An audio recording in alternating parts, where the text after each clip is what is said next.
Hello, chat. And good evening.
Okay, sorry, had to post the socials. Alright, we got ourselves a Baja Blast on the side. We have awoken the bunny boy. Gonna turn this preview off, that way I can not lag. Alright, let's go save the fucking world. Oh, controller mess up, there we go.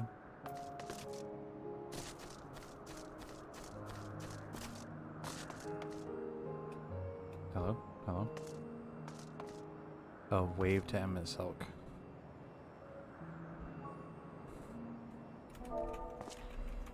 Slash wave. I can't target him. Oh, there we go.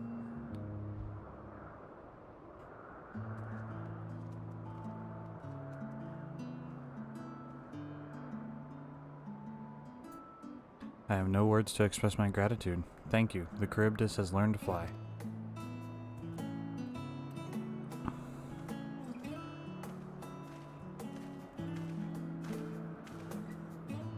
And Hero and I could relax and have a pleasant chat. I'm sure you did. The creature needed some small assistance at first, but soon it was flying more or less on its own. I doubt you will need to repeat the lesson. That was truly impressive.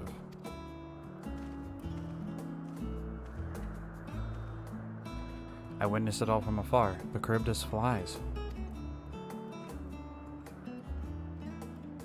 Indeed, with this we've proven that even a creature with skewed etheric balance is capable of flight.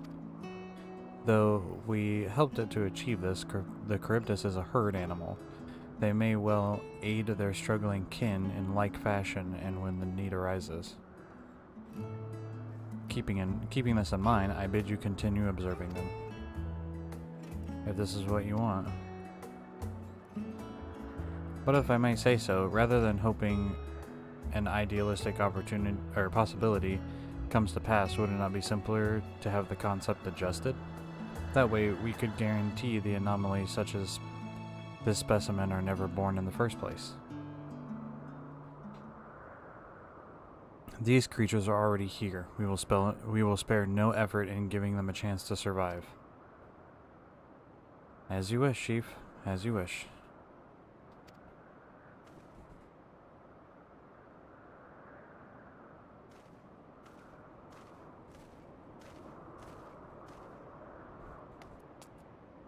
I like this Fan Daniel because at least, like, he thinks that everything deserves a chance. Hermes. I'm fine, don't worry. Well, that concludes all my present tasks. Let us return to Anagnorisis for now.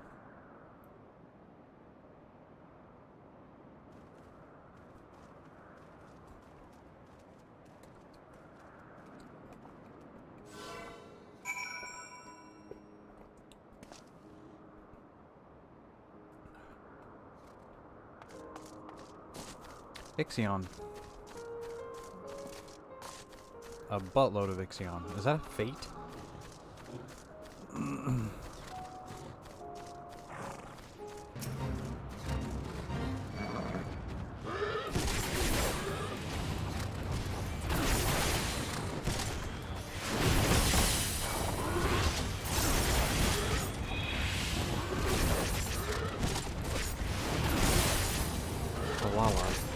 Lala gunbreaker.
Wish that would have been given us an Ixion horn. But that's probably asking too much. Fuck off, you spooky bitch.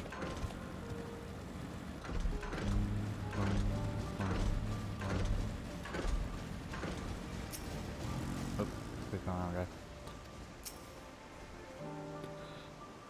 Want to apologize for forcing me to help, do you? Save your breath. You didn't force me to do anything. I merely chose the most expeditious way to have done with an impediment due to our business. I got no pants. Oop.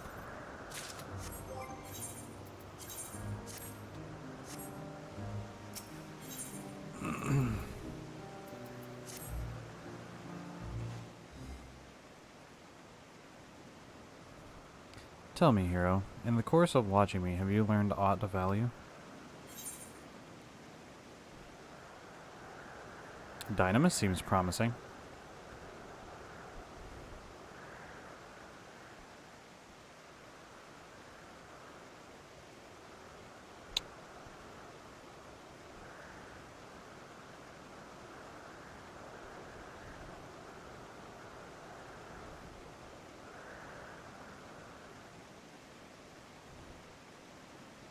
Honestly, I think Dynamis is what we need.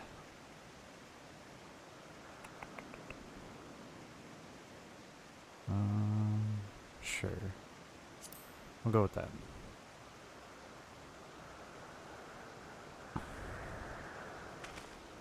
Dynamis, you say? Curious if such an obscure phenomenon should be of interest to you.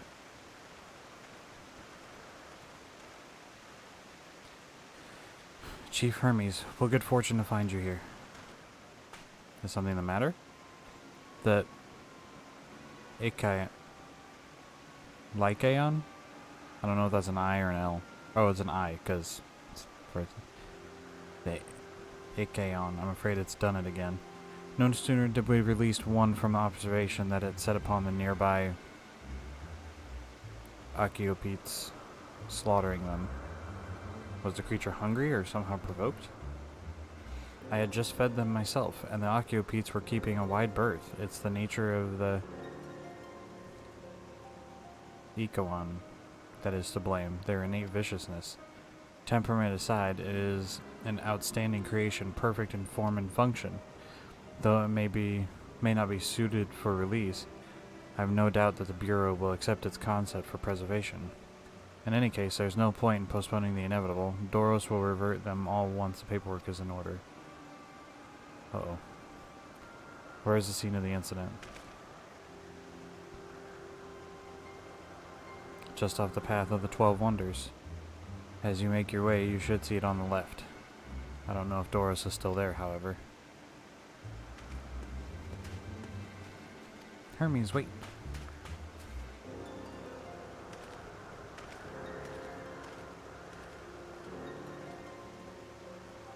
If this is part of his work, then I would observe. We follow. I wonder if they're talking about the behemoth. Perfect in form and function, but innate viciousness?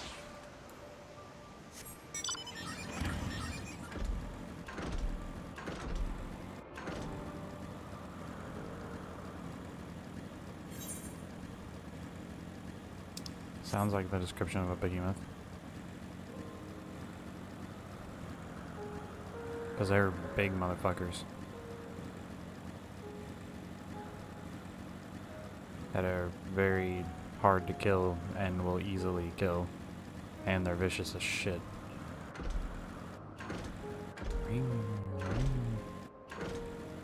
Oh. Damn. Lacerations and burns are unmistakable. The Ikaon is indeed responsible. But the creature is nowhere to be seen. Doros must have taken it away. The man makes his base at the 12 Wonders. I shall go and seek him out there. Emetsilk and I will search the area for good measure. Just make sure that Ikaon did not escape. Oh, just to make sure. My thanks, but let us meet at the 12 Wonders whenever you have finished. I will go on ahead. Please follow with Hero.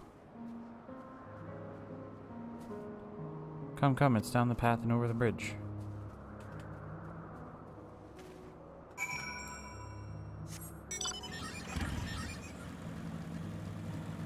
Wee, wee, wee, wee.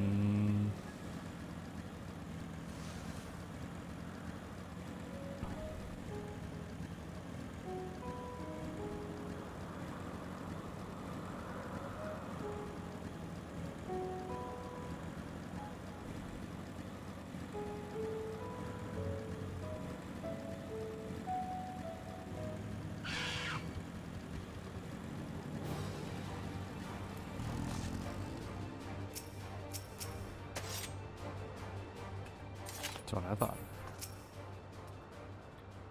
The 12 Wonders. Hermes is looking for Doros. Let's look for Doros too. A man with long blonde hair, I think. I know when I'll see him.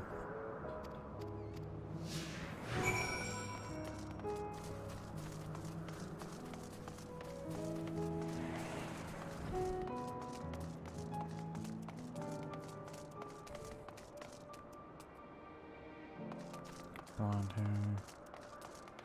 Dark hair.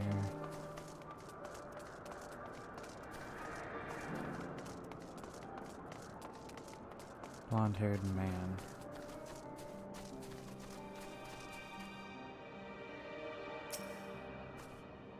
Doros, that's Doros. Well, if it isn't Medion, what brings you here?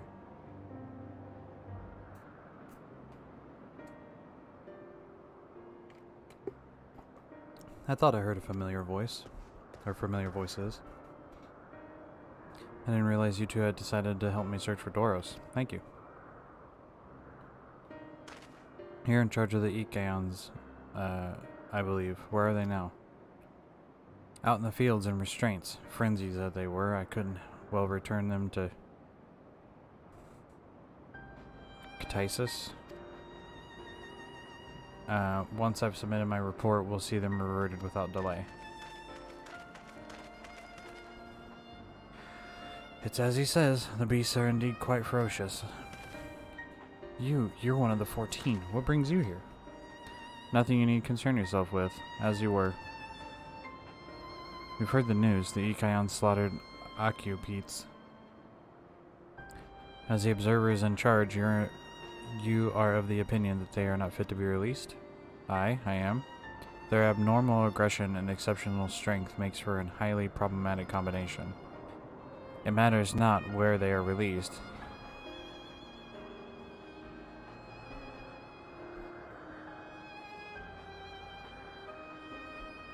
Lycaons would threaten other species and upset the natural order. So it is an L. Lycaons. Could it be that the specimens observed are an outlier? Highly unlikely. We've created a good many of them, all exhibit the same tendencies. Even when we used Kairos to begin with a fresh slate, their behavior was unchanged. Kairos? A memory reconfiguration system. The chief himself created it.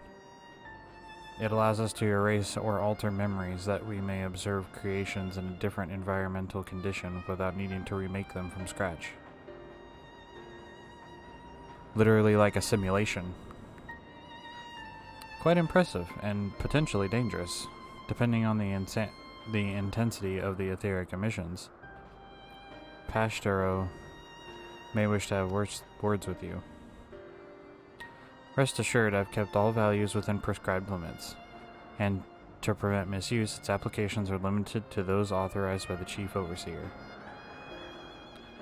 Do not misunderstand. To manipulate a subject's memories is an intrusive act I deeply abhor, but it is still preferable to execution. Come now, Chief, let's not be so melodramatic. What was born of ether is simply being reduced to its original state. I know the distinctions concern you, but we mustn't lose sight of the bigger picture, making rational choices for the sake of the more prosperous star. If a creation cannot be properly studied, even with the aid of Kairos, we remake it. If a creation is deemed a detrimental existence, we unmake it. 'Tis all for the greater good, and none question the necessity of such routine processes. I understand these things, I do. I would never think to unleash a clear and undeniable threat onto the world. Yet, insignificant though their individual lives may be, next to all of creation, it is all the Lycanos have. Before we seal their fate, we owe it to these beings to exhaust all options, to ensure that nothing has been overlooked. If you insist, let me provide you with a full report, and we may take it from there.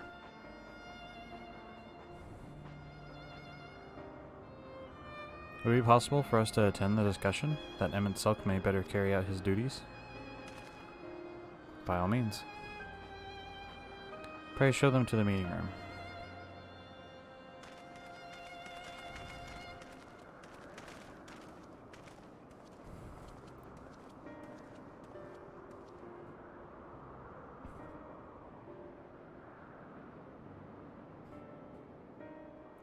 I think she's upset again. To man, other beings are just things, to be used and controlled like magic. That's what Hermes told me once.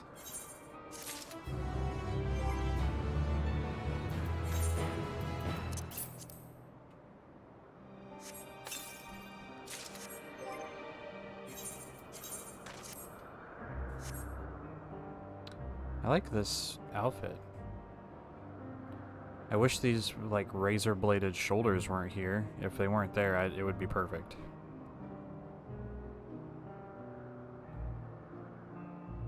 If there was more, like, a rounded shoulder, I would want this armor. Absolutely. Reminds me of, like, a Power Ranger. Like, the color scheme is very Power Ranger, I feel. Anyway. You need to be on... yeah. I fear this discussion may take a while, during which time Medion, are you feeling unwell? It's not me, Hermes, it's you. I won't go to the meeting. I'll stay with Hero. Loath though I am to impose, may I leave Medion in your care again? Yeah, it's cool. I will protect this beam. I'm in your debt, if you'll excuse me.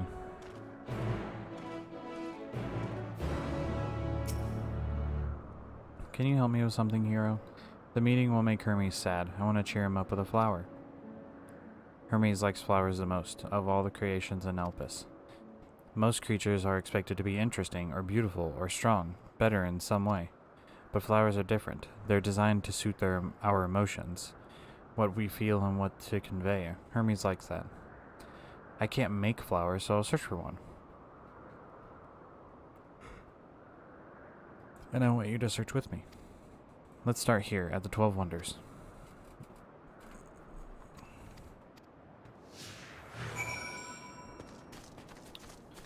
Let's look up here. There's some purple ones here. There's some yellow ones over here.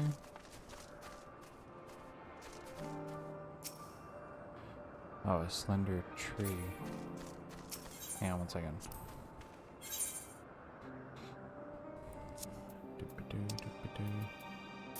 Boop. Manganese sword.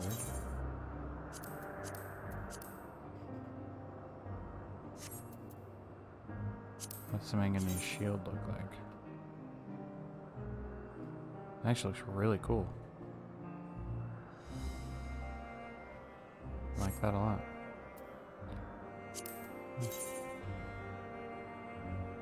Whoa.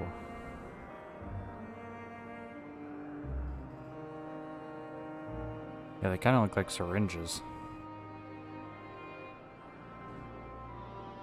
That's a little weird.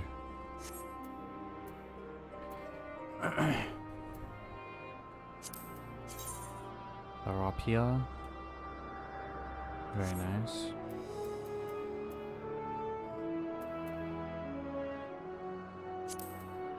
Uchigatana. I don't like that cross guard.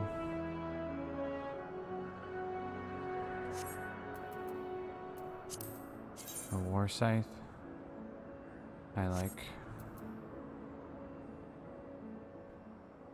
That's what I'm currently using.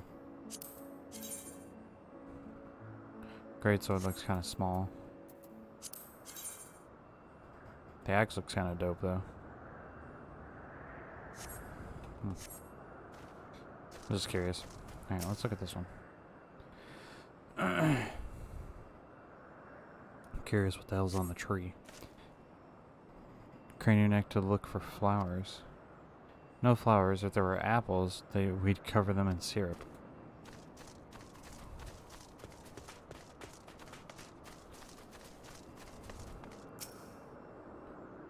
Tree in bloom. Vibrant purple flowers bigger than your hand adorn the tree. Ooh, so big and bright. I love them. But they might be too bright. You have to think of the recipient. That's what Hermes said. Let's head outside next. Don't worry, we won't wander far.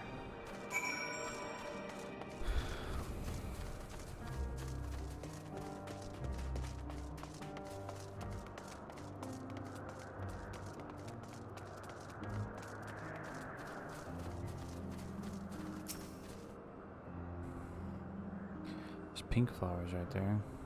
Oh, this is a fucking flower. Oh my god. An array of beautiful flowers grow in the bed. Their mix of colors forming a pattern. These would be better for Hermes, but they're hedged in. That means we shouldn't touch them. They're either under observation or poisonous. Any other place should be fine though. Let's keep looking.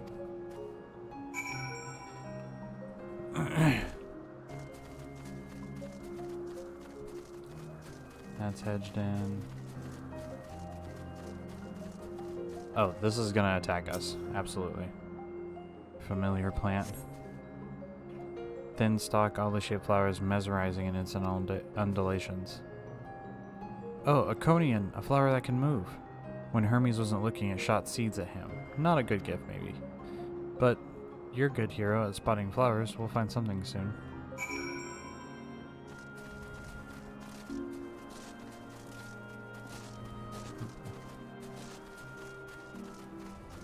Oop. Breaking the law, breaking the law. Breaking the... oh.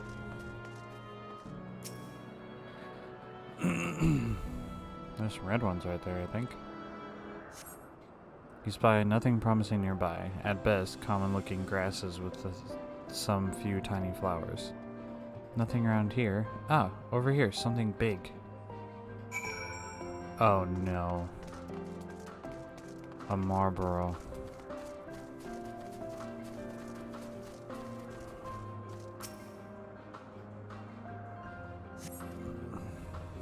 A terrible stench reminiscent of sodden old boots pervades the air.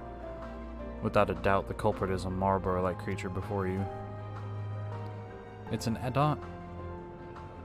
Adonis?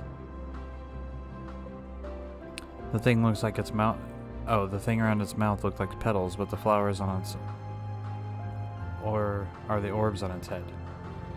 When Hermes inspected it, it swallowed him up. He didn't leave his room for days. What do you think, hero? Would he like it? It's probably not the good sort of memory. So not this one either. Finding a good flower, it's harder than I thought.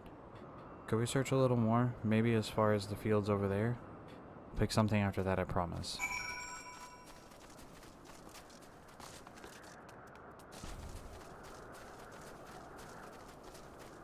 Oh, these are nice. Tiny, kind of small little pink flowers. They're all over the place.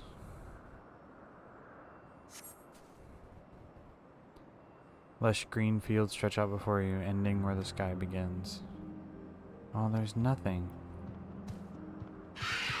The shiny thing over there, what could it be? Excuse yourself, sir. Sir.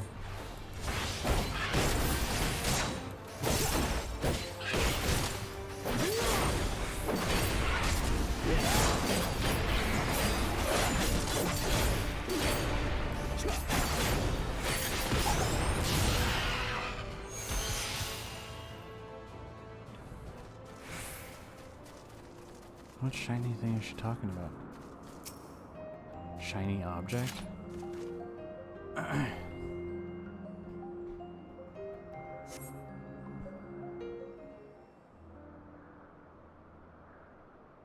Nelpus? Elpis flowers, they're here too. Hermes likes and dislikes them at the same time. Like me, they're enteleckies. Like me, they feel pain. They feel his pain and turn dark. That's only for Hermes, though. For others, they turn white and bright.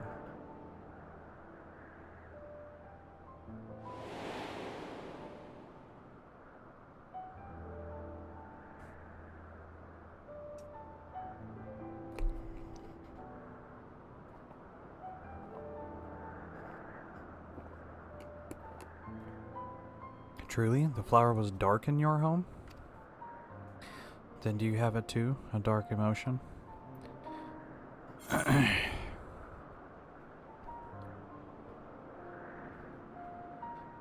I felt great fury and frustration, plagued by doubt and anxiety.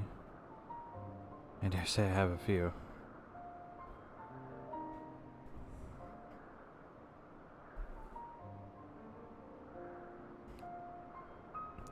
Yeah, I have a few.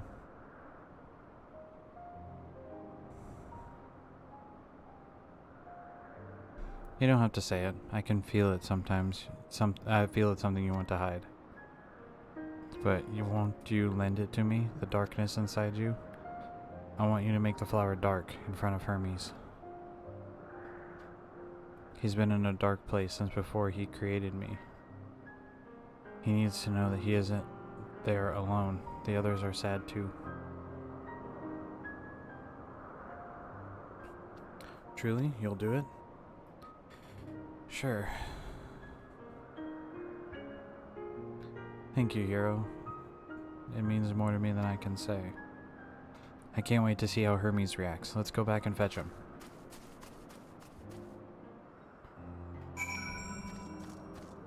Is this being fought by... We're gonna go help, we're gonna go help, we're gonna go help.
I'm just riding my motorcycle through the flower beds, don't mind me.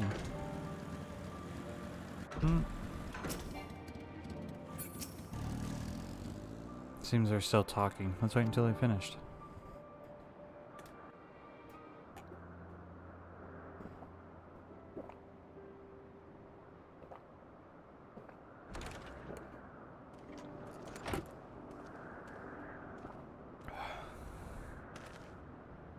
Hermes!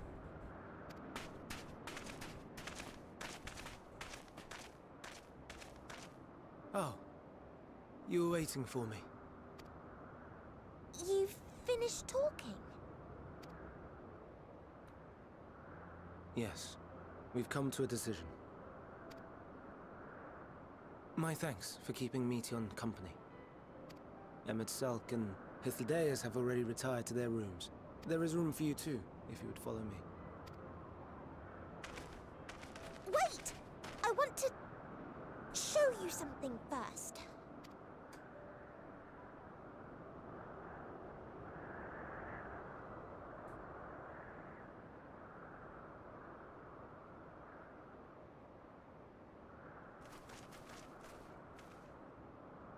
Elpis flowers?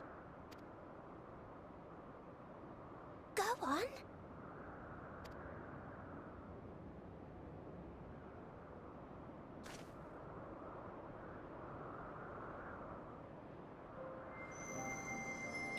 Whoa.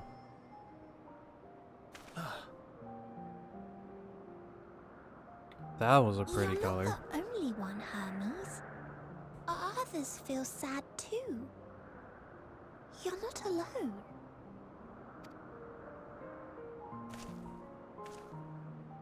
I see Meteon has shared much with you.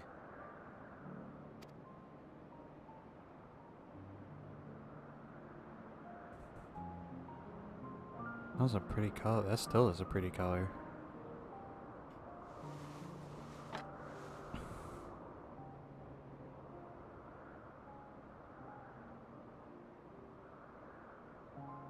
May we talk a moment?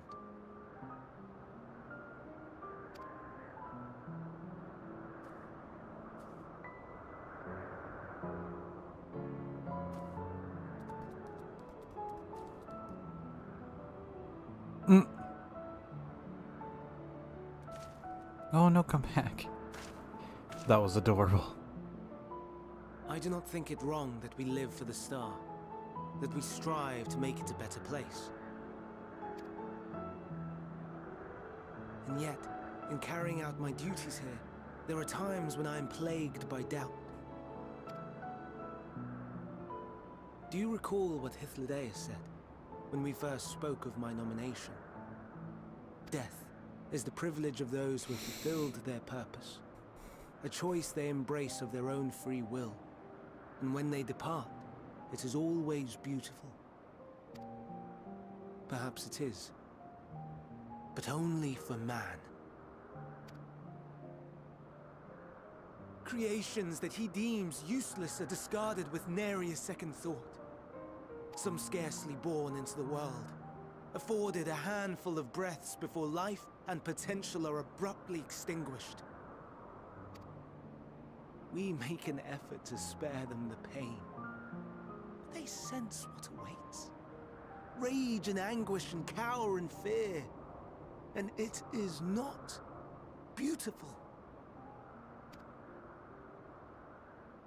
Yet no one cares.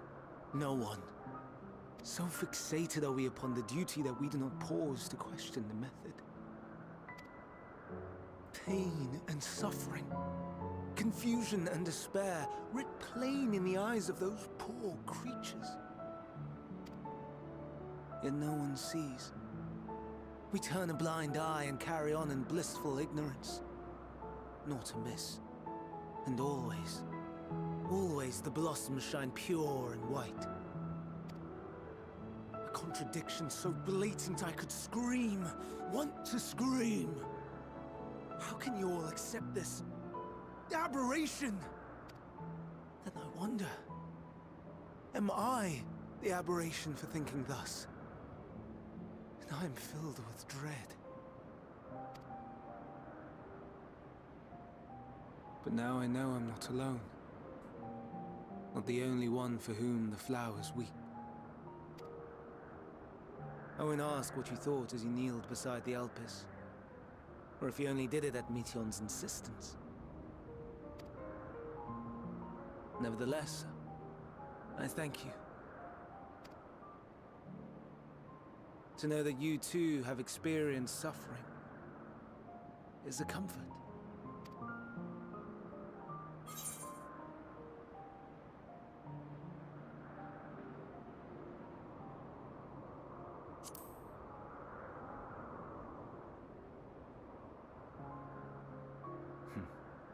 To so willingly lend an ear to ease my burden, you are a strange one.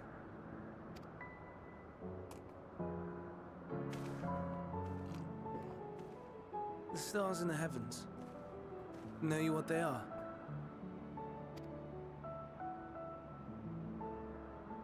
Though it is too far to tell, each glittering light could be a world not unlike Aetheris. A world filled with life. So many stars, so many lives. For us, there may be no higher purpose than to live for our world. But what of the other living beings out there? What is it that gives their lives meaning? That drives them day after day after day? To pose that question to our undiscovered cousins, I created beings of dynamis, who can traverse the vast emptiness between the stars. Meteion and her sisters. Aye, sisters. She has a great many of them, and they have already departed on their journey, traveling to one star and then the next in search of life. As one might expect, exploration on such a grand scale is rife with difficulties, and thus far I've naught to show for it.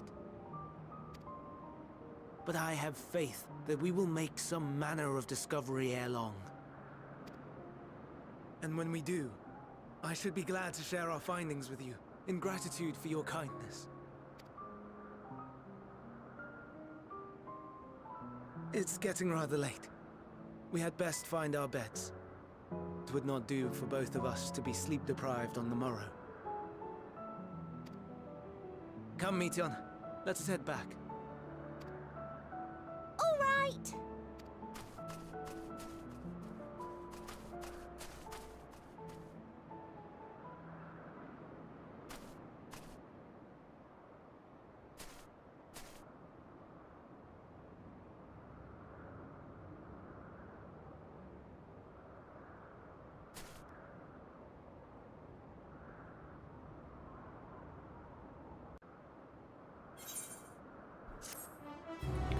He's an animal lover.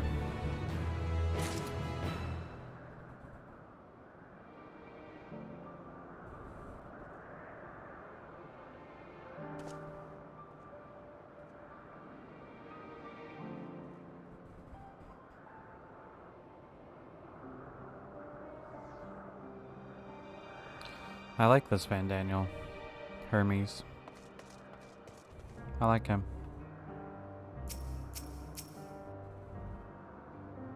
I can't say I disagree with some of the stuff that he says.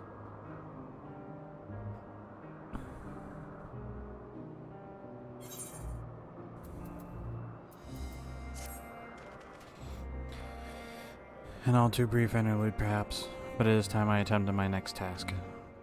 As Emmett Selk and Hythlodaeus are aware, we reached a verdict regarding the fate of the Lycanos. 7 were created for observation, and all 7 must be unmade. Doros has followed the correct protocols, and as chief overseer, I can find no fault in his judgment. The Lycanos would disrupt the natural order, ravaging and consuming other species until they themselves starve and perish. They cannot be released into the wild, and they cannot be allowed to remain here in Elpis.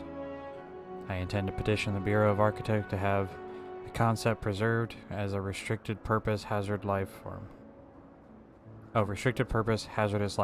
Hythlodaeus has pledged to support me in this endeavor. Pretty cool code. Yet whatever the Bureau decides, the existing Lycanos have served their purpose. Doros has already isolated the creatures and is preparing to carry out the necessary measures.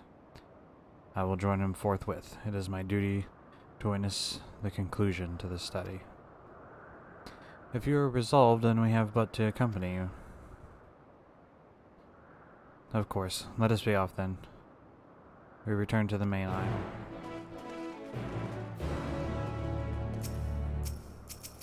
And look at this guy's outfit. This is the Imperial coat. Imperial hood?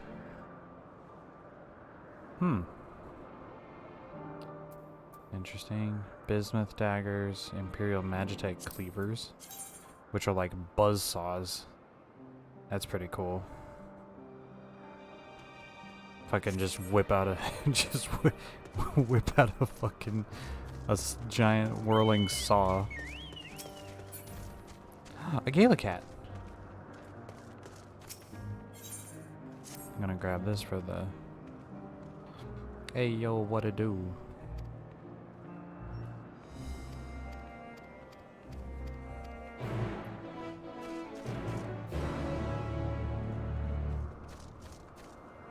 Oh, speak with her and follow early. Nah, we're gonna put that away. We'll pick it up later.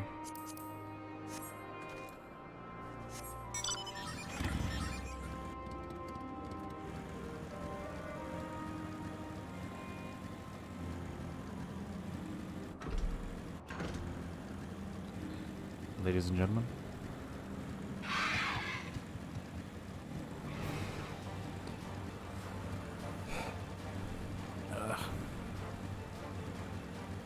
What is that? Oh.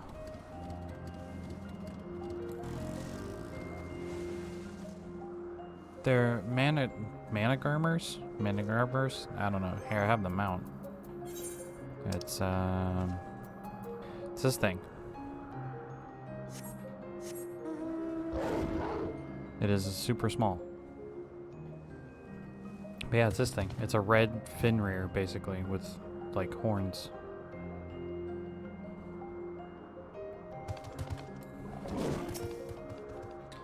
Wonder what happened here.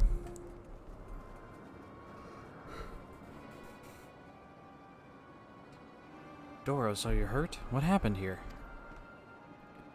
They caught me off guard. I had them bound in etherical shackles, but they became frenzied, even more than usual, and broke free. I was able to stop 4, the other 3 escaped. I see them. 2 of them are taken to the air above the 12 wonders. And the last one is up ahead, lurking in the fields. You and Hero handle the one. The pair in the sky you can leave to me. If this is how it must end, then so be it. I will render assistance to Emmett Selk, unneeded though it is.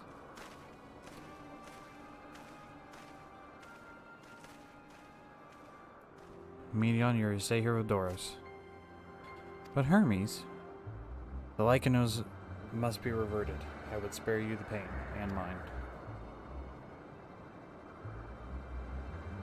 This is mine burden, not yours, but you're intent on helping, then please, follow my lead.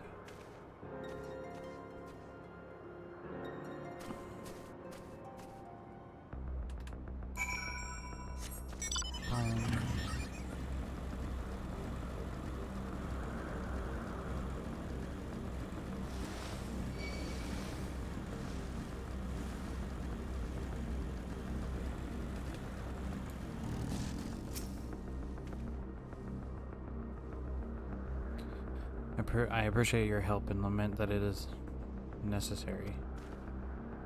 There it is, our quarry, within striking distance at present, but it feels threatened. It may well flee beyond our reach. Here's my plan. You will approach slowly in full view and draw the Lycano's attention. Now I warn you, its abilities are as fiery as its temperament. Once it spots you, it will unleash orbs of flame. But fear not. By my measure, you are more than equal to the task. Withstand the onslaught for a few brief moments, and that will give me time to catch it unawares. Ready? Let us begin. I don't know if I enjoy this.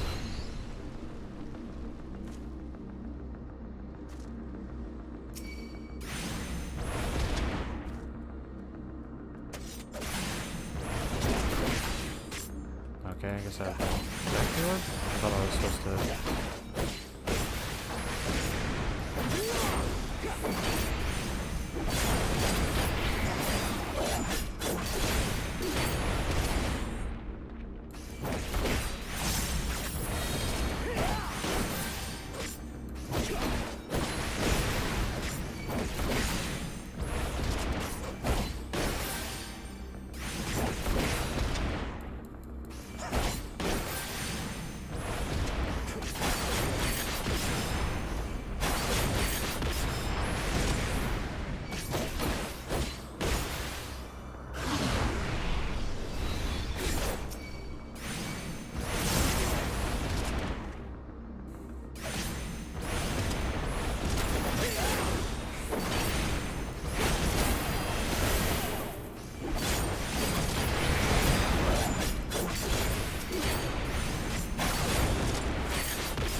I like the sound effect of hypervelocity.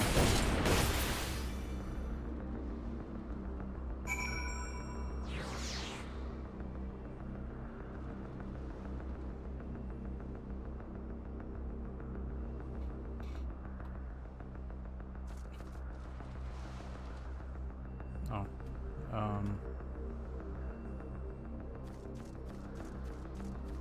I am standing in front of it.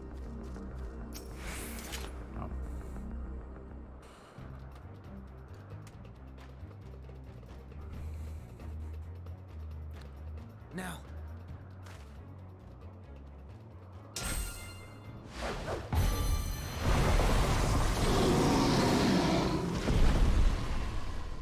That's cool, he has Hermes' staff.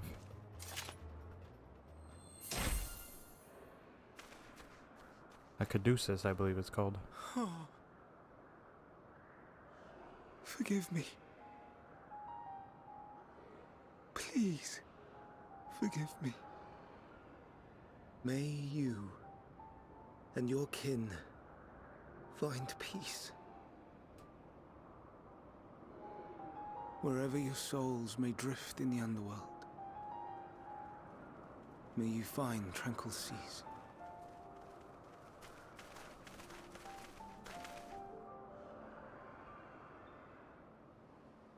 Be not forgotten, in concept endure, to reclaim form and one day live again. Serve not the star, or any purpose save your own. Live again, if that be your desire.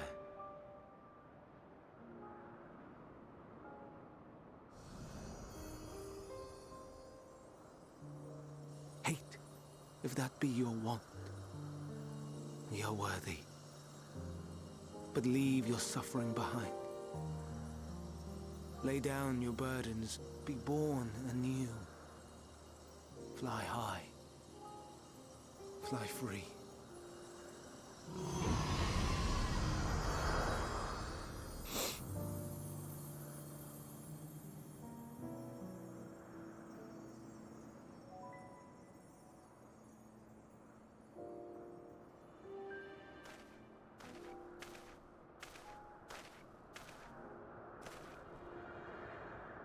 Join the convocation, Hermes.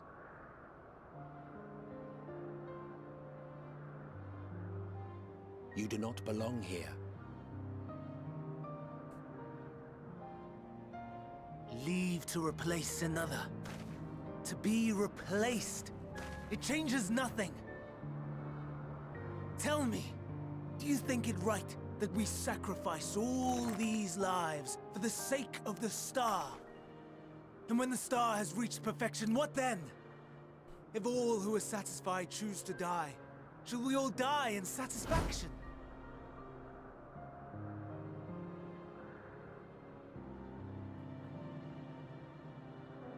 I do not know.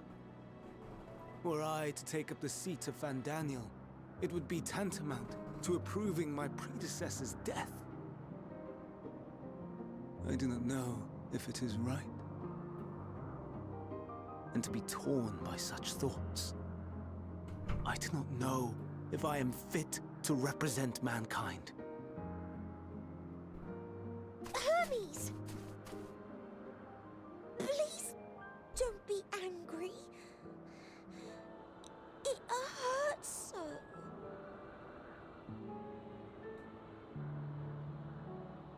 Forgive me.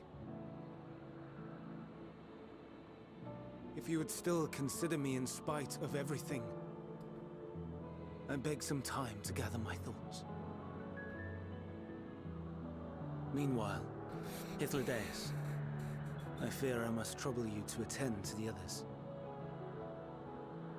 'Tis no trouble at all.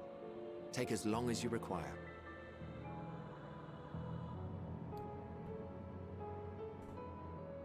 And you, my friend, I pray you find that which you seek.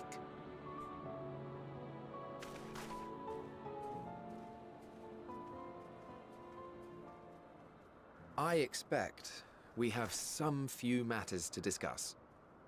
Shall we return to the 12 Wonders for a time? Aye.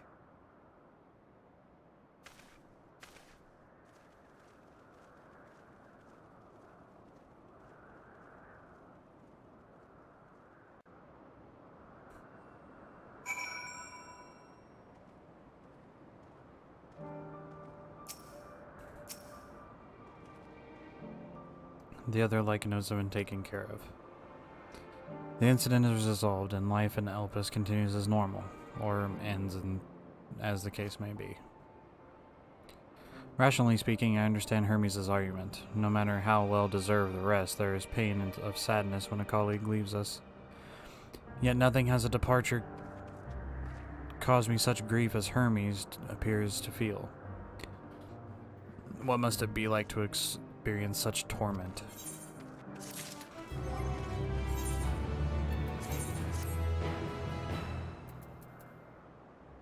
Oh, I didn't open the thing.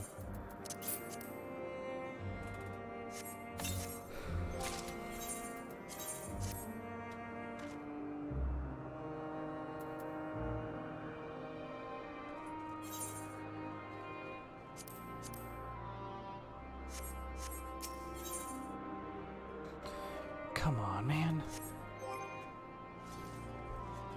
It's my own fault because I'm not keeping up food buffs.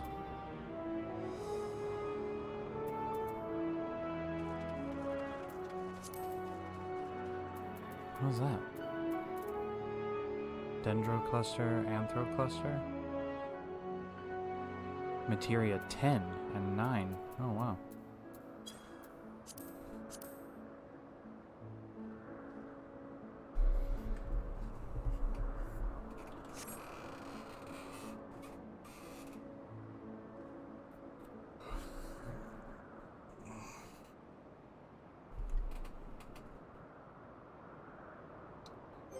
Well, fuck.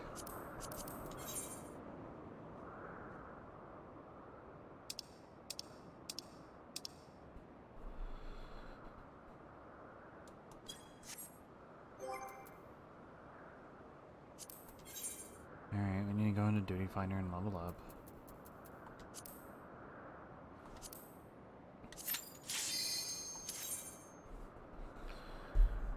Do normal raids and maybe we'll get into the newer stuff. Or no, because that's trials, so never mind.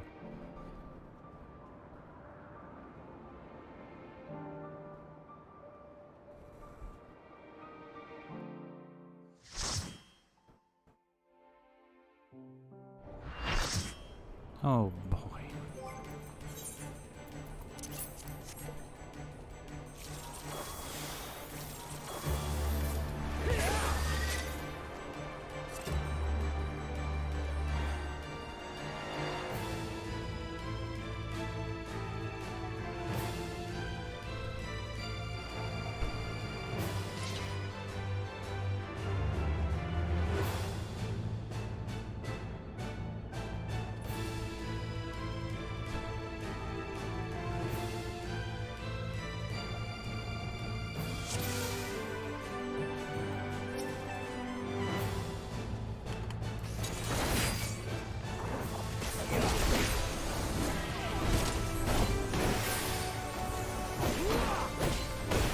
Let's get the shadows wrong on this one.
is taking an awfully long time.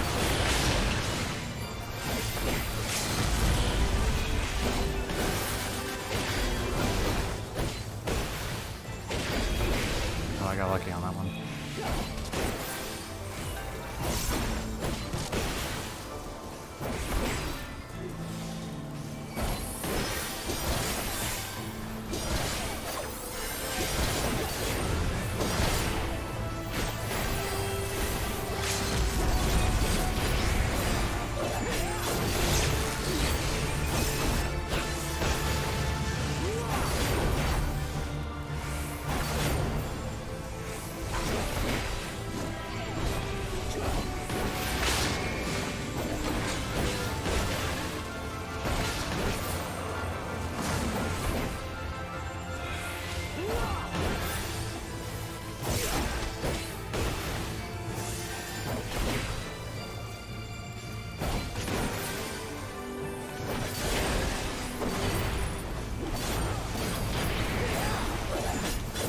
I guess we're seeing our stats switch really in action here.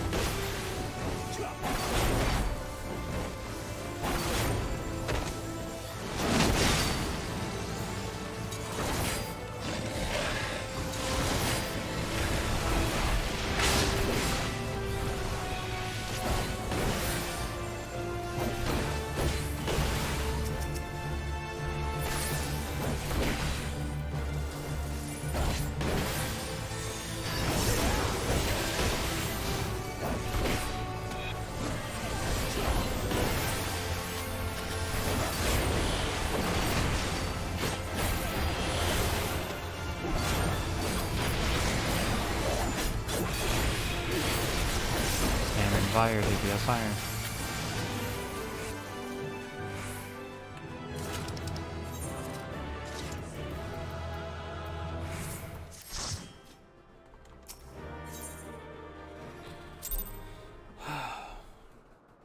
And level from that, damn it.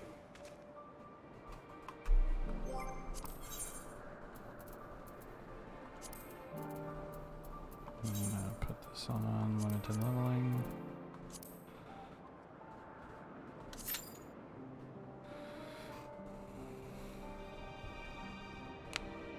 Ow, that was my wrist.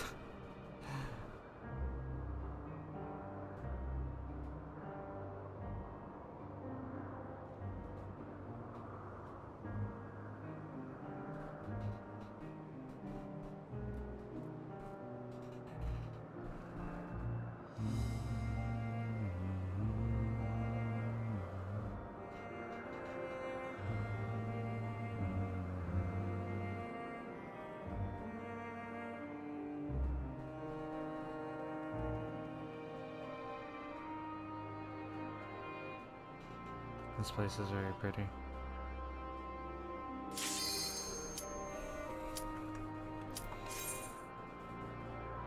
Is that an Aetheryte I haven't attuned to yet? I'll have to try. Hey, we did it!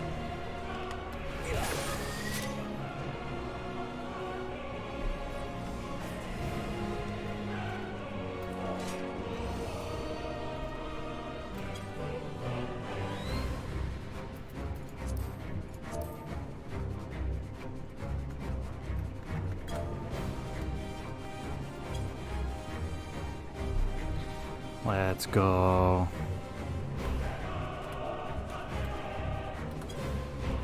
I'll maintain it.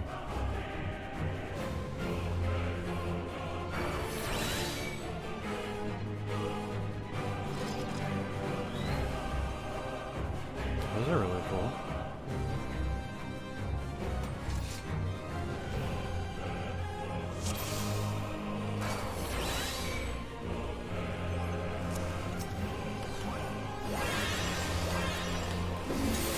The end has come, and it will be beautiful.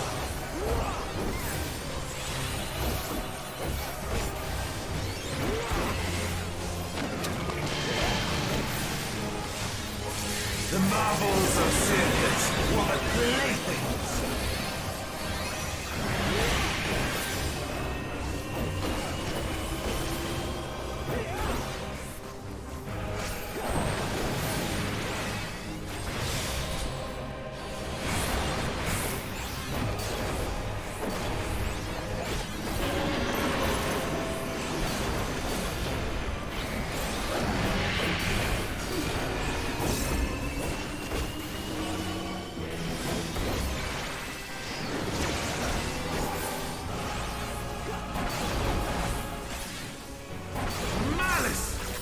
become flesh!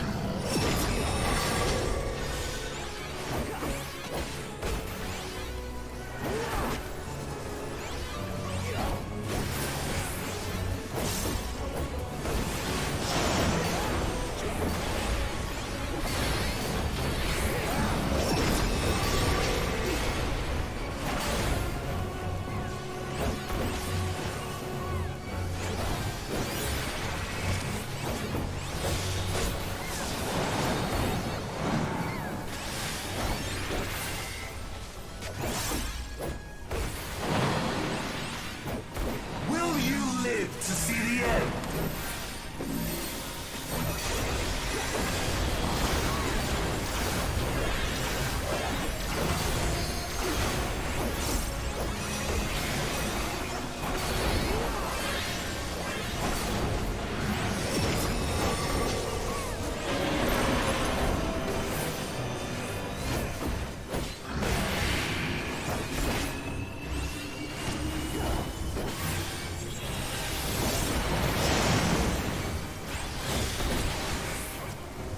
Soon my hold over Zodiac shall be complete!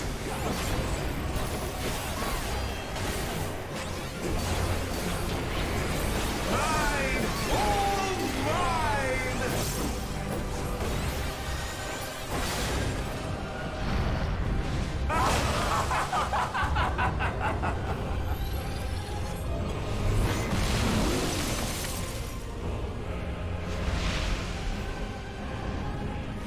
At last, I am become Zodiac!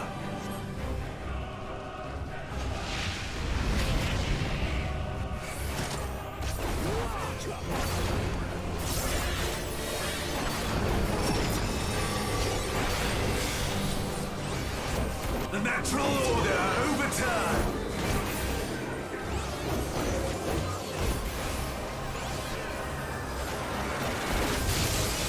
All in existence, bent to my will!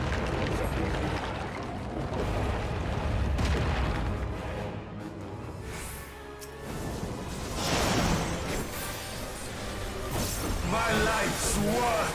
My masterpiece!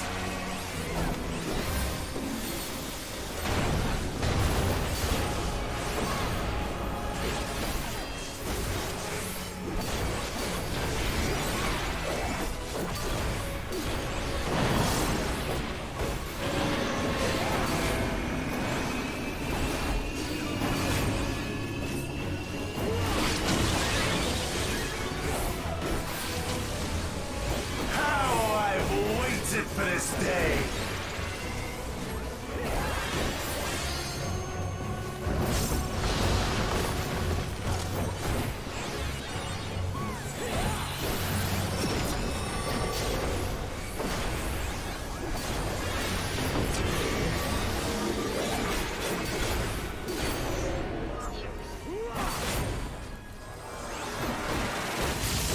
All in existence, bent to my will! Aha. The great cataclysm, faithfully recreated! From broken skies fall tears of flame! All shall burn!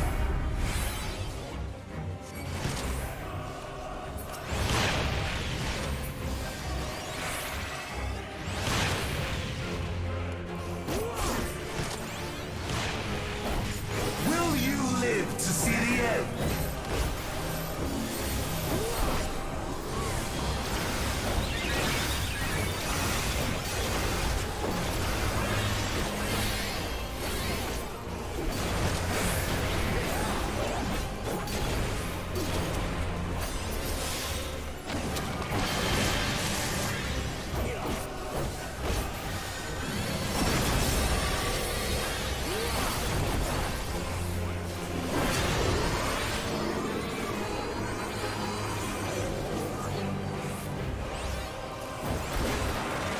Shove these to the back. All in existence, Oh, really? bent to my will!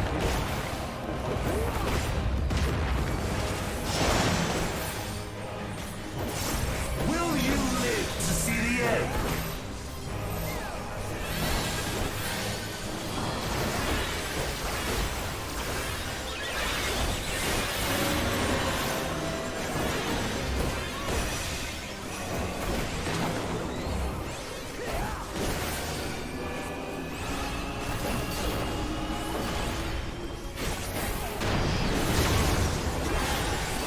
I have no need for restraint.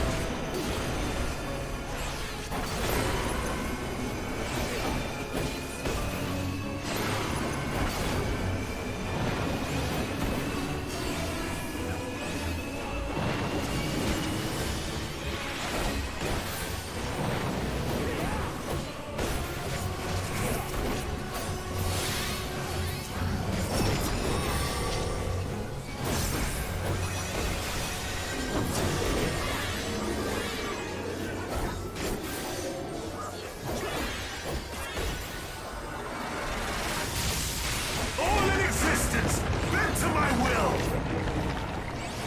Oh, I ran into right in the middle of that. Will you live to see the end?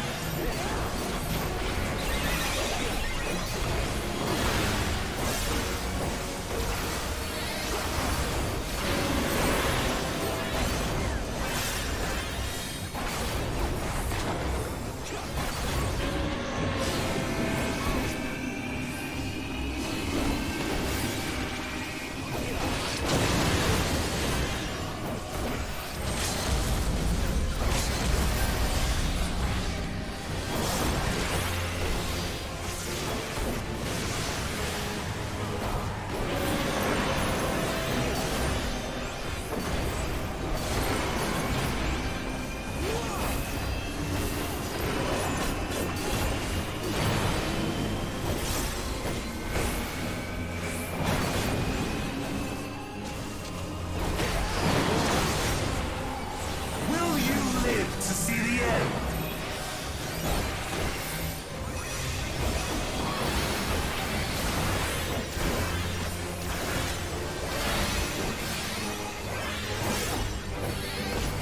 Oh, shit.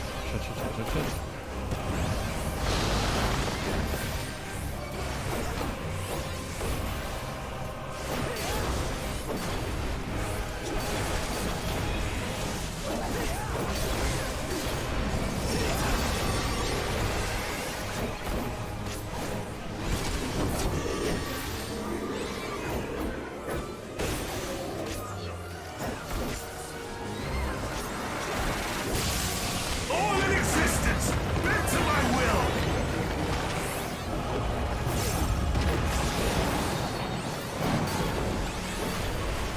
Will you live to see the end?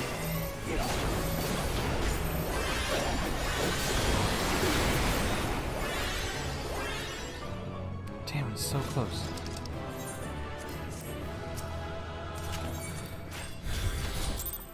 I'm just gonna run into the field and kill something because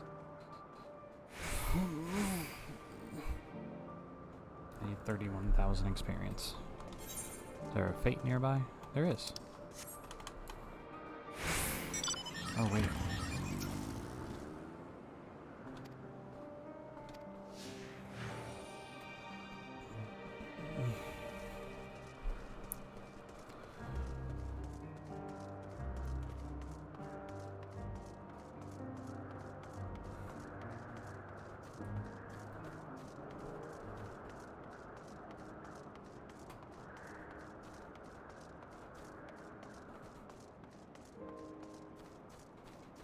This quest is literally right here, and it should give me enough to level.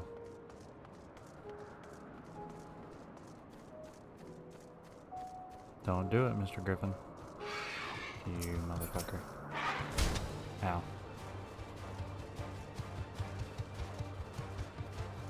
There's a bright blue one out here.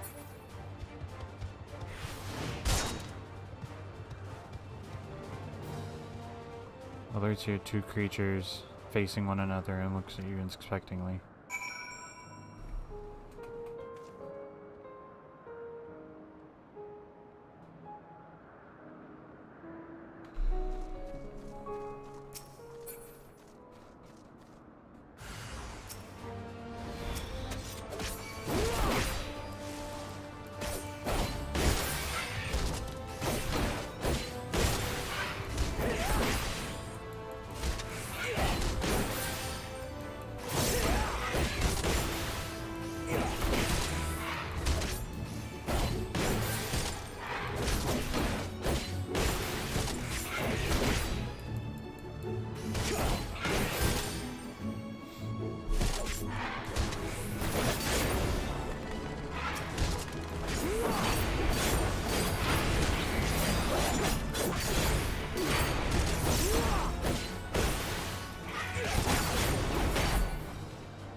Merp.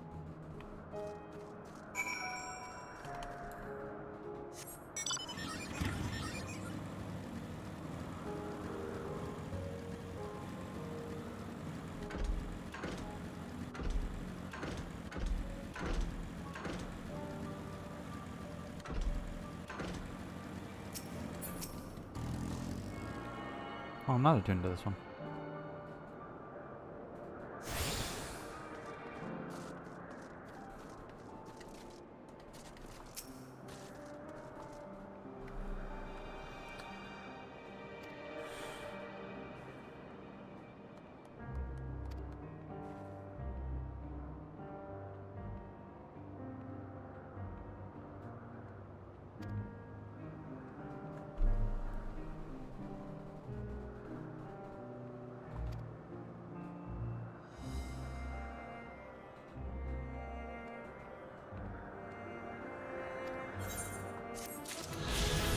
There we go.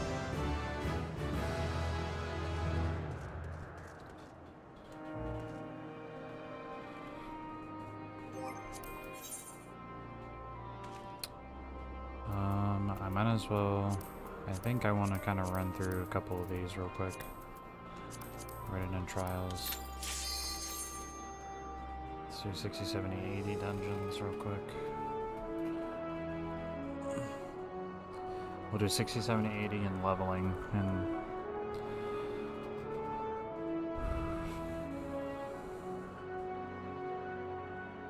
try to get a little more experience under our belt.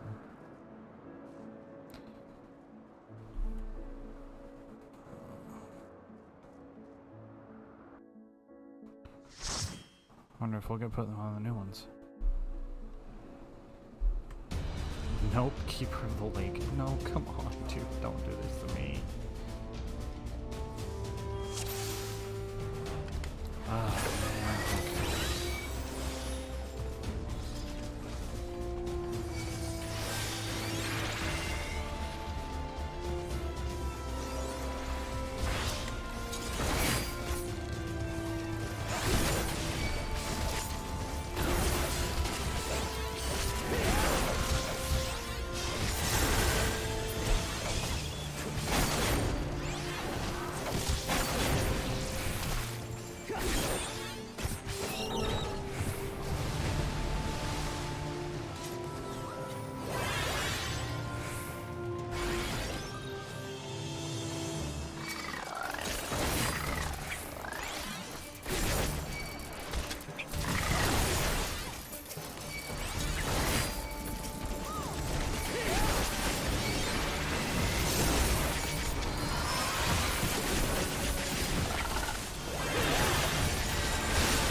This is a pretty high damage party.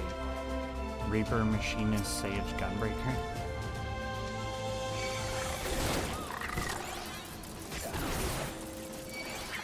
Wait for that jump to go off.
would you open the chest?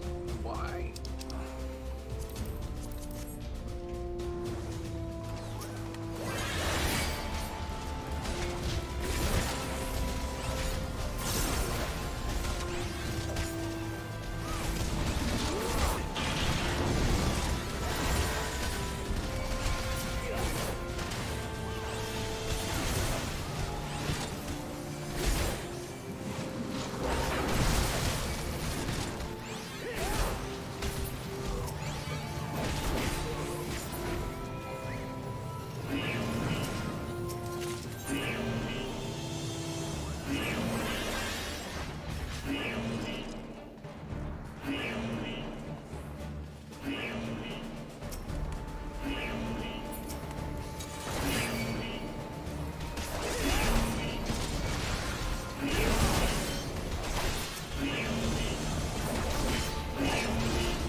The bane of this dungeon's existence is literally this guy.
Oh my actual god. Please.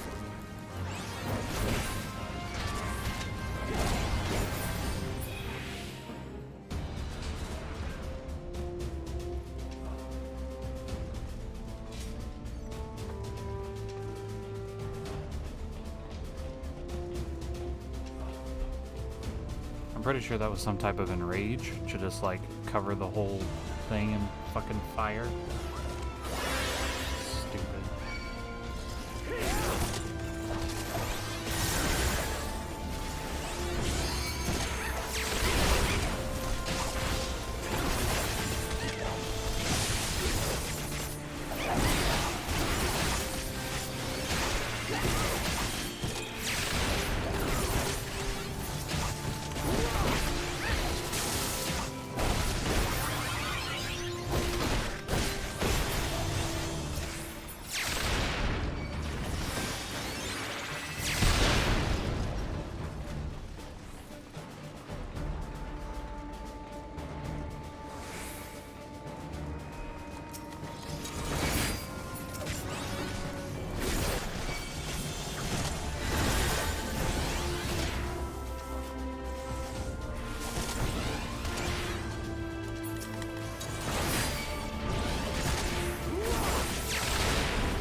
Where to now? If there is anywhere you'd like to visit before we leave, I should be glad to show you the way. Hermes has not yet outright refused his position with the convocation, merely postponed the decision. As such, I may as well resume my assessment. If we cannot accompany him, then I will content myself with questioning his colleagues. Ever the pragmatist. Then allow me to remain your humble guide. And what of you, hero? Will you continue along with us? I still haven't found the answer I'm looking for. Wonderful. Our fellowship travels on unbroken. I say we explore another part of Elpis, and see what new encounters are to be had there. If you would follow me, we will first head back to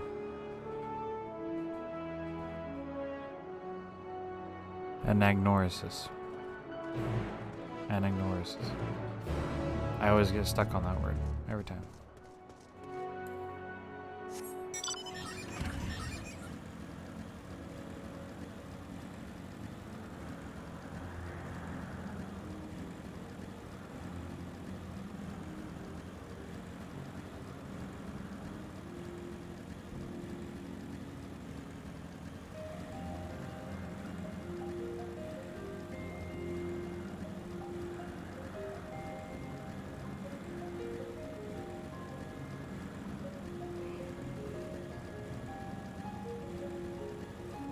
I don't know how people beat this in 2 days. There's a lot of lore and story going on here. We still haven't found the answer we're looking for to stop the final days.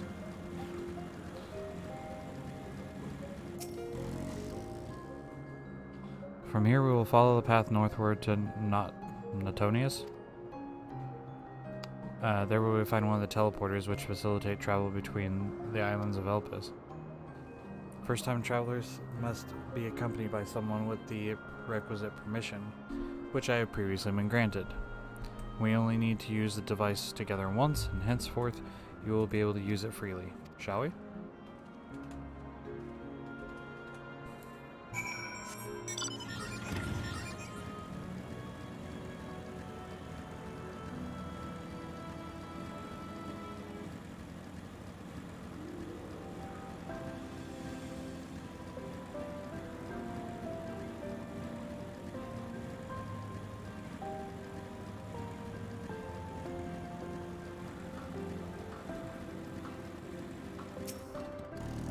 Cool. Here we are, Natonius. The teleporter will take us to the Calamelios Zephyros, the western island.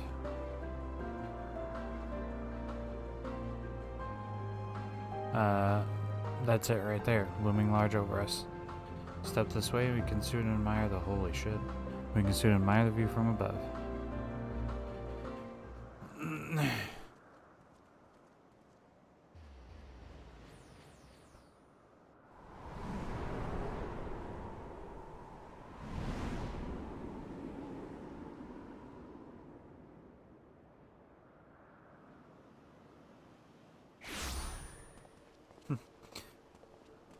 Pop back into it and just Calamelios Zephyros.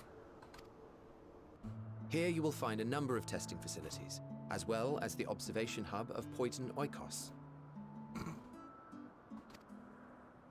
Right then. Let's begin by...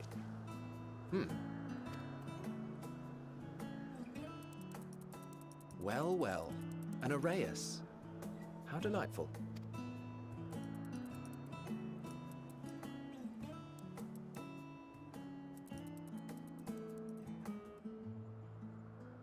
And what, pray tell, is that? Ah, that's a new species of shark. We approved the concept but a few days ago. Sharks are among the most popular sea creatures. Rare is the day when someone does not submit a new concept.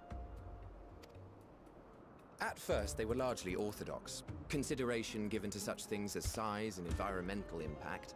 And then a whimsical someone thought to bestow it with flight, another superior intelligence. And then the floodgates burst. Concepts with multiple heads, or arms and legs, and so on and so forth. It was getting absurd. A part of me wanted to tell them to go away and find something else to create, but in the end, I couldn't deny their passion. And here we are.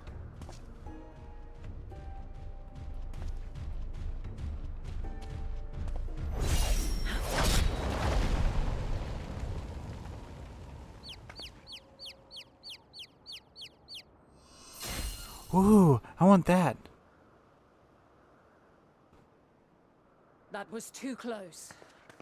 Are you unharmed? What was that sword? I want that. They're so pretty. Well now, if it isn't a pair of familiar faces. Yeah, speak for yourself, Eidolon. Vanar, that we should meet you here.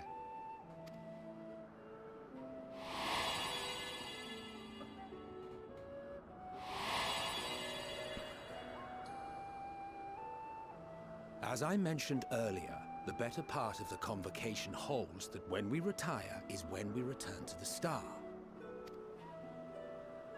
Well, she is not among said majority. Even after stepping down, she carries on with her work. Vanar is her name, and she is the previous Azem. Oh.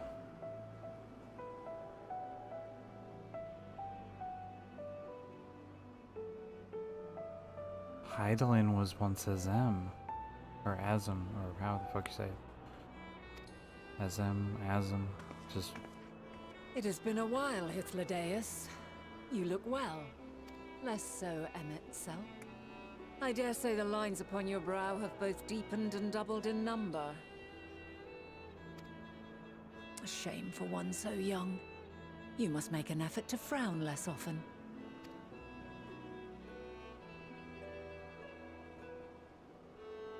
Easier said than done, thanks to your unruly successor. How is he, if I may ask? Incorrigible as ever. Rushed headlong into a volcano on the brink of eruption just the other day. I should be glad to share the tale in its entirety later, if you're so inclined. Oh, you know I am. Now then, you are?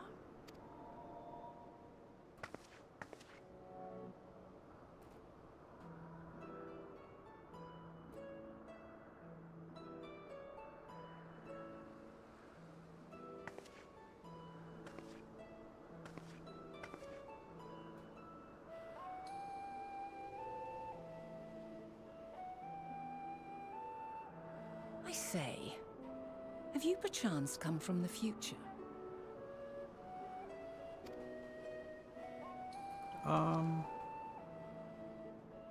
I do not believe we have ever met, yet I sense my magic upon you. Therefore, if I wove the enchantment, I could only have done so at a later point in time.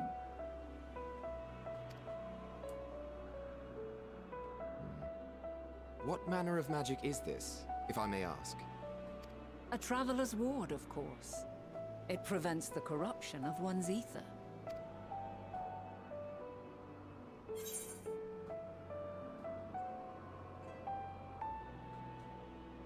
Oh, shit. Well, she's kind of cracked the case wide open. I don't know what to say back to her.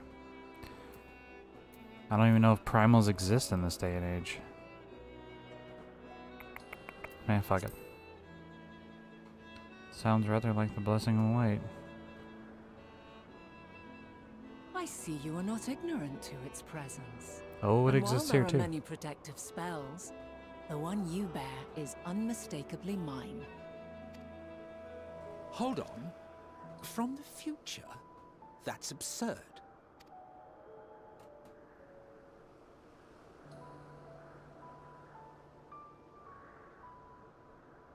What is it? Are you unable to speak of the matter? Kinda.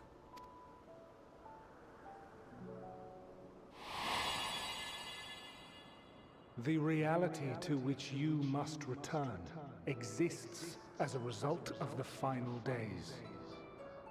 You cannot reshape the past to undo the tragedies of the present. Yeah, we can't say it. Can't tell them.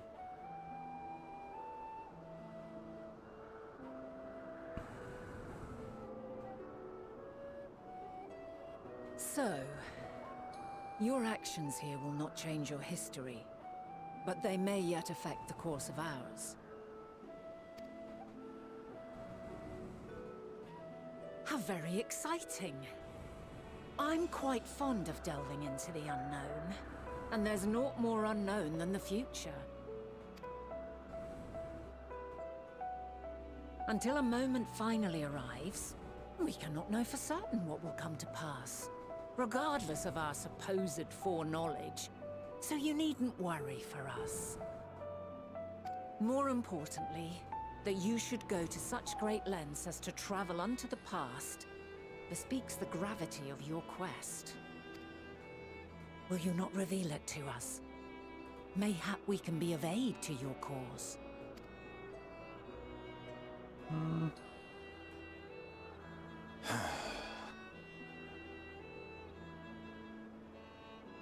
If this is true, then you've been keeping quite the secret to yourself. As a representative of the Convocation, I will hear it all. Your identity, purpose, everything. I can't do that.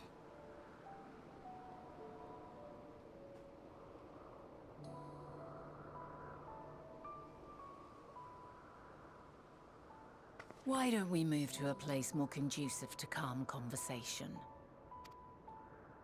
I've been working here for some days now at an old friend's behest. If it is agreeable, we may make use of my accommodation at Poiton Oikos.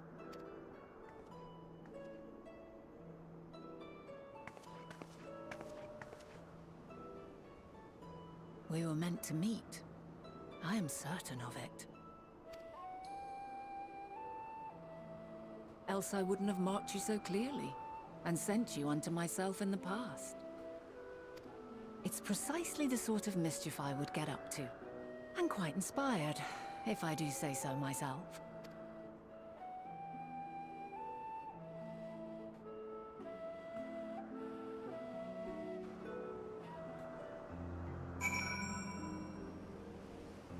Oh shit.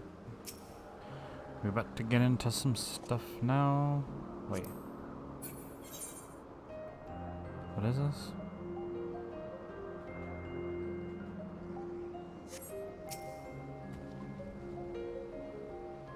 My apologies, but before we move along, a colleague has tasked me with a matter which I'd rather not leave unresolved. It involves finding a certain concept engraved crystal and the quick-fingered Aureus which made off with it. An Aureus, you say? I think we might have seen the culprit before, being distracted by that business with the shark. Would you like us to follow its ethereal trail? That would, of course, lead us only to the Aureus. There is no guarantee that hasn't dropped the stash away crystal you seek. Please, even that much would be enormously helpful. While you're hunting down the thief, I can follow down and scour the forest floor just in case.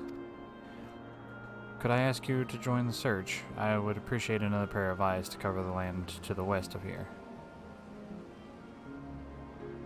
Many thanks. There is a small bridge leading to the Poiton Oikos. Let us meet up there once we've exhausted our efforts. Sure. I just realized, can this be dyed? It can be. Ooh. Hold up a second. Oh. Bruh. That looks really cool, actually. Damn, that looks really good. Oh shit, we might... I can't wear hats, but like, we might try to figure out how to get some Red Ranger with this nonsense, man. Anyway. Oh, I've only seen this mob like once. Melanian. Giant freaking coral with antlers. Good kitty.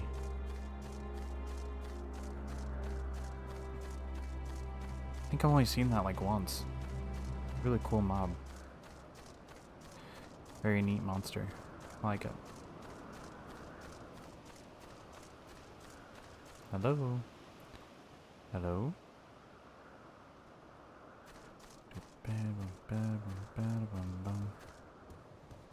Well, I don't suppose it's around here.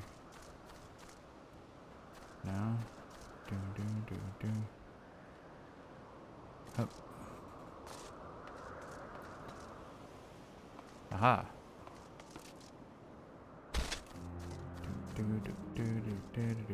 Hup.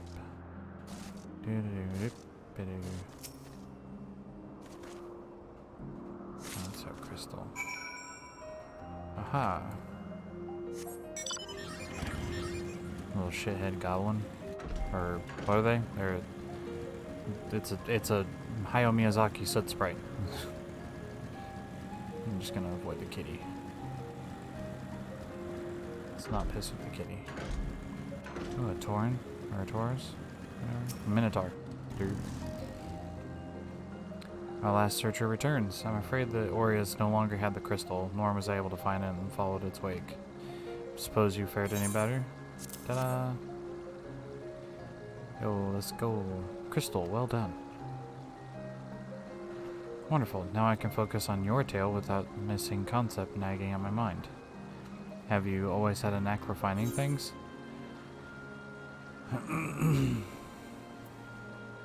Yeah, traveling and searching kind of go hand in hand. We travel often then. It seems we have something in common. Long ago when I held the seat of Azem, I was forever trekking back and forth across the star in search of answers to people's problems. Naturally, the need in such journeys has lessened considerably since I entrusted the position to my whimsical successor. I really don't know who the current Azem is in their time. Yet I'm still eager to come running should an old acquaintance or a new interest require my personal attention. This is what brings me to Elpis, in fact. Many times has my presence been requested, my opinions sought concerning the habitat of this or that creation. Agreeing to help locate that missing crystal was a minor distraction, which now promises to make a major revelation. How strange and wonderful it is the way one thing leads to another, wouldn't you agree?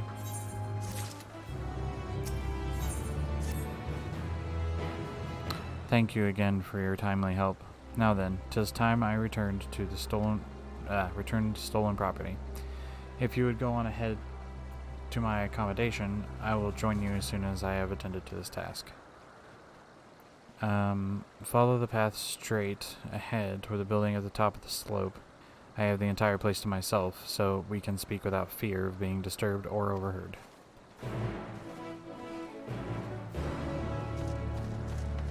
Oh hey, it's those things.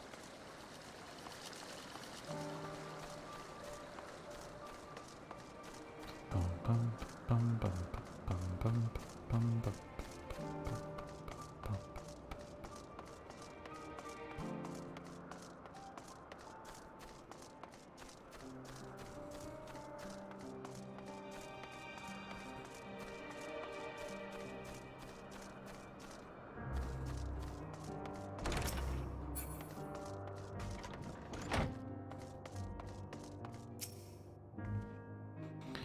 Welcome to my temporary abode. Please make yourself at home while I put on some tea.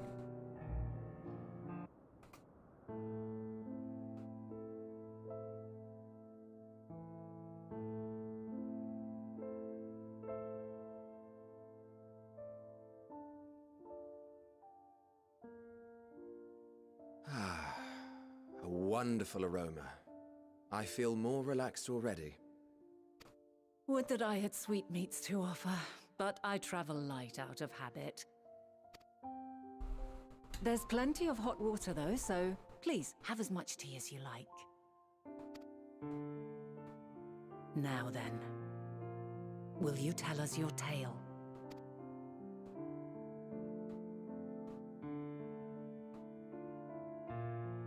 I can't though.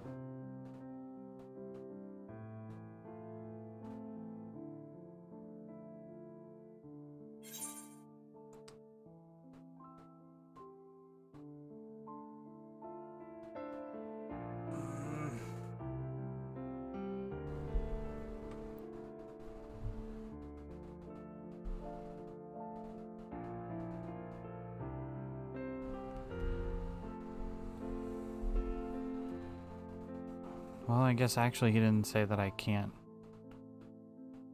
tell them. I just can't change the course.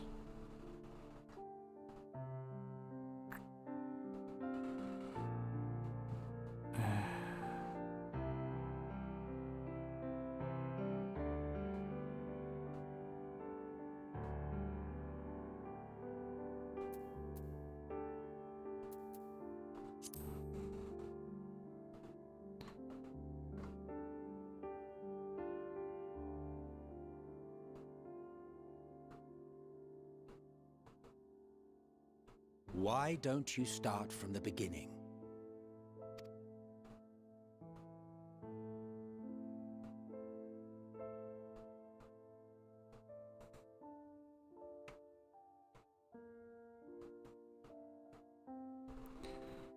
Oh, God.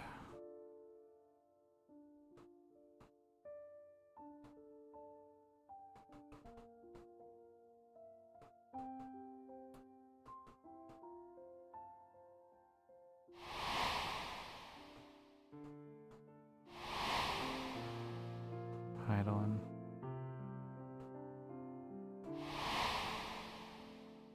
Asians.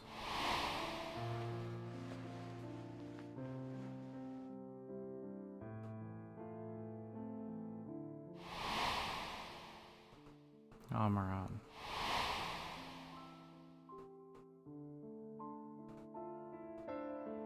Hythlodeus.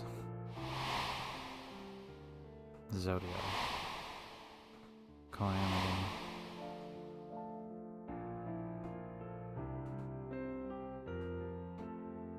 Yeah, I brought their heads down.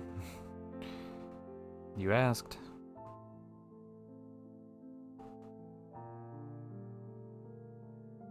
Preposterous. Utterly preposterous. While not the words I would have chosen, I too have my doubts.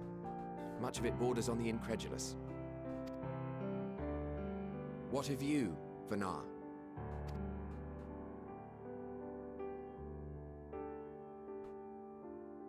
Not knowing the precise details of the first final days, it is difficult to determine the veracity of the tale. Supposing it is all true, I must ask myself why I would do what I did.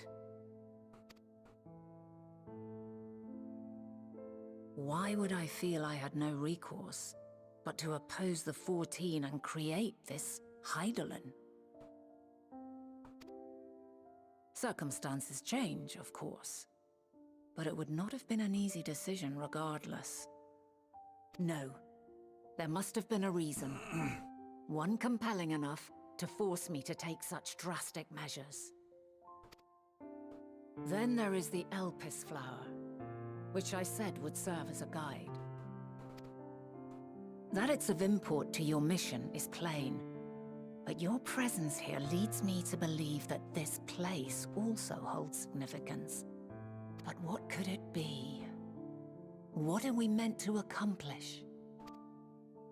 Might it not be simply thus? In the future whence he came, the final days could not be averted. Mankind has no choice but to flee the star. By alerting us to that eventuality, perhaps you wish to pave the way for other futures. Theoretically speaking, it is a possibility. Yet if that were my primary objective, I see no reason to guide our friend to Elpis specifically. The capital and Amarot, or even my own home would be more logical destinations.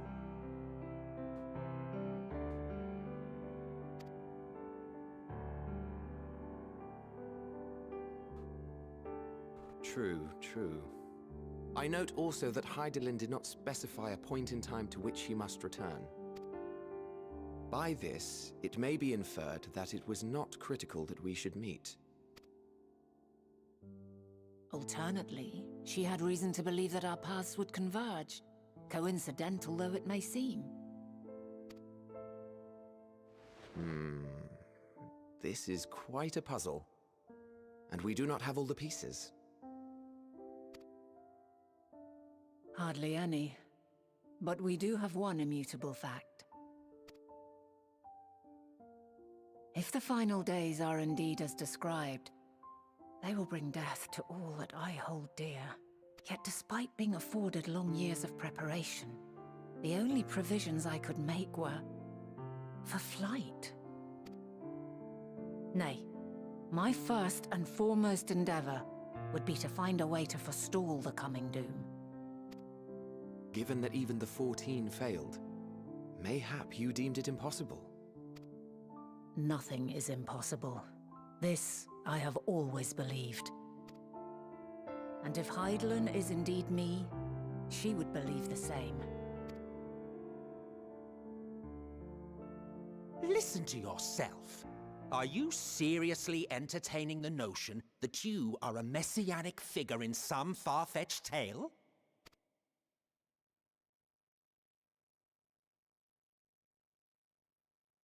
Well, I will not. I refuse to accept that our world could be undone by some unforeseen calamity. I also take offense to my portrayal as a megalomaniacal madman. To sacrifice oneself for the star is a noble act, and I would hold those who gave themselves to this zodiac in the highest esteem. Yet, you claim I recreated Amarot and populated it with phantoms of our people? A bizarre indulgence that would be insulting to their memory. Worse still, I even invited you there. Literally invited my own downfall. Why would I do something so idiotic and inexplicable?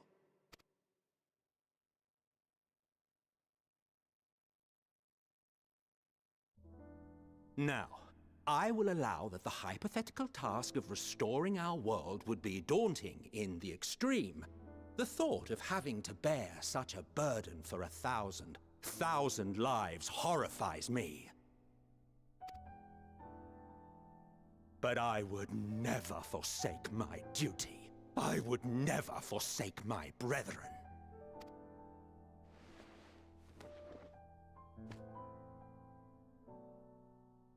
You do not know me. I've had my fill of your fiction. I will return to my duty, and you will not bother me again.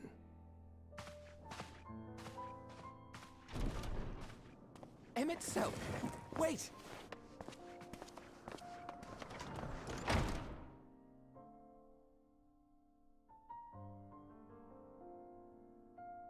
You've seen much of Elpis already. If you have any observations to share, I should like to hear them.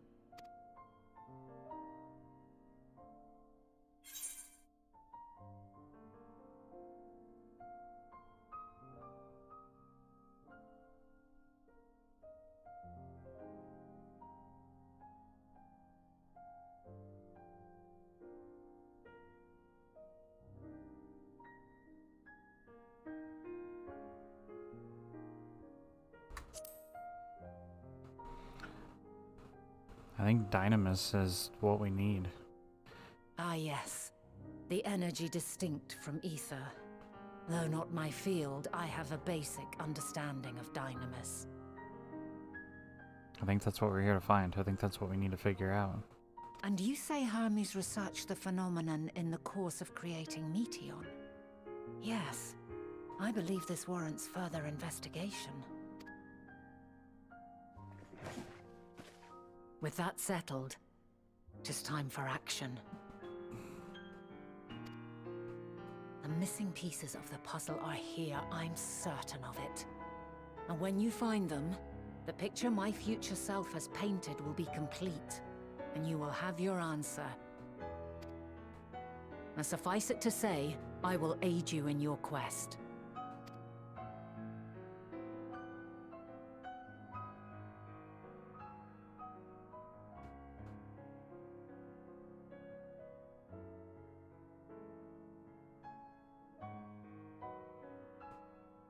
Have faith.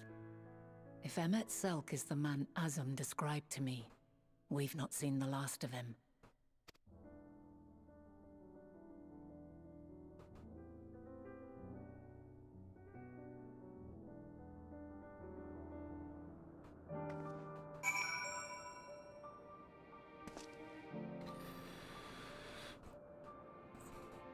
Because if the changing of the people into void scent is because of their emotions, or they're giving in to the emotion of despair and hopelessness, then figuring out how to weave Dynamis to be able to change that on a massive scale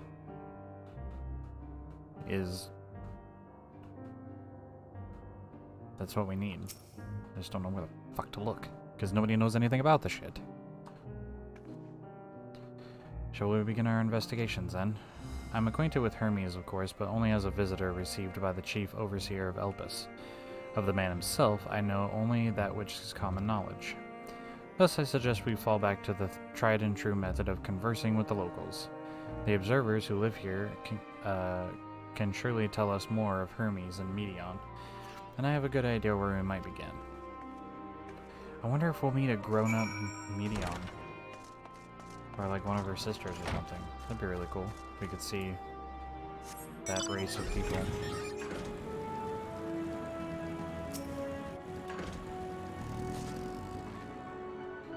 See the woman standing from yonder building? Her name is Ismene. She is the one who made arrangements for me to stay in Elpis, and from what I recall, she has held her position here for quite some time. Chances are she can provide us with some insights. Go and ask questions. I will help with drawing out answers if need be, but I leave the choice topic up to you. Questions for me? Well, I suppose I have no other pressing duties at the moment. Oh, crap. Sure.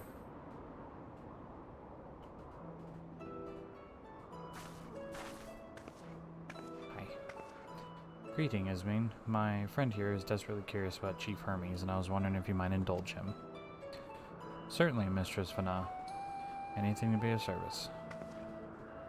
Hi. What do you wish to know?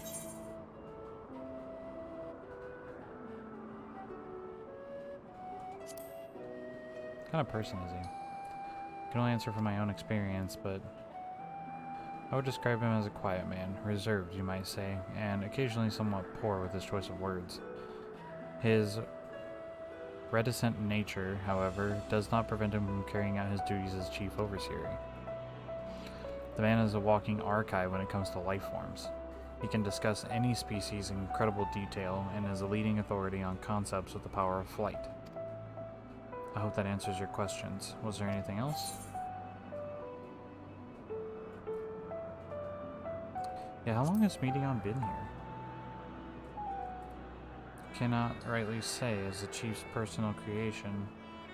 Meteon has not yet been subjected to observation and study like other concepts. So one day she was simply there, and what do you make of her abilities? Oh, maybe I should have said that. I understand she is highly unusual familiar, able to read emotions and communicate directly with one's mind. Exactly how she was created with that talent, however, is a mystery to me. My apologies. I wish I could explain her nature in more depth, but I've not had occasion to discuss it with Chief Hermes. Do you trust him? I beg your pardon? I've known Chief Hermes for many years. Though I cannot say we are close, he was never withheld information to the detriment of our duties, if that's what you mean.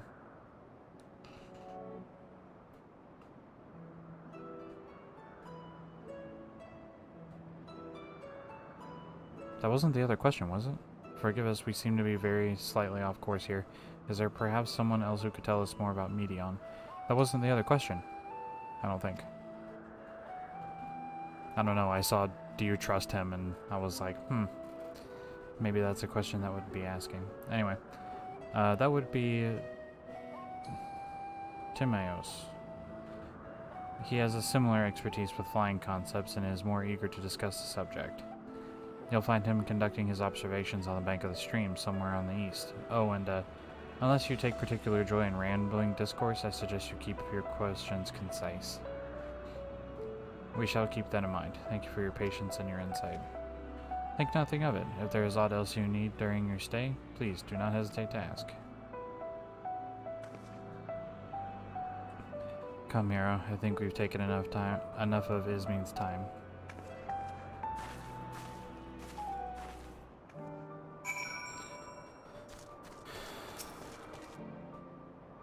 Our investigation is off to a fine start, wouldn't you agree? From here, I propose that we split up. I shall continue making inquiries with the resident observers. If you could track down the colleague Ismin mentioned. While I did feel compelled to interject once or twice during the previous conversation, you seem more than capable of drawing forth the answers you seek. While I ask that you watch your footing around the stream, we may meet back here once you finish speaking with Tiamios, or whatever. What jacket is that? Augmented Crystarium Coat of Aiming. There's a Rathalos.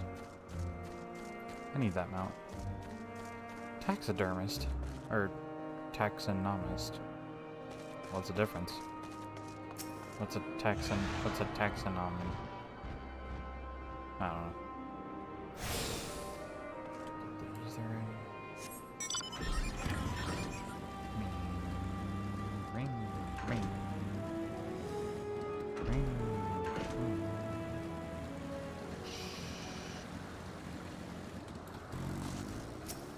What up? I am Tiamios, but please keep your voice down. You startle the birds. Sure.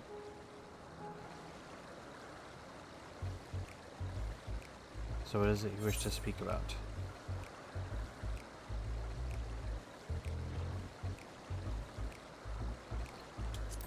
Is it true you're an expert on flying creatures? A fellow enthusiast, Art.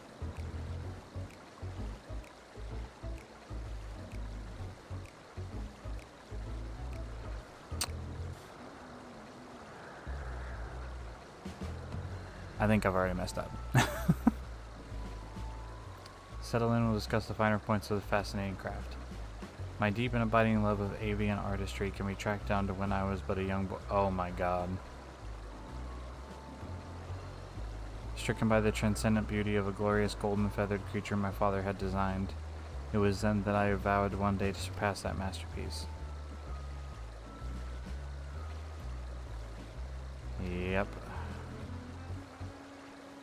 Yada, yada, yada, yada. Unless that I secure an observer's role here in Elpis, and at last realize my childhood ambition. Here, the dreams I once dreamed are an everyday reality, in which I find fulfillment through the research and creation of new flying life forms. An abridged recounting of events was doubtless your disappointment. Is there any specific part you wish to expound on? Damn it.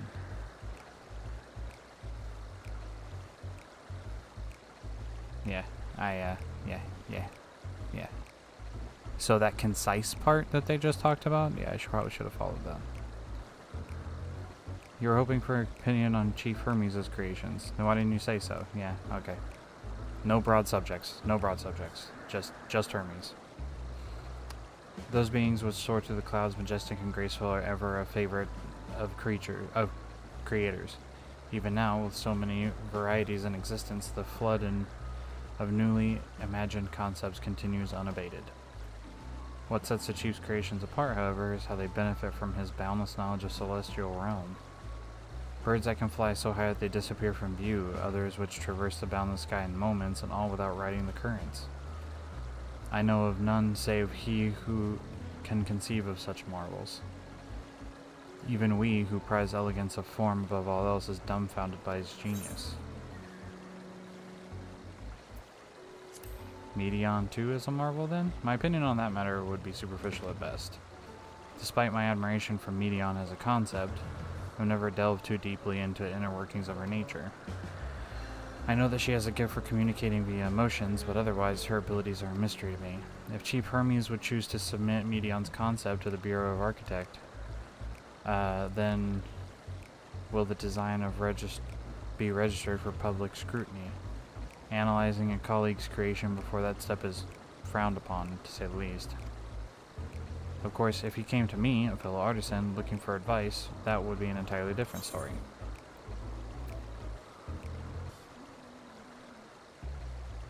Do you know of Dynamis and Antelekes? Dynamis and Antelekes. Those terms sound vaguely familiar. Was there not a flower made here in Elpis which exhibited properties of one or the other? It must have been centuries since I last heard anyone speak of such things. Has there been a resurgence in interest? No. Then why bring up the subject? I'm flattered that you sought out my insight, but I cannot afford to neglect my duties to take idle chatter. Now I really must return to my observations. Surely you would have your own tasks to attend to. Okay, cool, neat, awesome, sweet.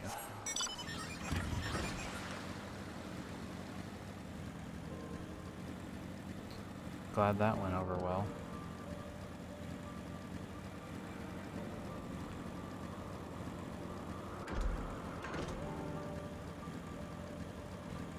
Don't feel like I learned anything from him. Finished my own investigation not long ago. So have you have new findings to share? Meh. Even an expert in the field has little understanding of Medion's capabilities, let alone an awareness of Dynamis. Okay, so I did learn something. I learned that he didn't know shit. My questions resulted in much of the same answers. Hermes' colleagues view Medion as a personal project and could provide no details beyond those which you just told me. Which leads me to believe that the only person with any significant knowledge of Dynamis is Hermes himself. Yes, we made some progress here, but more information is needed if we are to reach any definitive conclusions.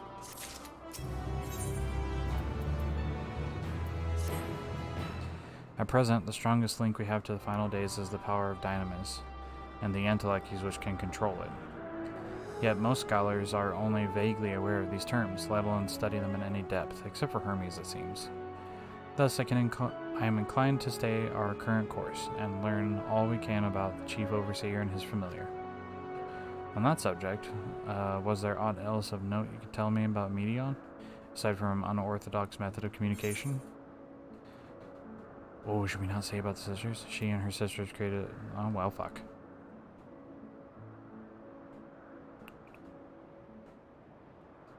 I feel like if we just say this, then it'll point out that she has sisters. I rather wish you had mentioned that earlier. In any event, would you care to elaborate?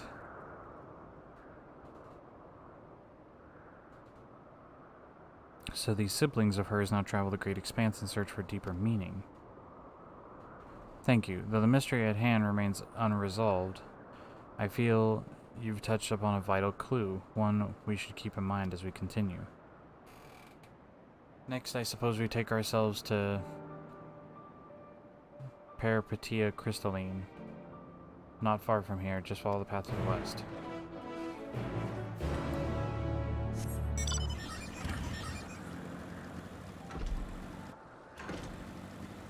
Oh, okay, I feel like I made a mistake there. Nope, there's the path, okay. Zephyros. Crystalline's right up here. Neuron.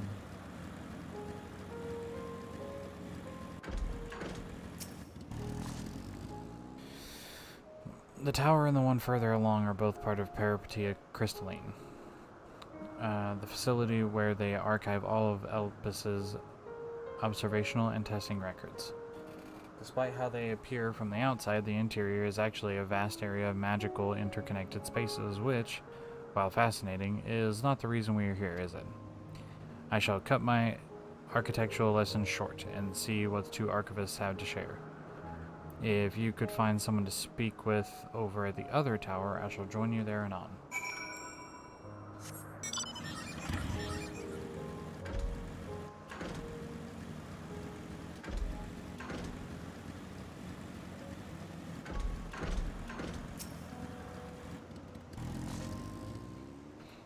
You have a question for me? Certainly. Just a moment while I conclude my current appointment.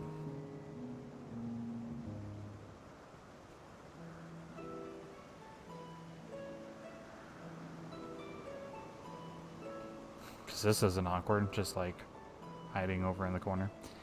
Indeed, so if you could provide a comprehensive log of those behaviors, we should then have sufficient data for our official records.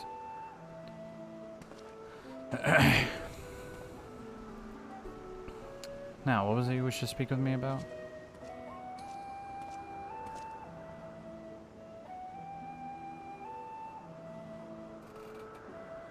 A Chief Overseer's personal research project, and by that I assume you mean Medion. Such undocumented studies are difficult to track. After all, hardly a day goes past without seeing a researcher trailed by one creation or another. I'm afraid I cannot tell you exactly what when Medion appeared, only that she now spends much of her time at Chief Hermes' side. Although, I do recall an interesting tale my dearest Galeen shared with me.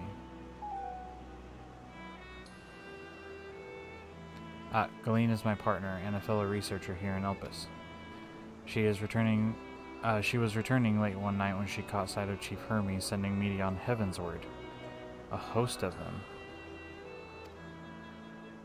For several days, she would speak of that scene with wonder, describing it as one of the most beautiful spectacles she had ever witnessed. That sounds like a story I should like to hear.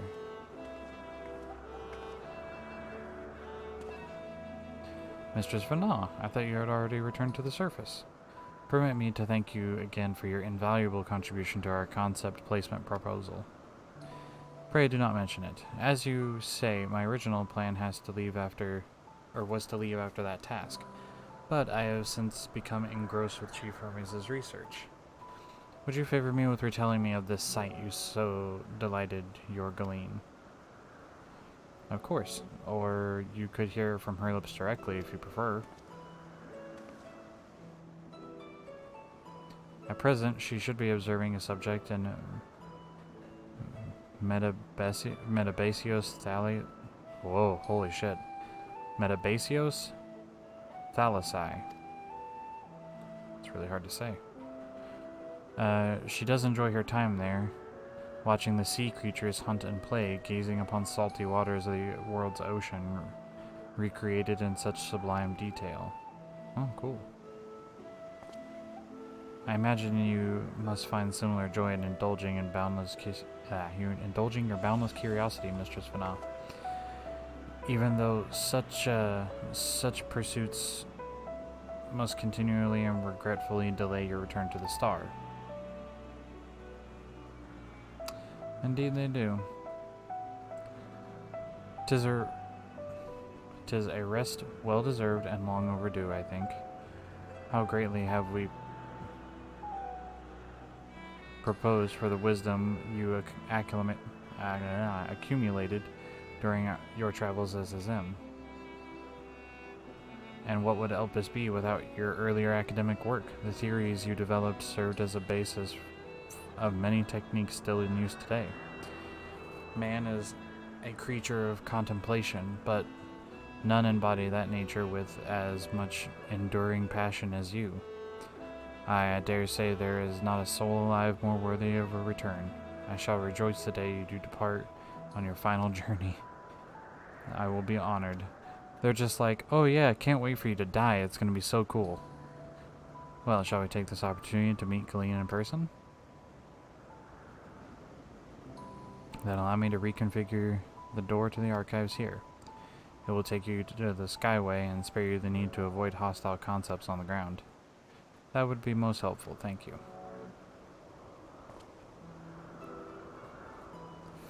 Yeah, they're just like, oh wow, you know, can't wait for you to die, that's gonna be so cool.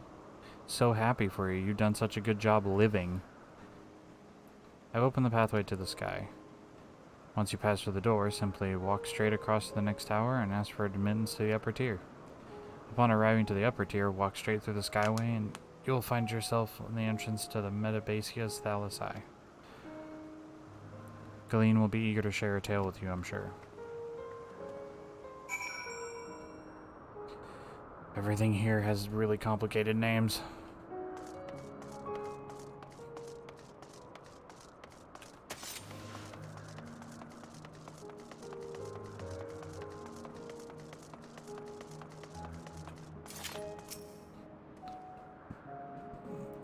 Mistress Spana, just passing through? Then allow me to prepare the path. If you need further assistance, there is always an observer or two on the upper skyway.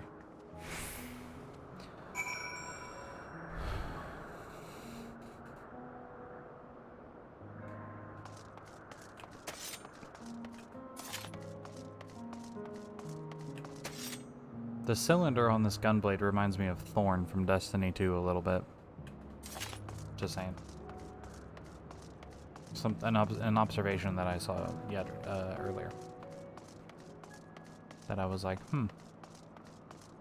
Are these lamps all made of like crystal? Like, are these just big ass crystals that point?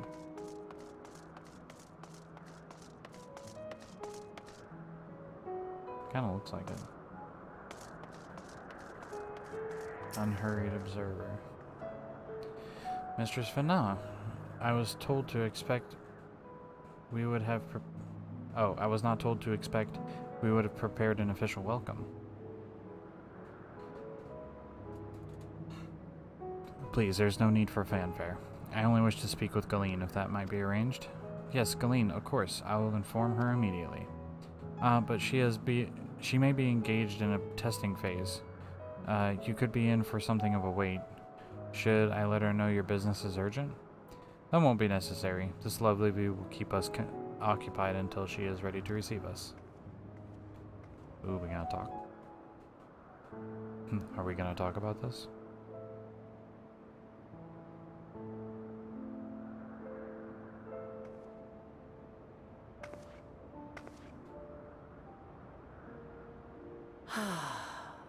A delightful breeze and a breathtaking view.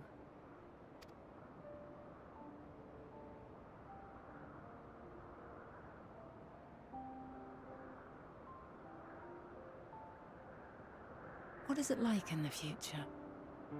Is the world still a beautiful place?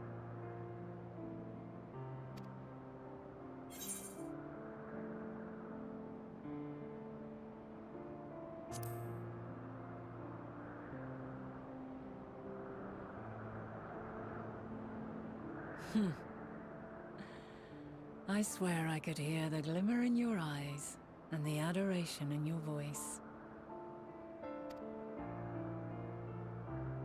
While we wait, will you not tell me about your adventures?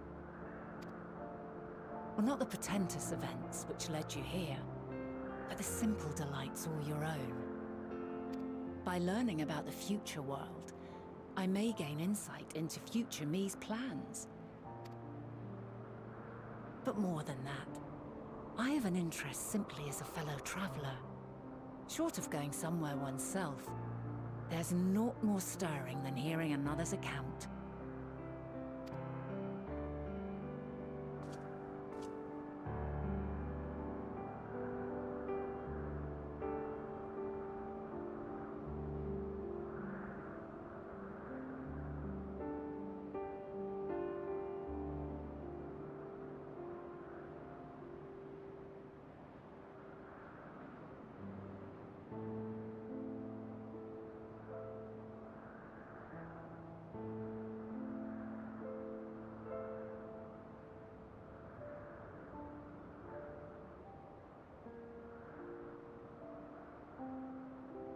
Incredible. Would that I could have been there to see it.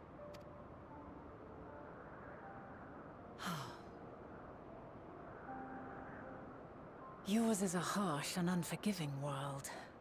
Yet in spite of this, your brethren hold fast to their virtue.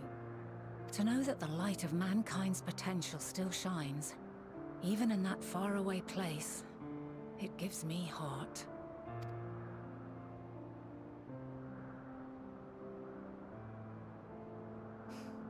Thank you for regaling me with your tales. I will treasure every word. As you know, I was once a scholar. And among other things, I sought to understand the workings of the world. What exactly is ether? How formed the laws of nature? Whence sprung mankind? Riddles and mysteries beyond counting.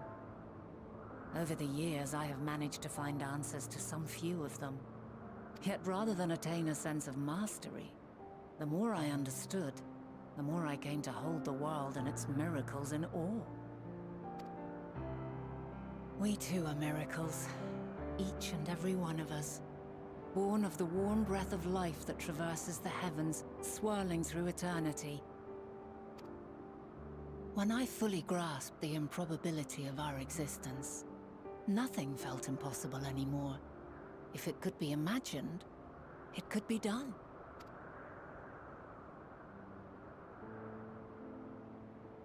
A passion swelled within me, an epiphany dispelling all preconceptions of what was natural and true, and a presence without.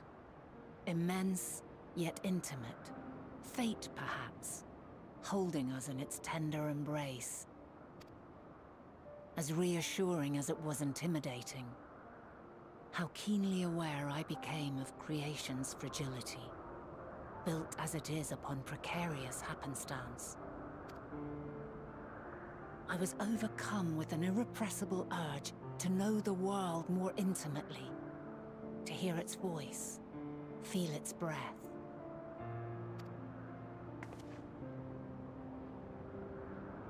I ventured forth on a journey that very day, so very long ago now. Freed from presumption and prejudice, I saw the world through a newborn's eyes. Everything fresh and new, and so beautiful. Lands that stretched on forever. Skies one could drown in. The heartbeat of nature, silent yet strong. And amidst it all a people. Beacons of light and life. Laughter that warmed my heart like naught else before. They are my meaning, and my purpose, my love.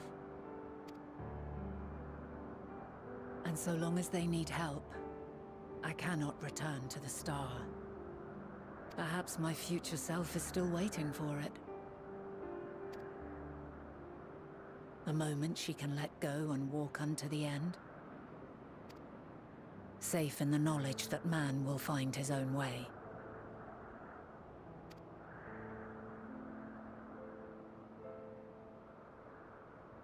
You, who are our future, tell me this, and tell me true. Has your journey been good? Has it been worthwhile?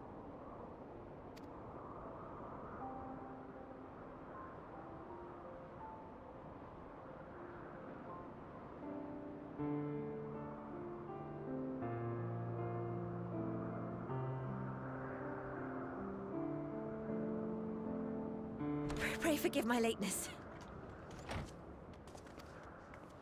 My observation subject was rather irritable, and it took a while to settle it down. No need to apologize. Your work takes precedence. Besides, we had a pleasant conversation in the meantime. You're too kind. Now then, I'm told you wished to ask me some questions. Indeed. I've an interest in one of Hermes' creations. Meteon. You witnessed a host of them take flight, yes? Oh, that! Yes, I did. It was in the dark of the morn. I'd left the Thalassai after nocturnal observation. As I walked along, I spied a bright light climbing high into the southeastern skies. Then, in an instant, it was gone. Like a shooting star, only rising rather than falling. But then another shot up.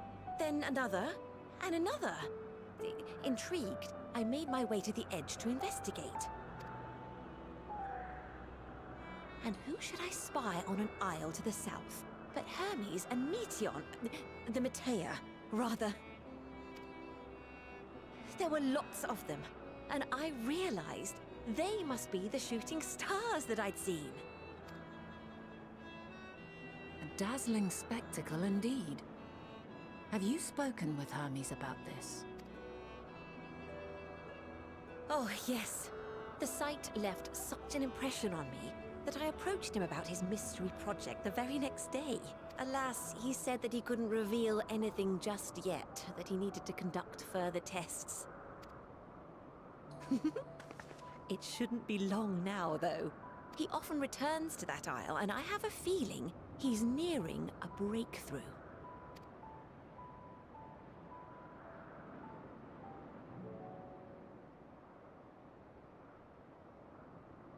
Splendid. We are likewise eager for the details. Well, that is all we wish to ask. Thank you for taking the time to indulge our curiosity. You're very welcome. It's always a pleasure to speak with other inquisitive souls.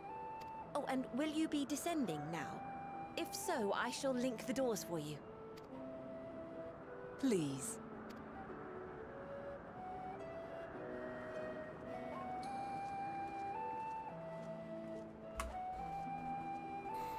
I don't know, chat.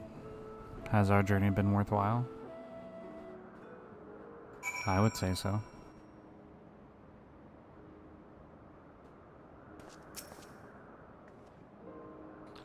Another piece of the puzzle falls into place. From what we learned thus far, I think we can safely conclude that Hermes hasn't been revealing the details of his research to others. Which suggests that either someone will appropriate his discoveries and make use of them, or that Hermes himself will have a hand in causing the final days. Since we have no reason yet to suspect the former, we should consider the latter the more likely possibility. Proceeding under that assumption, our next step should be to divine why, or even if, he might desire such a terrible fate for our star.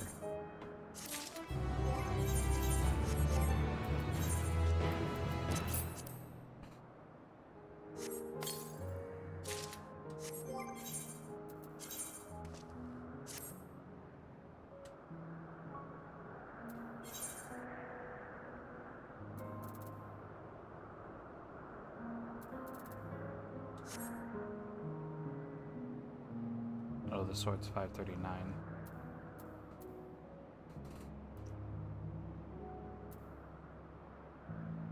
$363.66.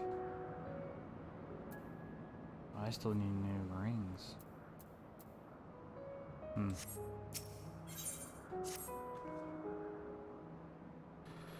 I should like to visit the site from which Hermes sent forth the Matea. Where have I heard that name before? Or the media. I've heard that somewhere, I don't remember where though. If we are fortunate, we might find some hint of what drives this research of his. Glean was said she spotted them in the southeast, rising from an isle she could see off the edge. If we stand at the same vantage point, it should prove not difficult to locate the isle in question. Let's take a look, shall we? Hang on, I'm gonna refill my drink real quick.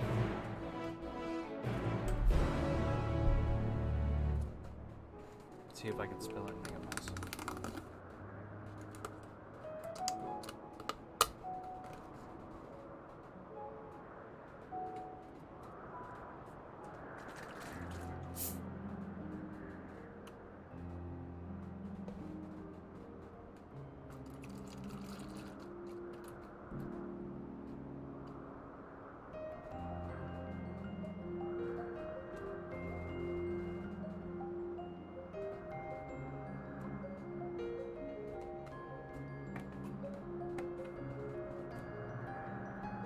There we go. I just wanted to put it into my Taco Bell cup, that way I can not have to keep opening the jug.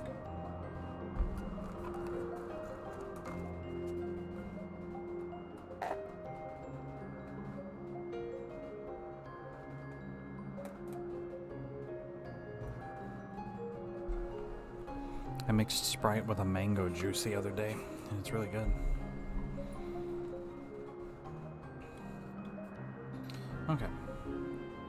How long have we been live? Almost 3 hours.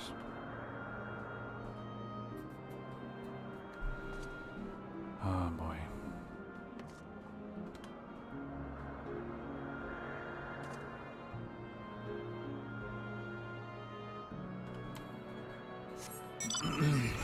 Alright. Gotta go over here. Now to the south. Must be whatever this is.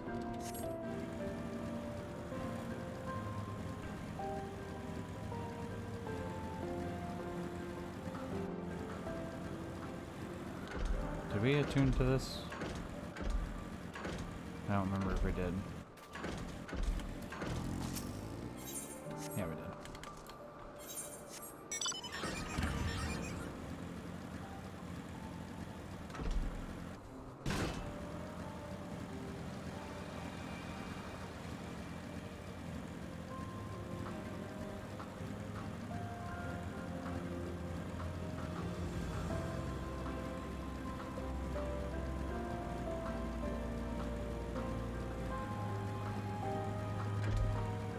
Oh, shit. This ledge. No. Nice kitty. Stay.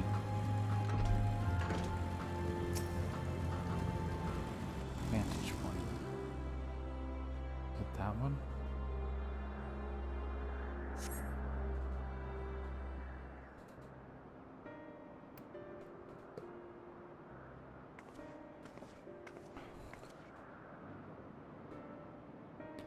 Now, if we're conducting some mystery research, where would I go? Ah, what about that one? Heavy means to fly, just quite a distance away. No, because I'm lazy. Inconvenient, but hardly an insurmountable problem. To me, Argos. Yeah, good boy. He's a fluffy doggy. My friend, would you mind creating a double to carry Hero here over to that island?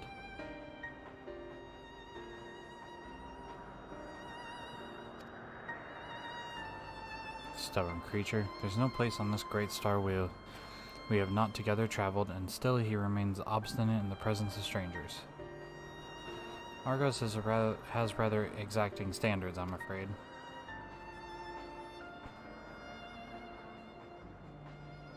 Oh, my glasses are gone. You've ridden him before? Your before meaning my after. Not confusing that. Interesting. It is certainly not unthinkable.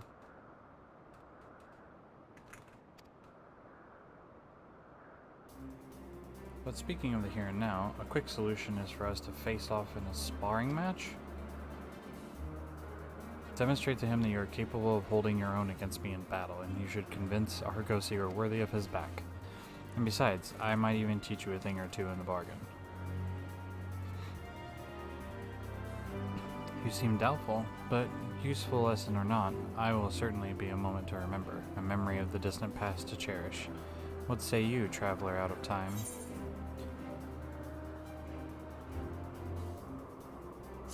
Choose your battlefield.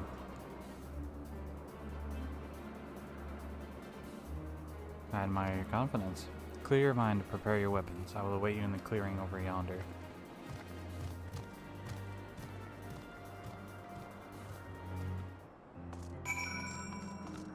Okay, I guess we're going to fight Heidelin.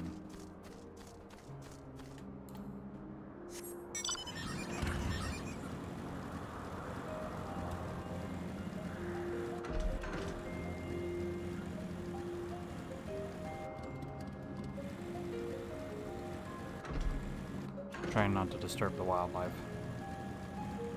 Well, this is a really nice clearing.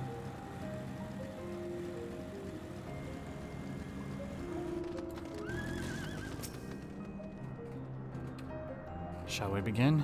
Be warned, I will not go easy on you. I will extend the same courtesy.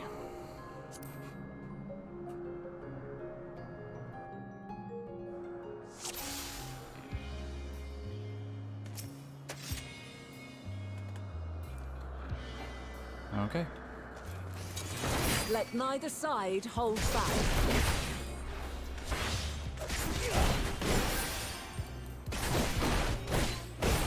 Use a sword and shield. That's really cool.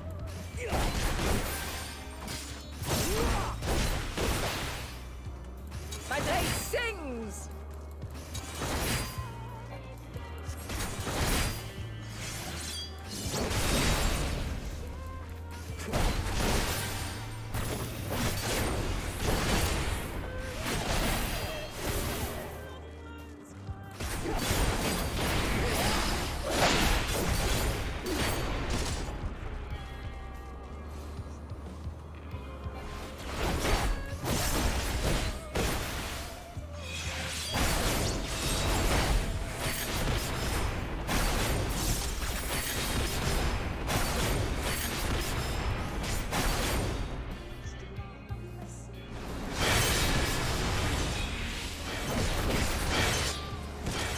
Okay. Okay. My blade sings!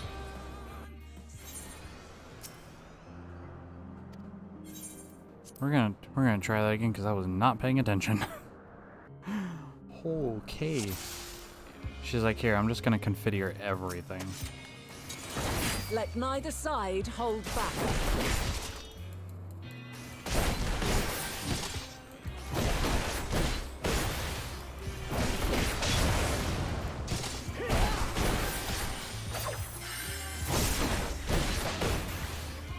My blade sings!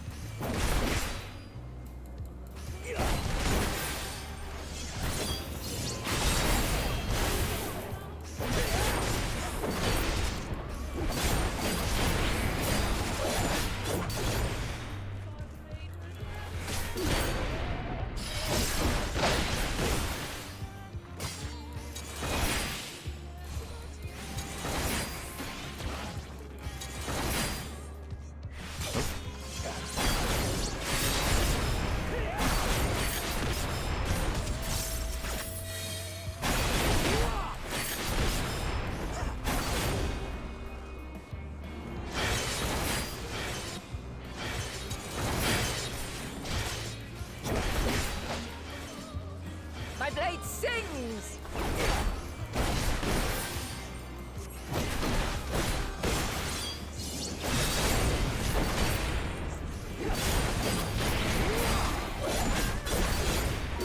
Impressive.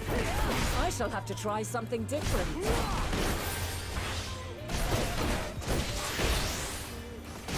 Oh, she changed to a dancer?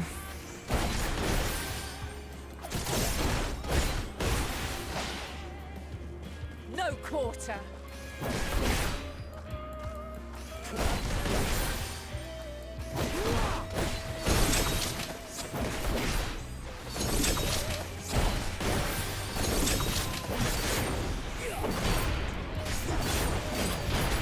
Have a taste.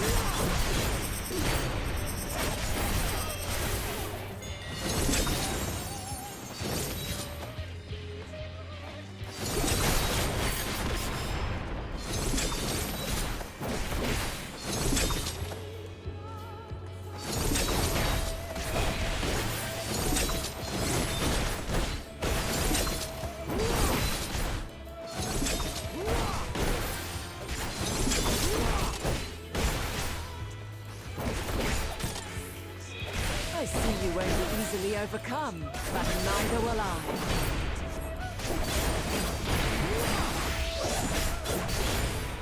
White mage.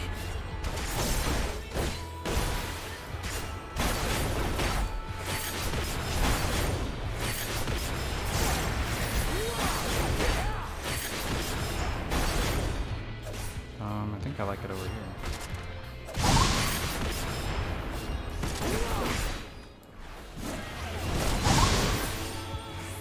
Prepare yourself.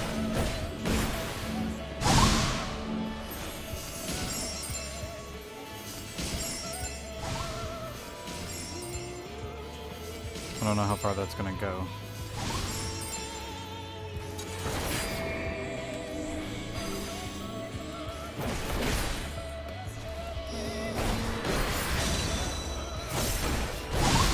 Can you just fucking bully me?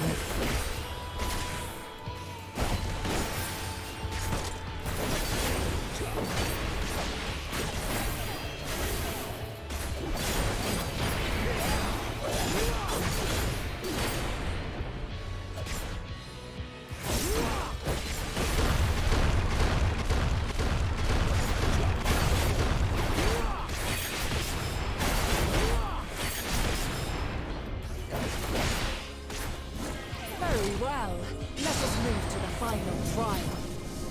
I have a feeling break it.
Holy crow.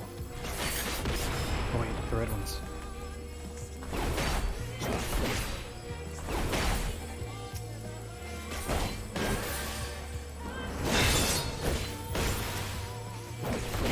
Uh-oh.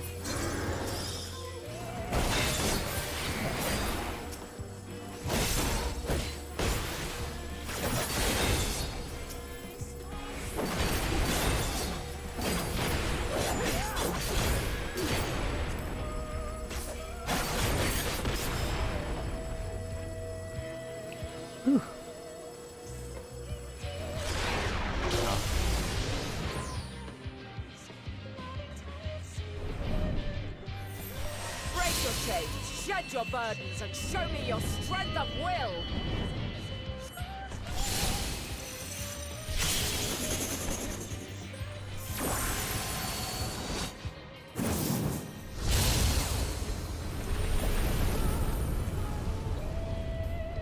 That was cool. Very nice. You still stand. The people of your time are more resilient than I had dared hope. I have seen enough.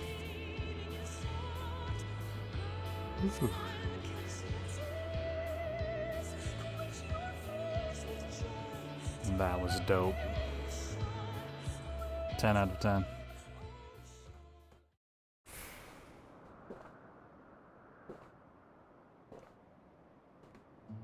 Twas my intent to finish it, but clearly I underestimated you.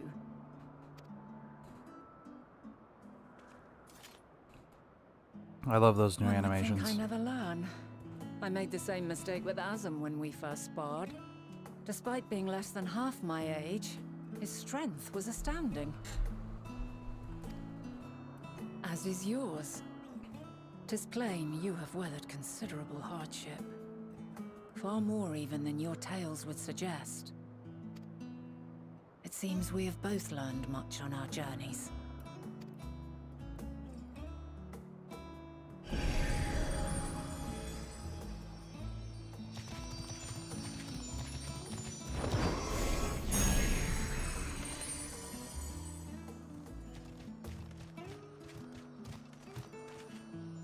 We have been approved. Well now, I dare say he is warmed to you. A boon to be sure. He never forgets his favorites, and is ever eager to come to their aid.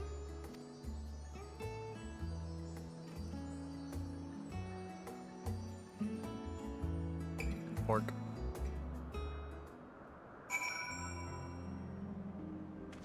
Bork, bork. Argos will soon have us standing on the very spot where the Metia made their departure into the night sky. With luck, we will learn something of Hermes' intentions. I hope... well, my hope is that we find no connection, no festering wish for oblivion. Then we might have Hermes and his considerable expertise working for us rather than against us. Flower upon your return. Banar Vana has Argos and his double at heel. Let us move over to the edge before mounting, shall we? That way, that will allow Argos to catch the currents rising up from below and give us a smooth ride over to the isle.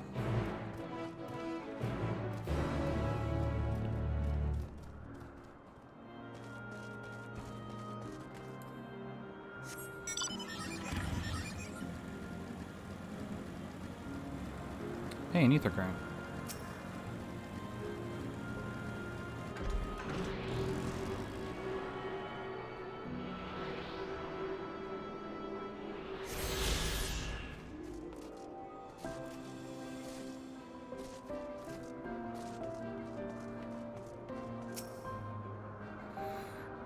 Argos motions to his back with his muzzle. You've been given the go-ahead to hop on.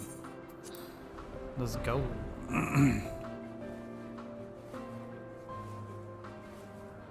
Tis a good boy. Isn't this pleasant? Argo seems to really think so.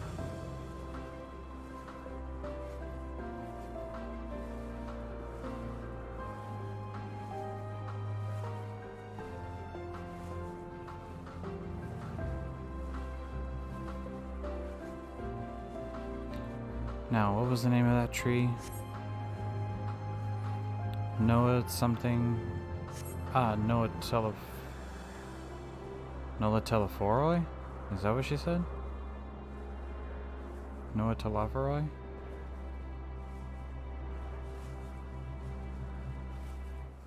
Is this where where he got the name Telephoroi? Brace yourself for the landing. I wouldn't want you tumbling off the last moment.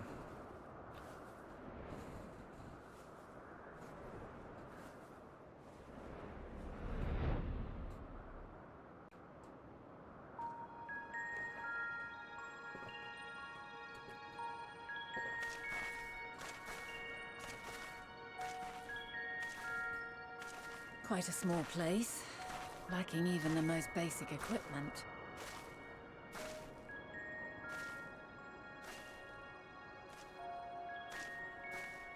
The present may yield no clues, but we may yet try perusing the past. Have you done this before? We're gonna try time travel again? So you cannot control the power freely. Worry not. I shall assist you. Come and stand before me.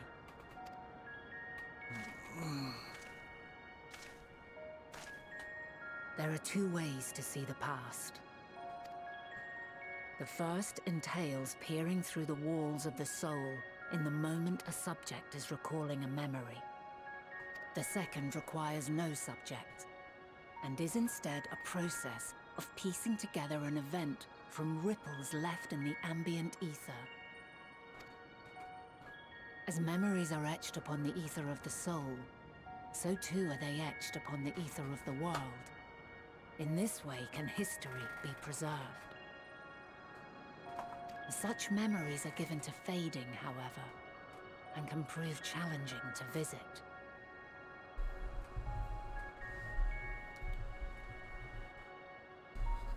I am leaning back full chill. But come, let us try. Close your eyes.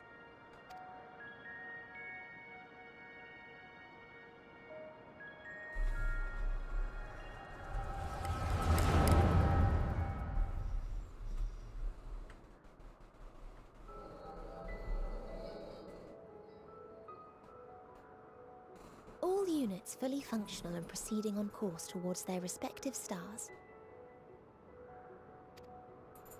Estimated time to completion of survey is 108 cycles. End of status report. Severing connection with shared consciousness. Did you hear that, Hermes? All is well.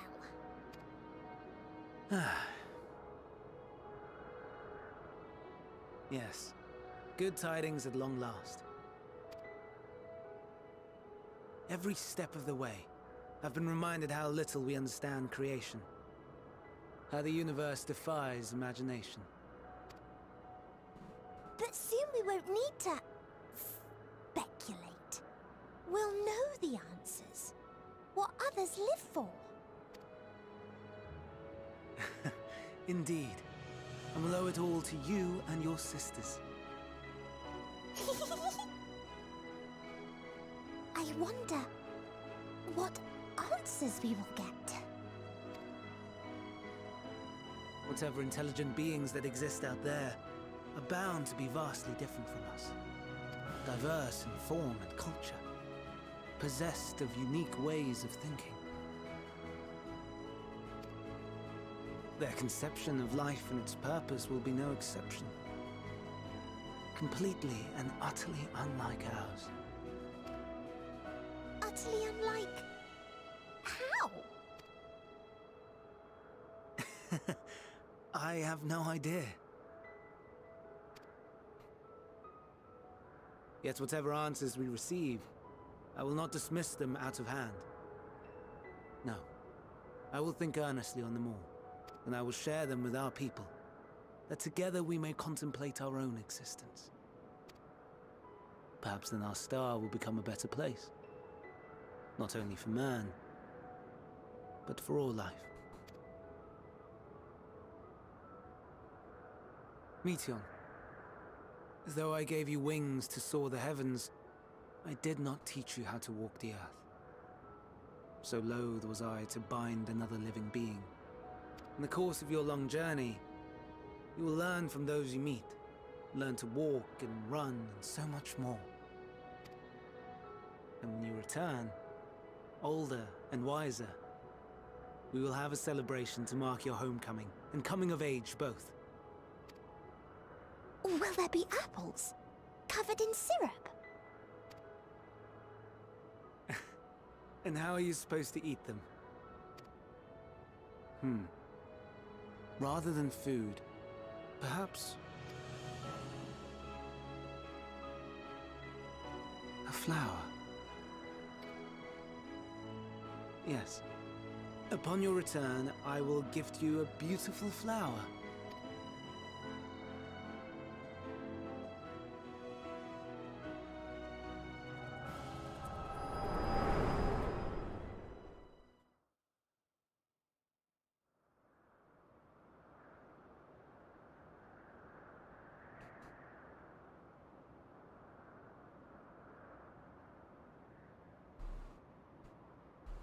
So, what is your opinion?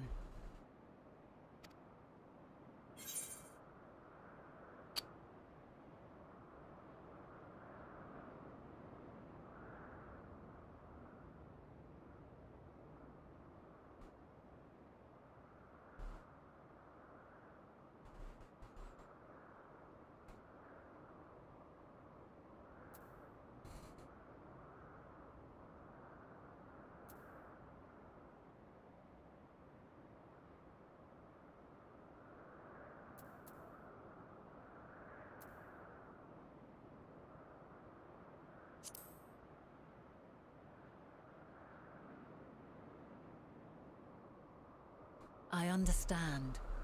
He is a gentle soul, and well-intentioned. Yet it does not take ill intent to beget ill. We must consider the possibility that something may have gone awry. Perhaps it was oversight, or simply an accident.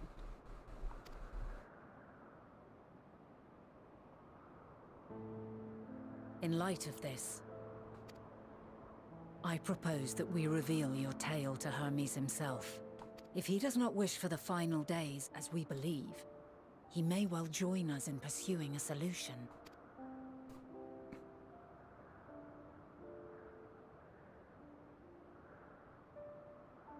Then it is settled. Let us seek out our friend with all swiftness. 'Twould not do to let such a pure soul be blackened by tragedy.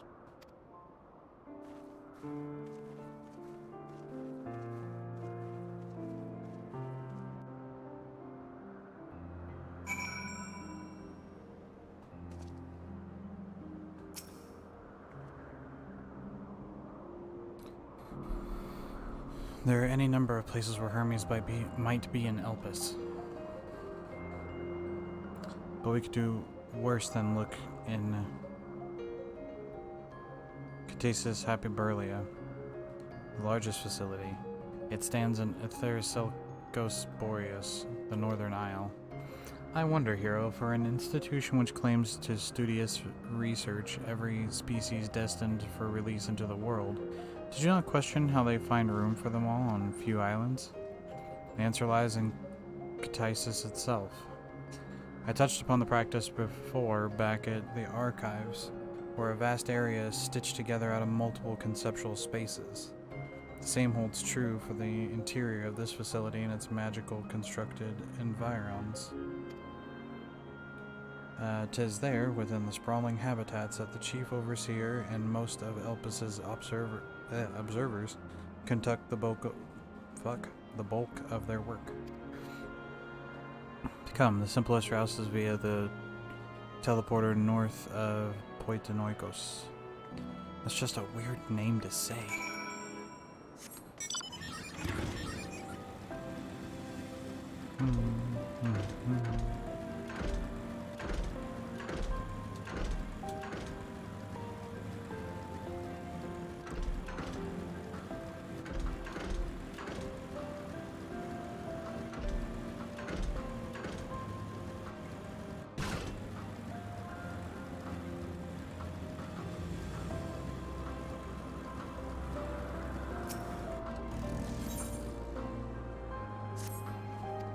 Go ahead and pick up these ether current quests.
Ah, good. The teleporter acknowledged you as my guest. You should now have the authority to use it as you wish. As for the key to Catasis Hyperborea, we follow this path and turn left at the crossroads.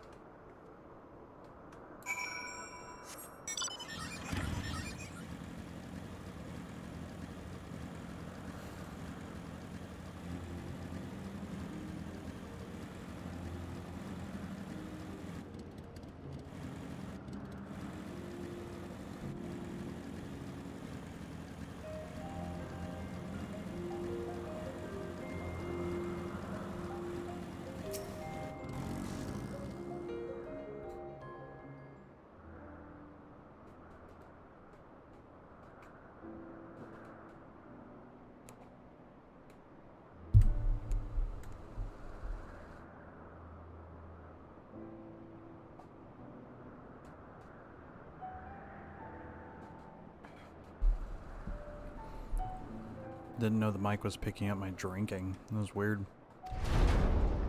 We should head inside and ask if Hermes' whereabouts. Hermes is at another facility, as we have just discovered.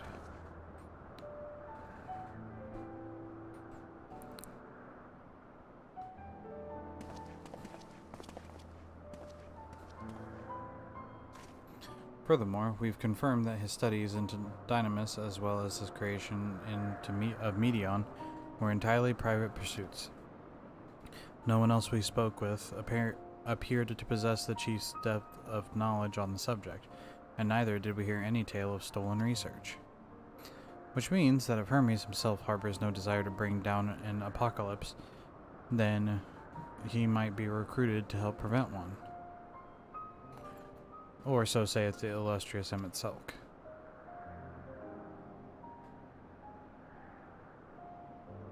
According to your story, the 14 divined the connection between the celestial currents and the final days. But we were never able to pinpoint the root cause of the calamity. With our people's greatest minds, not to mention Hythlodaeus' sharp eyes, committed to the pursuit of a solution, such an outcome seems inconceivable. The only possible explanation is if the nature of the catalyst was so inexplicable that even we failed to perceive it. And what better fits that description than the invisible, intangible dynamis? Which in turn leads us to our next question. How did Hermes, in his role as Fandaniel, not recognize the subject of his own research? We must assume that he either knew and was unable to help, or that he was otherwise prevented from identifying the cause in the first place. At this juncture, all we can do is speculate. To be clear, the Convocation does not tolerate acts of deception or malice. We are practiced at perceiving truth, and would have known had Fandaniel lied to us. Hermes has no conscious wish for the world to end. At that I am certain. It seems there is more to the tale after all.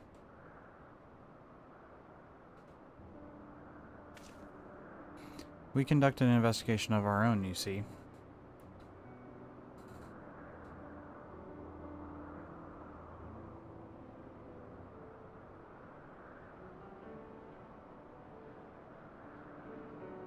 How comforting. We seem to have reached the exact same conclusion. I see no reason to delay further. 'Tis time we brought Hermes into the fold, as it were.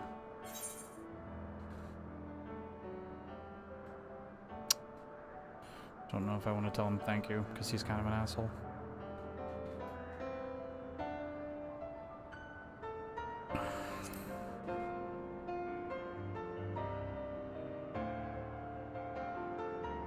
Save your thanks. I did not say I believed your ridiculous story. But as Emmett Selk, I have a duty to examine any potential threat to our existence, no matter how ludicrous or personally offensive I may find it.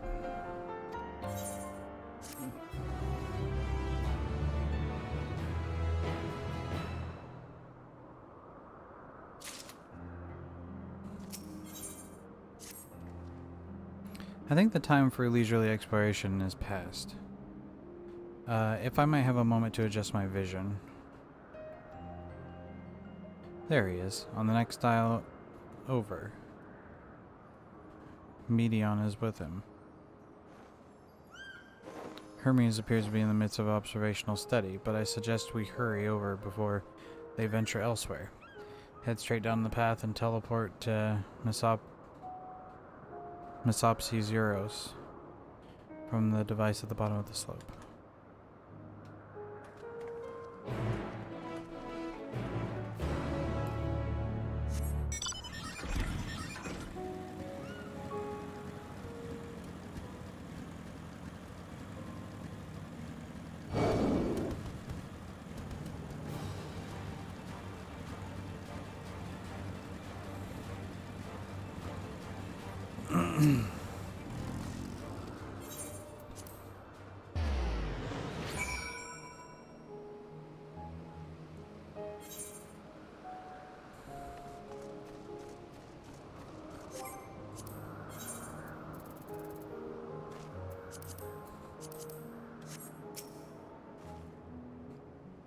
They are close by, within the Hungering Gardens. That would be the circular enclosure you just seen up ahead. Well then, hero, make yourself useful and bring Hermes out here to us. If I were to go, he would assume I was only there to press him on the Fandaniel matter. Of all of us present, you stand the best chance of convincing him to put aside his work for the moment. But the creations in there are not exactly... Then again, perhaps Hero can handle himself. He did survive a bout with Venon after all. Off you go to find Hermes, but do be prepared to come to blows with the garden's denizens. Sure thing.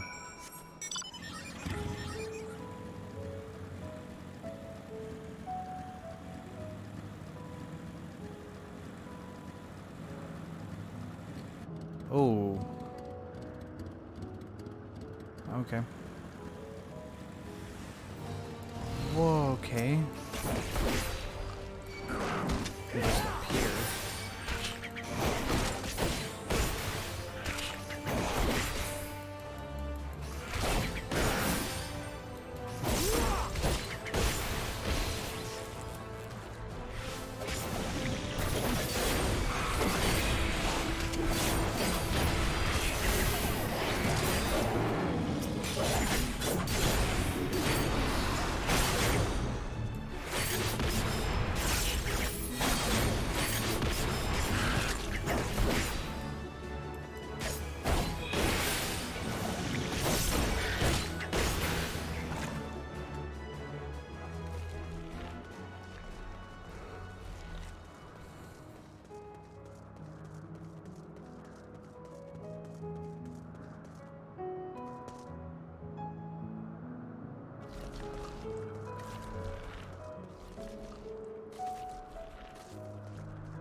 Hero, what are you doing here? I thought you were keeping Hythlodaeus and MSL company. An important matter. And unrelated to my decision on Fandaniel, you say? Then yes, I will come, as soon as my work here is finished. It will not be long, I promise, but you should really wait outside the garden with the others. This is no place for idle exploration.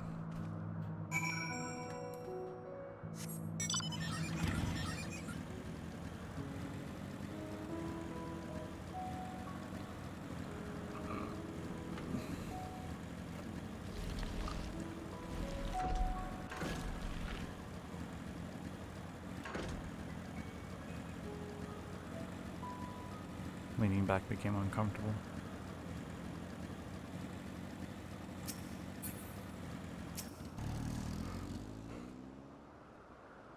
You spoke with Hermes, then? And were briefly entangled with the denizens of the Hungering Gardens as well, I see. Or should I say I smell. I cannot speak for certain Convocation members, but I, for one, am impressed by your fortitude. Well done indeed. Now that you've convinced Hermes to confer with us, let us pray that things will soon take a turn for the better.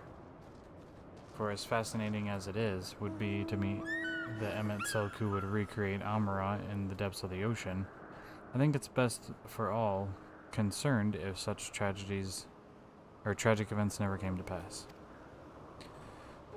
Be it in our future or your past, assuming yours is not truly written in stone, naive hope that is.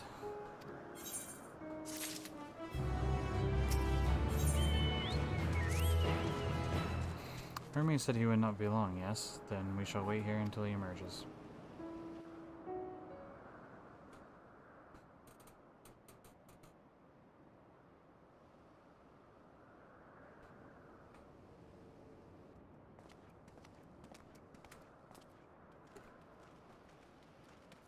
My apologies for keeping you waiting.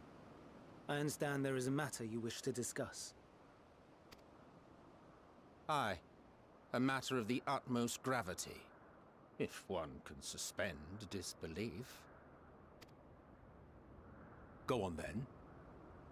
Tell him what you told us, who you are, and why you came.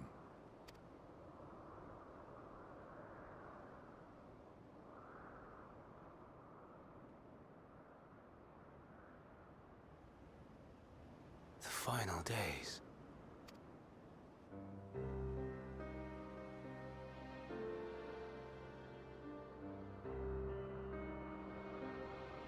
The phenomena observed during these star-encompassing calamities is likely the product of a dynamis reaction. And none is more versed in the applications of this energy than you, Hermes. I must stress that we do not believe you would desire such destruction. We come not to lodge accusations, but to beg your wisdom.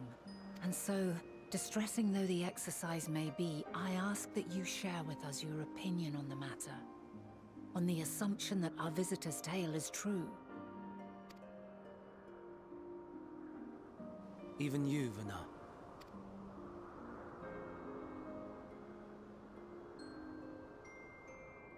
As you say, the phenomena observed in the two calamities may both be attributed to dynamis.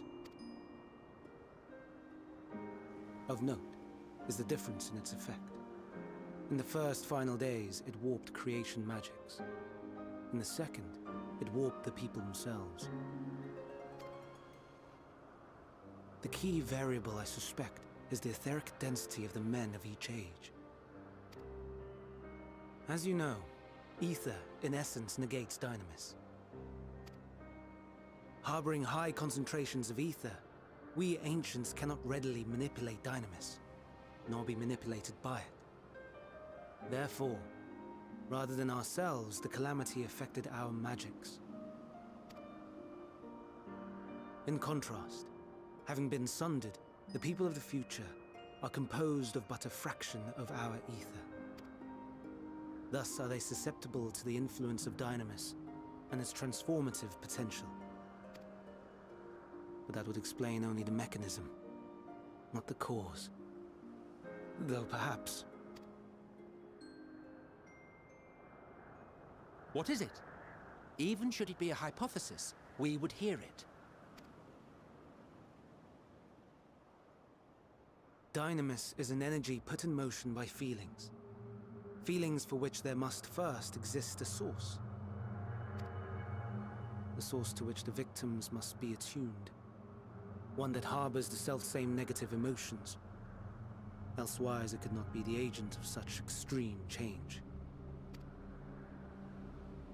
So it wasn't the stagnation of the celestial currents. Someone, or something, is instigating the star's demise.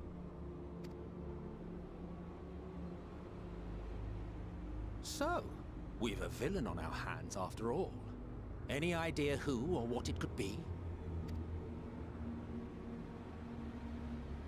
The celestial currents comprise the outermost layer of the star's ether, encasing it like a protective sphere. According to your tale, it was where the currents were weakest that the phenomena first manifested. If the inciting factor came from without Aetheris, then its effects would first be seen in those locations.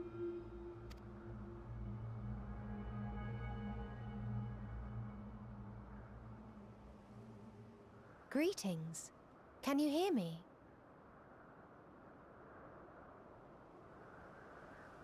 Do not be alarmed. I mean you no harm.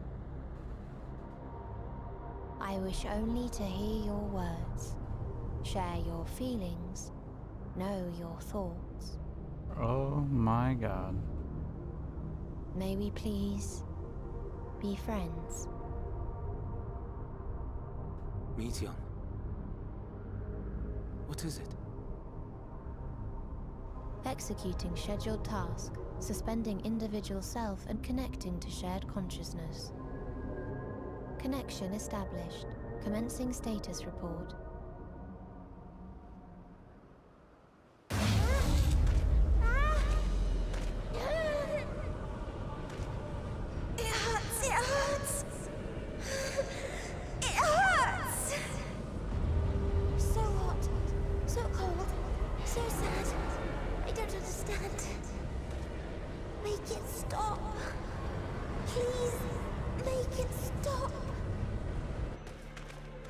Steady, Meteion. Steady. That just scared the So shit out of me. scared. So lonely. The pain. It's too much. Why? Why do we...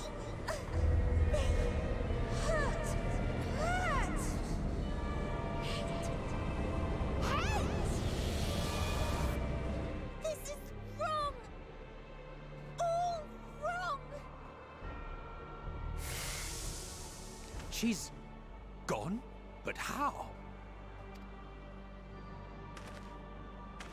She has altered her etheric density in order to blend in with her surroundings, an ability for avoiding confrontation. Most effective. Frustratingly so. I can't see her either. Not even a trace. Stay away. Please. This is wrong. My mistake. So please. Are you all right?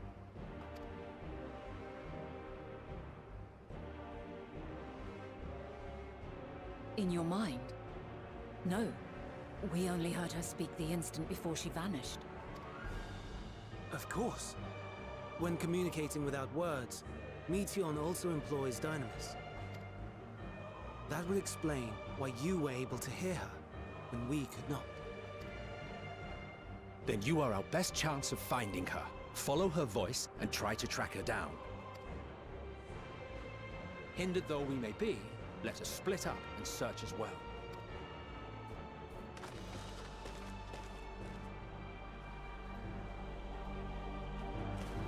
It's her sisters, I think.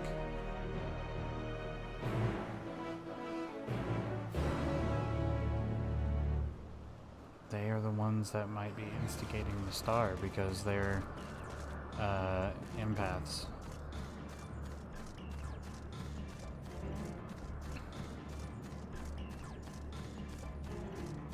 Oh, please don't pay attention to me, Plant Hydra. Since your sense is questioning for any hint of Meteion's presence.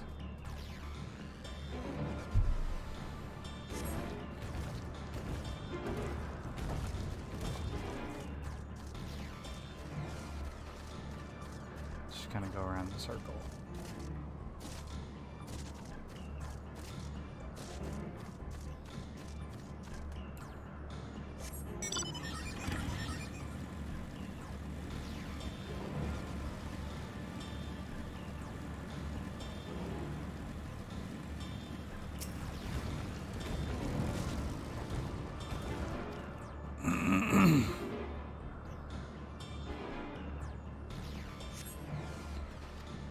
Not here either. Where are you? Was that a spot?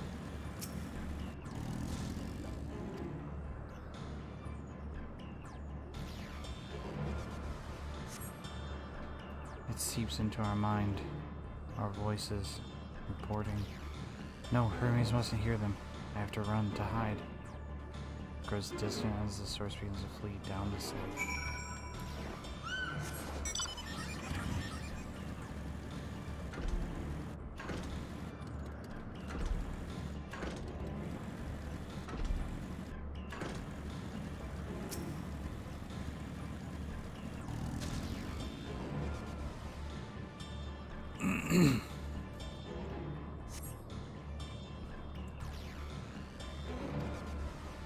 Come on, it said you went down the slope.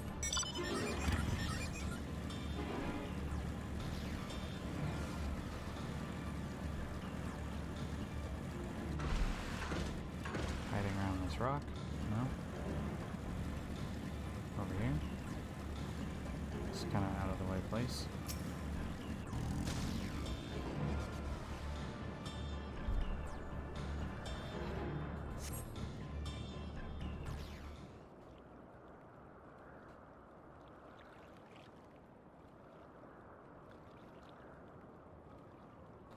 Greetings and salutations.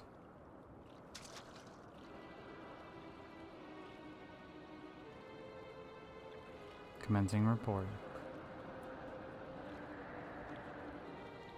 Oh no, we can't tell them that. We must run far away. Oh, come on, chick. Please don't follow me. I'm in the top of the ridge. I have to know, though. I need to know.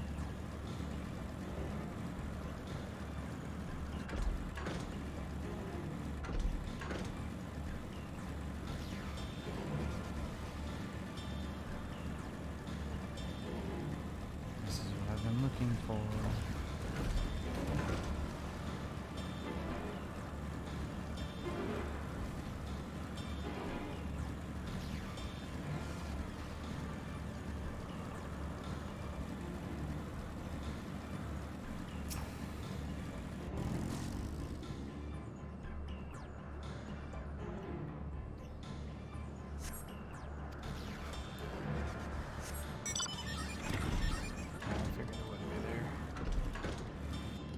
Didn't hurt to try. Probably like behind this tree.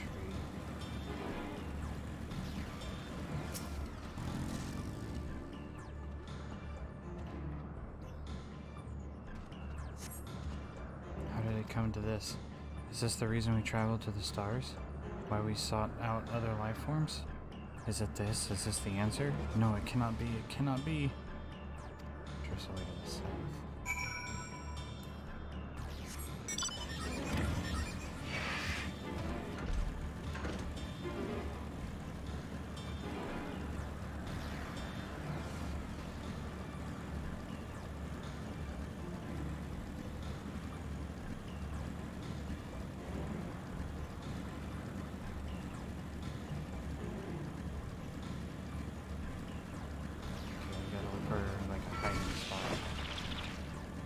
Serious.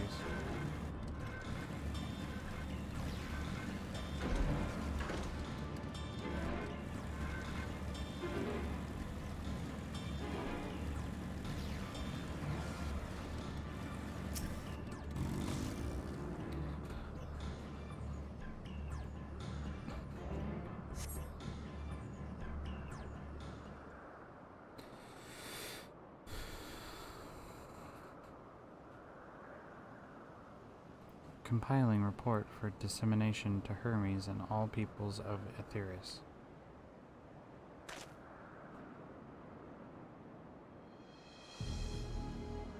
Processing expedition data, preparing profiles on intelligent civilizations, formulating answers to the question, finalizing report. No, hero, you mustn't listen. God damn it. But I need that information.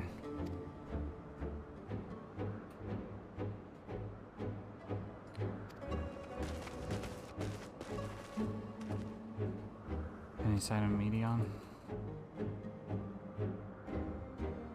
Panic and confuse, which will make it all more difficult to predict her movements.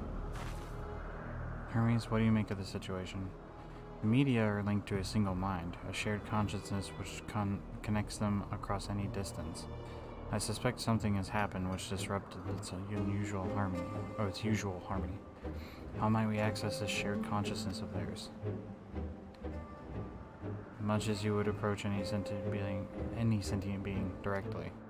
In the media's case, that means speaking to any incarnation within physical reach.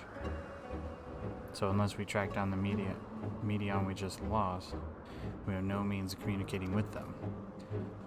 No way of knowing what befell our sisters. No way to provide directions or guidance. Then we had best set our musings aside and concentrate on how we might find her.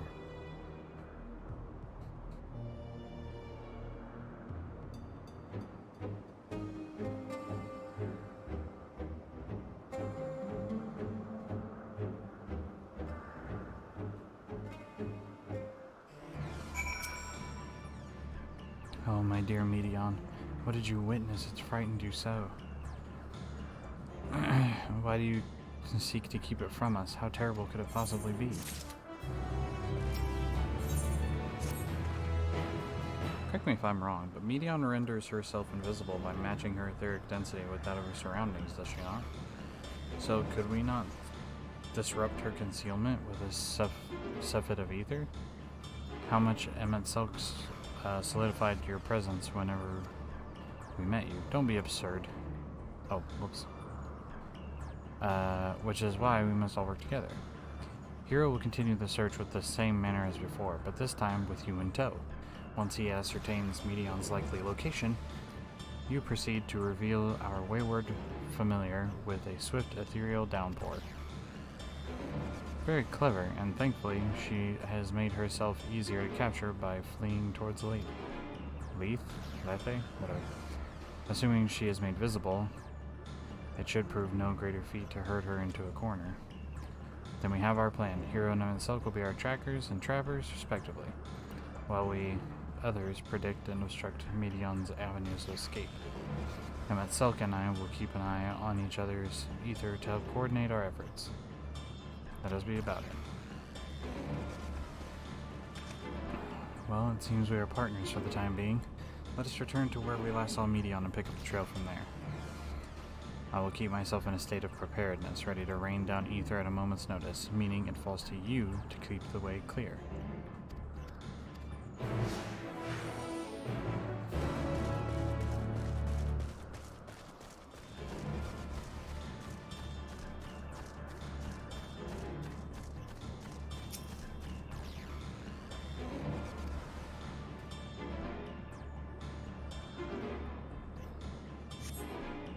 Why can't I fly? Are my functions being restricted? Hide. Yes, I have to hide. Then no one can find me. She went to the lake? This isn't tiresome enough. Well, at least that opens expanse that should make her easy to find. We won't lose her this time.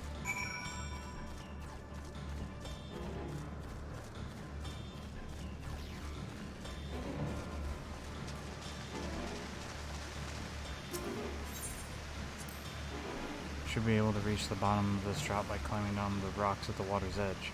Do not even think of dragging me over the falls. Final days or no, if I end up drenched from head to toe, I swear I will feed you to a remora.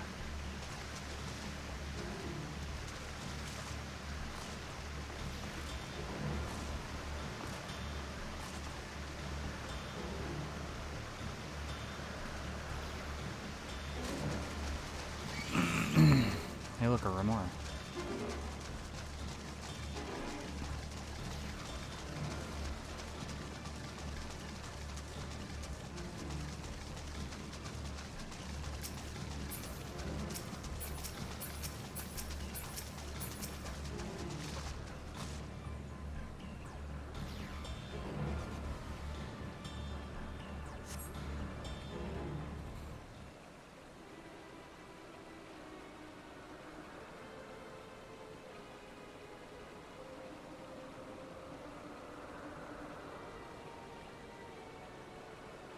Not here. I'm not here, please.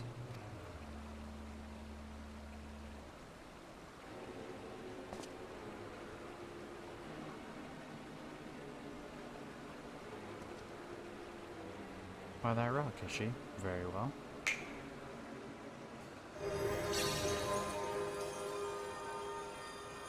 What? Why can't I hide?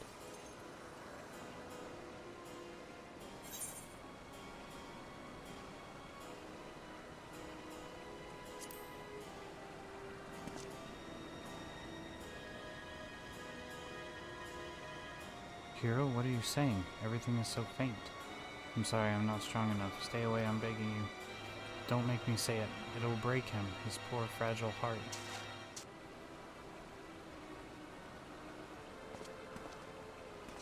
Now we have a chance. Once the others are in position, the two of us can herd her into their midst.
use that, but I'm gonna check this little thingy.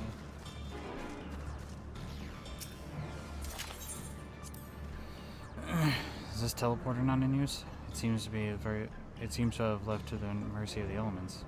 Either way, it bears no trace of Medion's essence. We move on.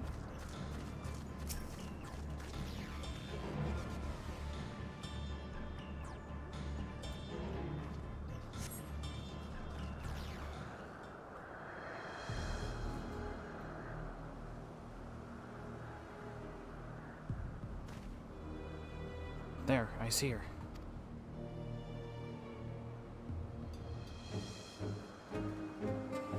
Crime and Netley. Wow, goose chase, I'm telling you. I wonder, if I pull out a chocobo, or like a two-person mount, will he jump on? Hang on. I'm curious.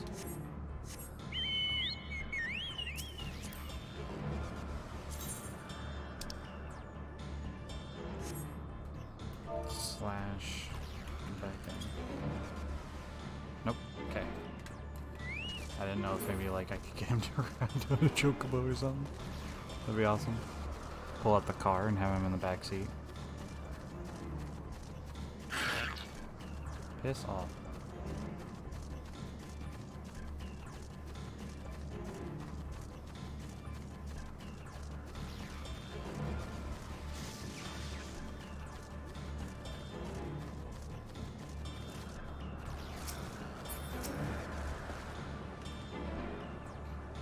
He's running that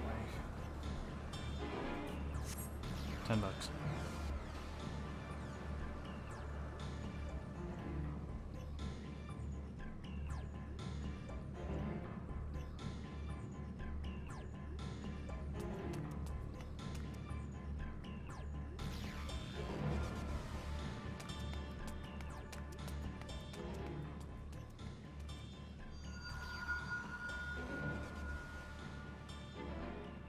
Aha! Give chase. We shall herd her into the shelter.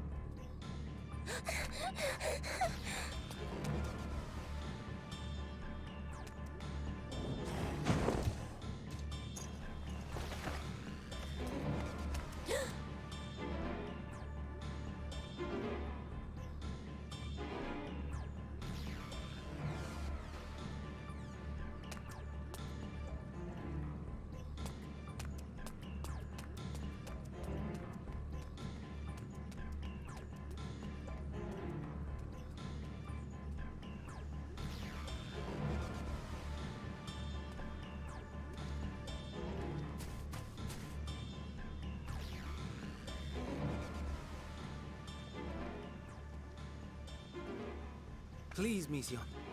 We must speak.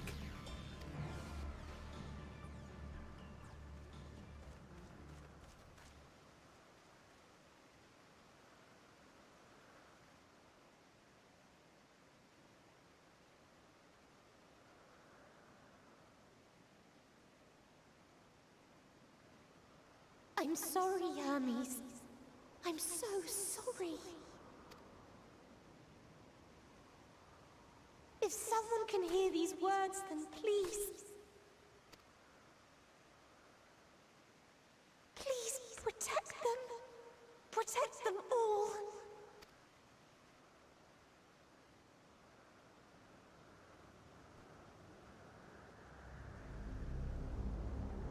Individual self-suspended. Connection with shared consciousness stable. Our survey is complete.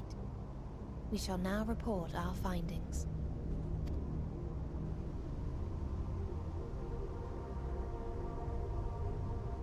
All units safely arrived at their respective destinations.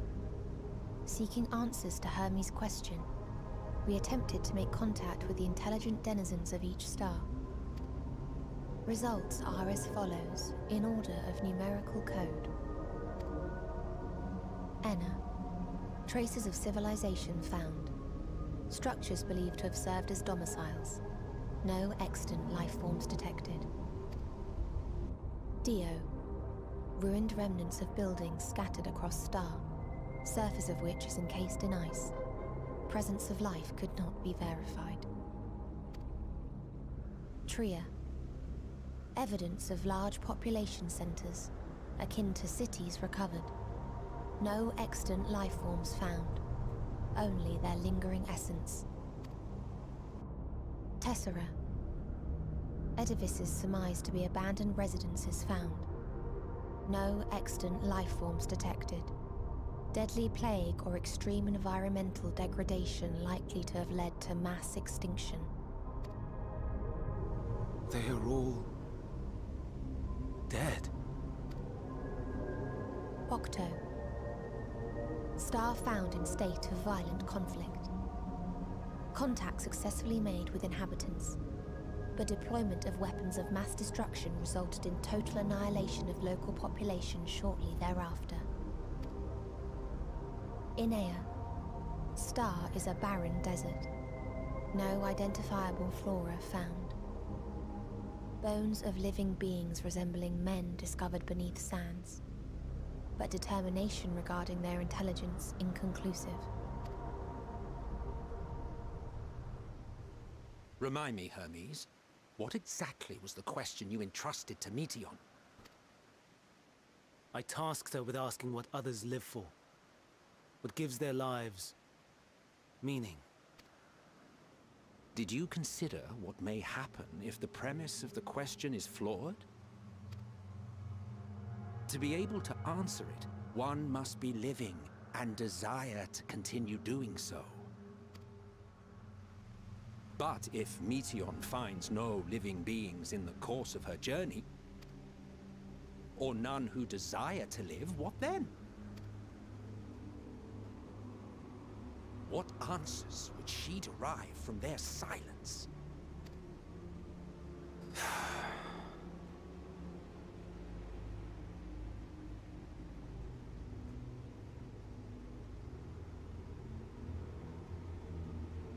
Meteion, enough! Suspend your mission and return hither at once. Decapente. Local civilization once flourished under auspices of higher power. Said power later laid waste to civilization in fit of rage. Upon revealing this to me, entity elected to self-terminate in lieu of providing answer to question. No other intelligent life forms found.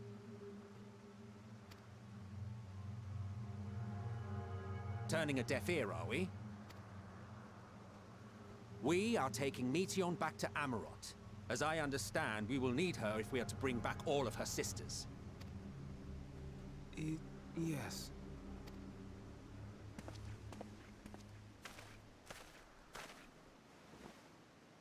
Meteion.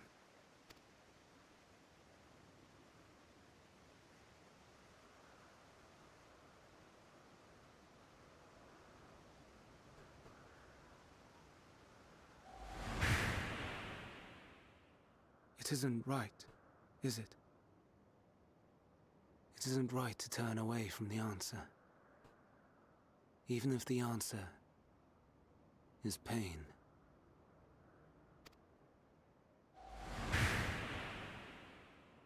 Even if we aberrations must scream ourselves hoarse to be heard.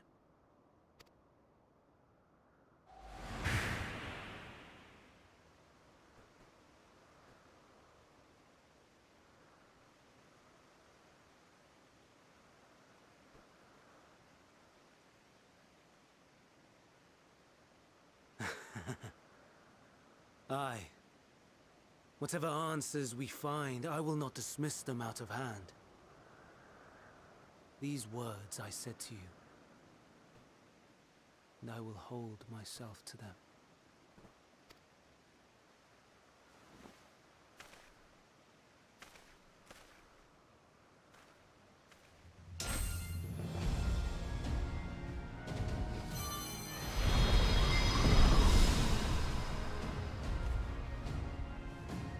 Okay.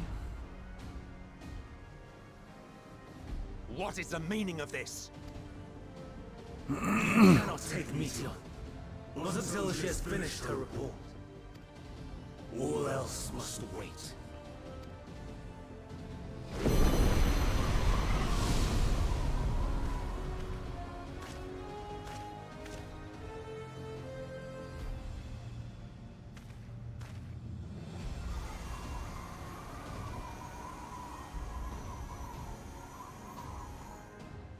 You fool!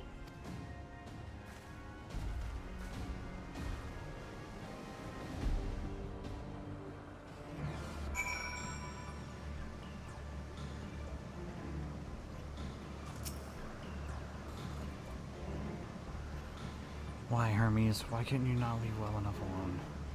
Will these answers assuage the pain you feel when a creation is returned to the ether? Had you never cast your accursed question to the distant stars, we may have one day learned to be at peace upon this one. Thankfully, we're gonna do another trial. Caging the messenger. Hythlodaeus is pondering what to do next. Hermes is heading to Ctesias. Considering the expansive dimensions in that place, even we may have a difficult time locating his ether. All I can say is that he entered from the rooftop and likely arrived in the uppermost point in the facility. So do we pursue him? Of course we pursue him. No matter what Hermes might be thinking, Medion is a potential threat that needs to be brought under our control. The Convocation's duty to safeguard the star takes precedence over any personal stake in the matter. Vana, hero?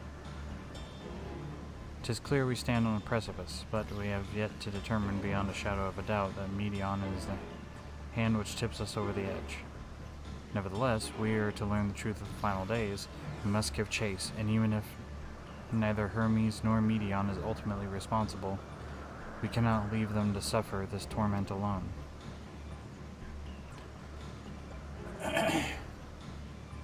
Agreed on all counts. Ctesias Hyperborea we go.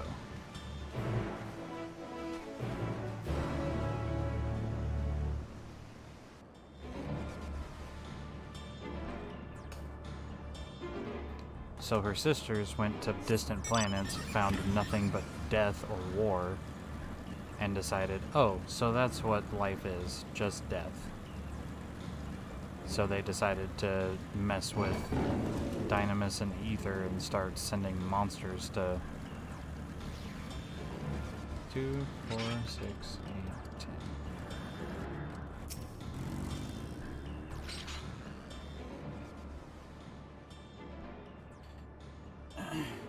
Making sure that, like, he didn't just automatically summon the Convocation. What have we here? Excuse me, something happening inside the Ctesias? Vana, I'm so glad you're here. No one knows what prompted it, but the alarm was sounded and Ctesias put into a state of alert. Procedure dictated that we evacuate immediately, and we have yet to investigate further. This is Hermes is doing, obviously. And what does this state of alert entail exactly? A field of dampening magic has drooped over the entire facility, usually in response to escaped entities and the like. Ctesias scholars and observers are unaffected, but everything and everyone else is weakened to a fraction of their usual capabilities. They considered us forewarned. We do, however, have an urgent business with Chief Hermes, and must enter the premises regardless.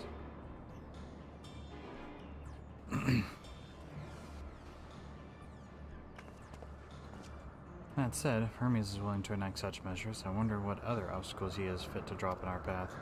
With that enfeebling spell in place, we're not likely to be at our fighting best. I was hardly an effective combatant to begin with. I have little to offer beyond my etherical vision.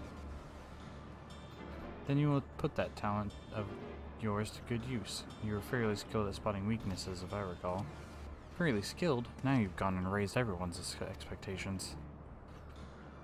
We all need only make the most of our strengths, and I will fill the gaps as required.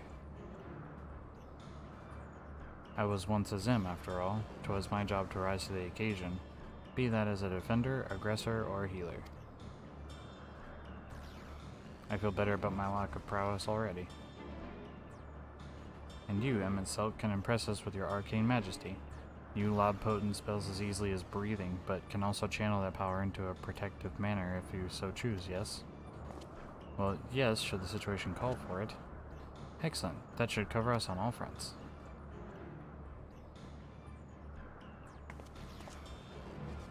Your tale led us here, hero, so 'tis only right that you lead us now. No matter what lies ahead, we will win through to Hermes and Meteon.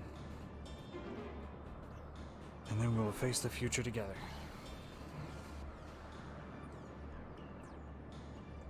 Dungeon? Trial? Trial dungeon?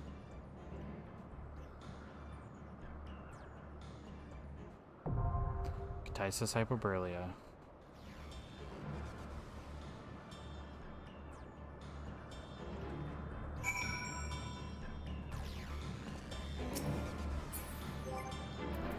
Wait.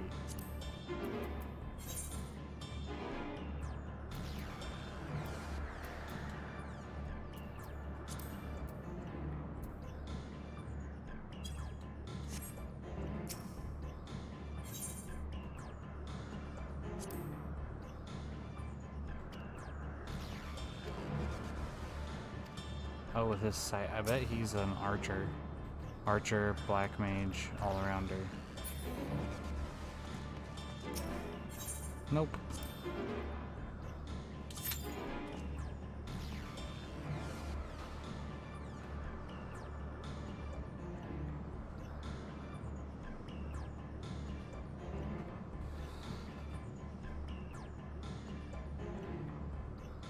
I will do what I would have always done, and I will enter with players.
go.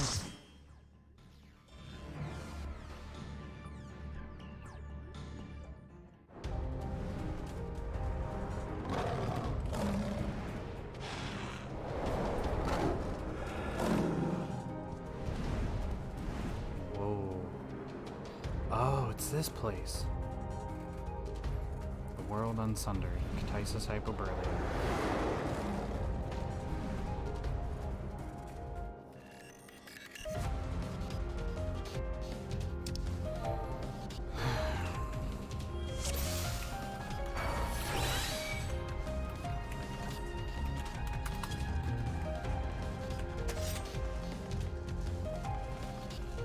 Please, turn back, else I might be forced to.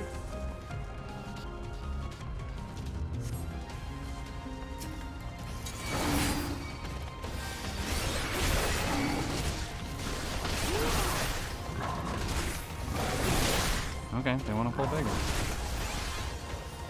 That looks like they keep motioning to move. Oh boy.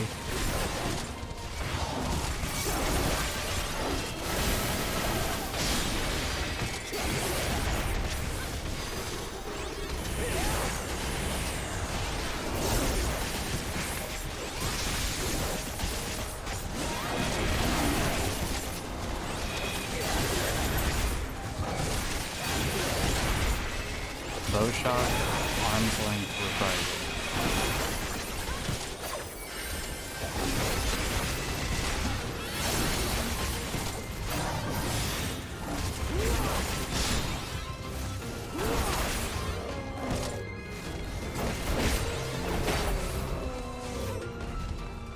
That was a nice, wait.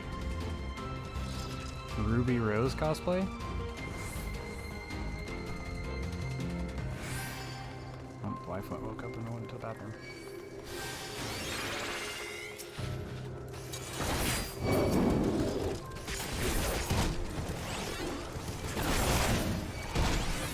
Don't think... I don't know if this is a boss or not.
What the?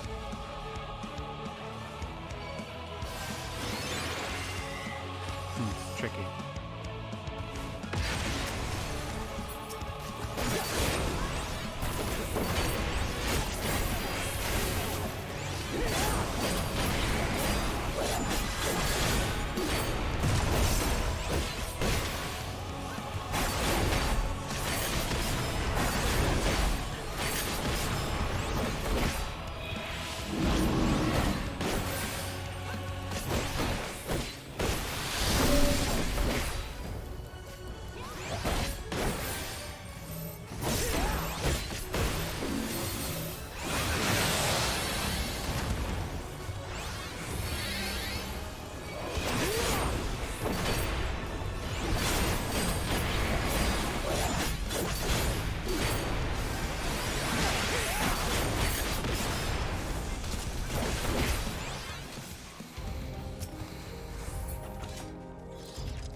Casting.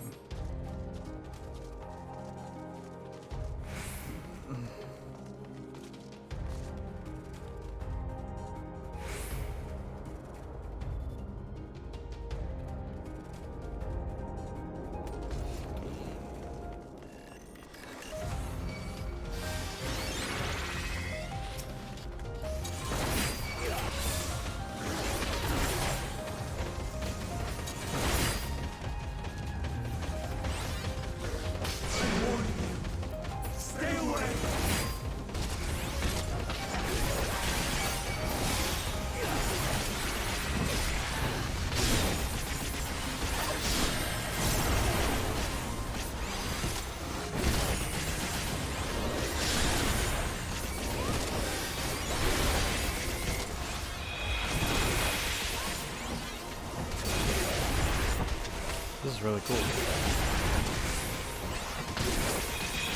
Very cool dungeon.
We're clearing this stuff out quick.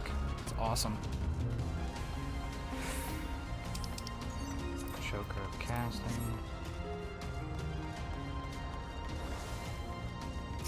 Let's have it also. Laden Lord. Oh boy.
casting and scouting.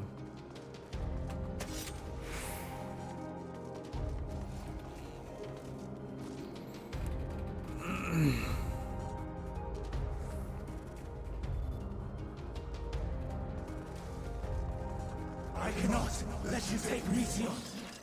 Not yet.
Cosmopsis? I must hear their answers before they're expunged from existence.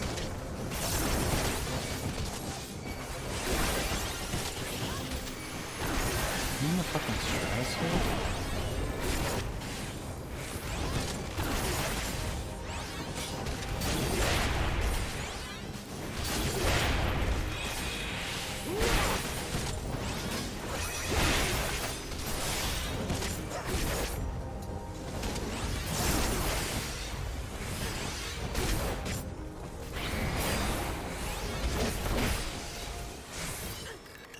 Oh, hi.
The Winged Defiance, Hermes. So, it comes to this. I have no wish to fight, but this time, I cannot yield. Though the world may think me a mad, desperate fool, I will hold fast to my conviction.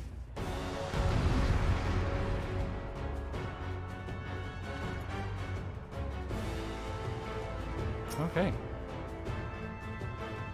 Here we go. I will have the time and tranquility I require. Gust and gale, gather to me!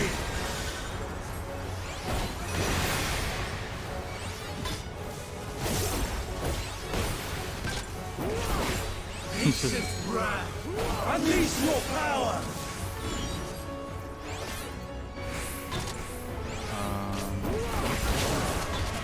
Ah. Dancing winds, pierce my foe!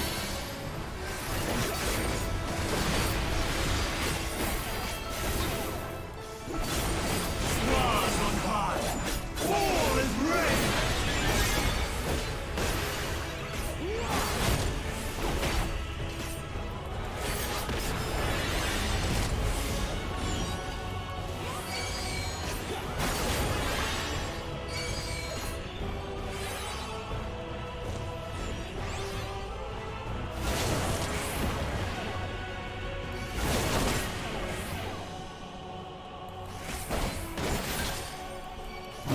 What am I missing here?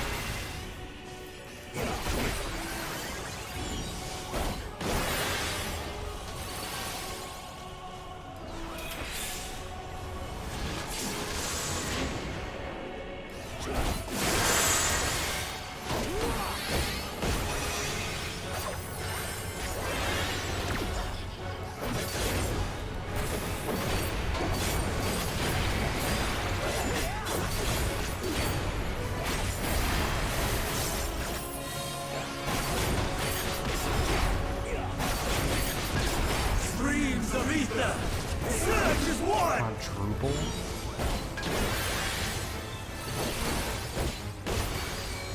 One, two. So like he okay. We have to go around in a circle?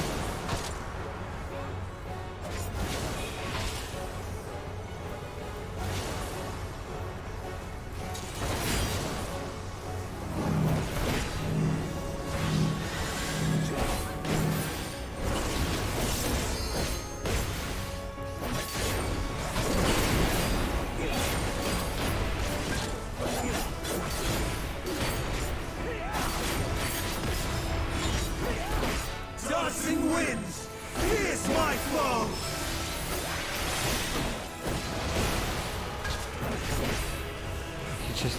He just keeps bonking me. I can hear the dink, dink.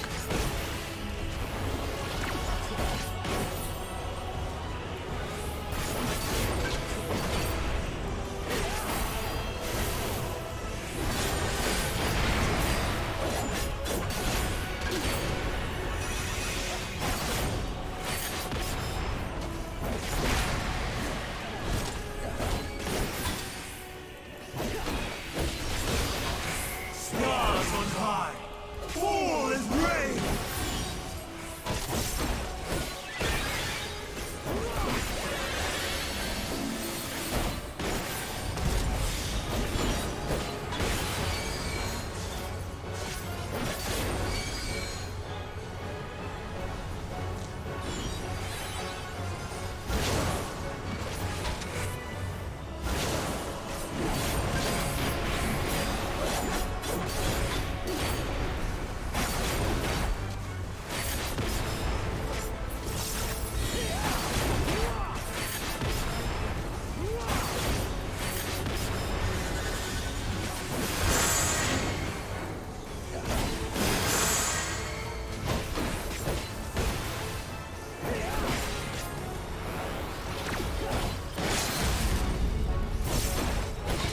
Even when transformed, I am not finished yet.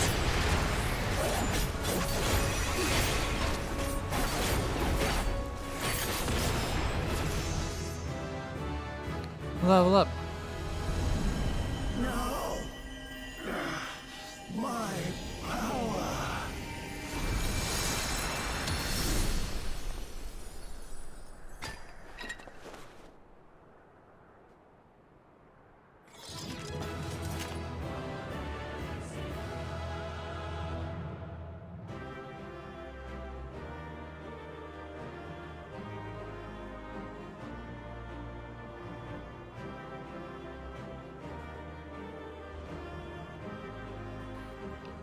My powder gauge expanded.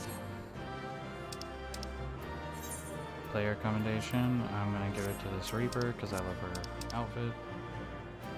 A Caduceus minion? Aw. And a Reaper's arm.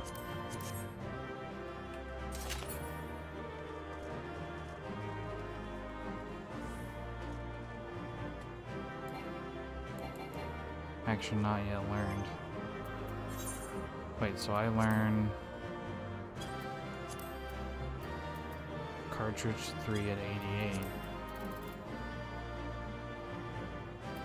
But I don't learn double down until 90.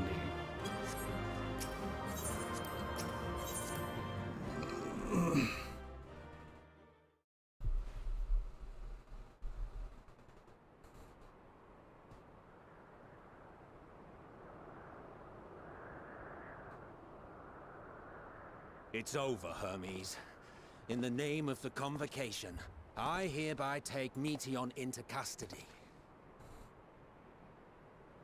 And setting aside the matter of your nomination, you will come with us too. We require your knowledge to assess and resolve the situation.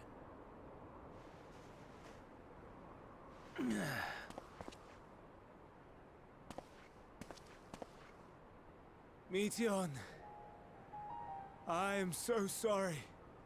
Would that I could have listened to your report in full. Reflected upon its meaning and conveyed it to others. That they might reconsider their chosen course. But I have failed. And that wish will never be realized. However, ere our fates become the province of others, I bid you tell me just one thing. Was there happiness in those distant stars? Was there a reason for living?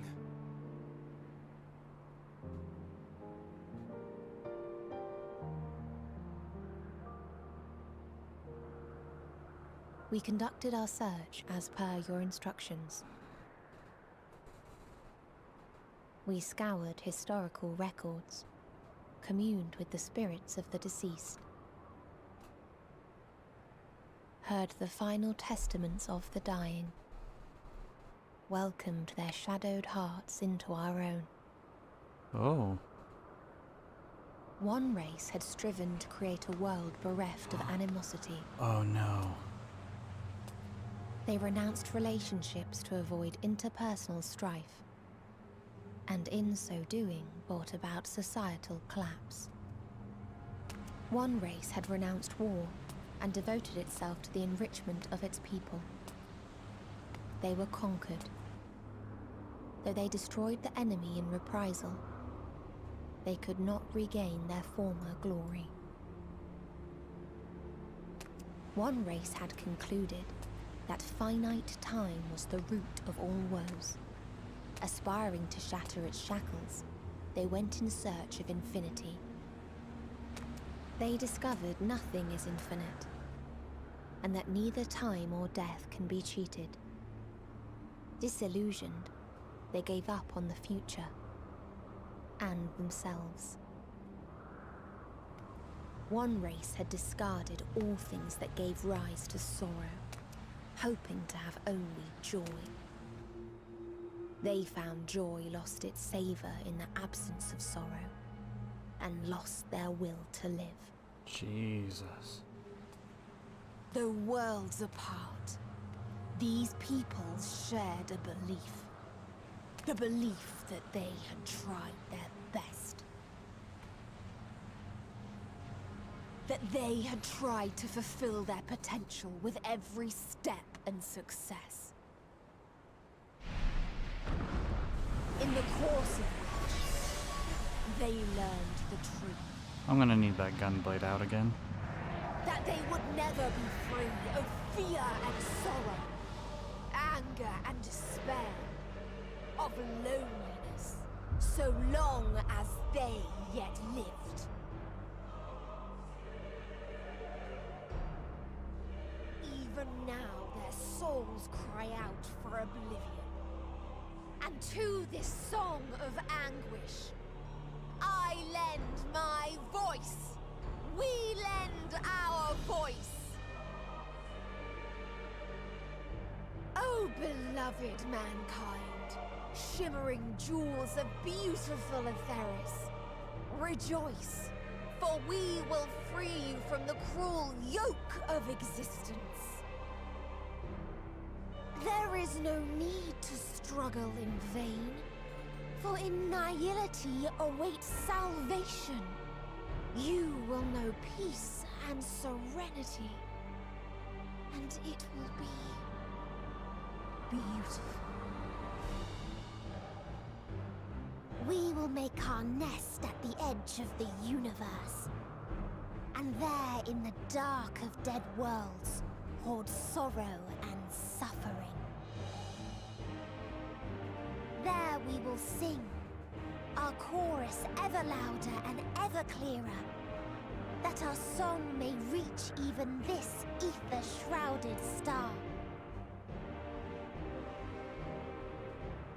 Such is the answer we have found in the stars. Such is the gift we now offer to Aetheris.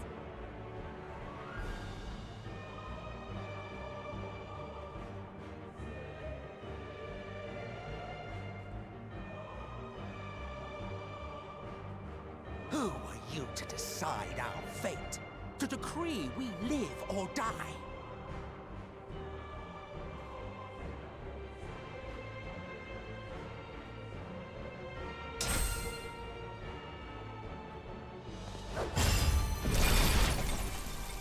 Whoa, the fuck? Have you lost your mind? You heard what she said.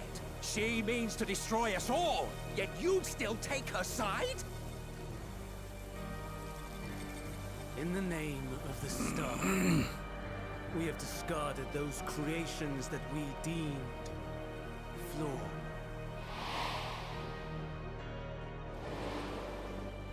If we ourselves are flawed, does it not stand to reason that we too should be discarded? That is sophistry, and you know it! Perhaps it is. Perhaps I am wrong. Who is to say that you are right?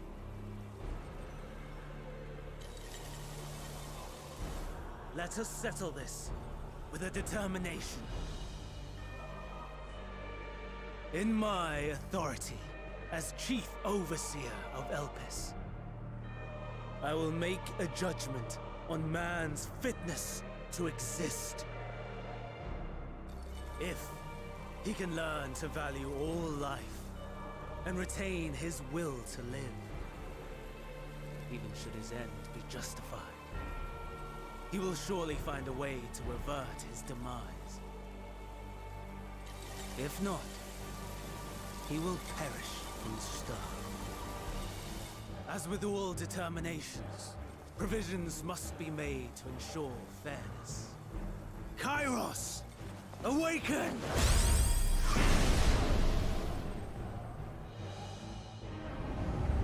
Memory reconfiguration system Kairos activated. Awaiting instruction. Command. Universal memory alteration. Target area. Catesis Hyperborea. Starting point. Arrival of Emmet Selk of the Convocation at Propylion. Endpoint. The present. Erase the memories of all events and replace with a vague recollection of the following. I was here, preparing to demonstrate the functionality of Kairos to Emmet Selk and Hitherdays. Meteon's shared consciousness became unstable. She and her sisters could not sustain their existence, and all dissipated with a burst. The resultant shockwave accidentally triggered Kairos, which erased several days of memories from all present. Execute. Command acknowledged. Initializing. 3 processes remaining to execution.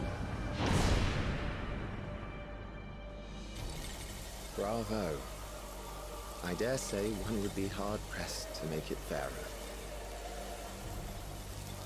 Everything that you told us, everything that has happened, the fact we've even met, it will all be gone.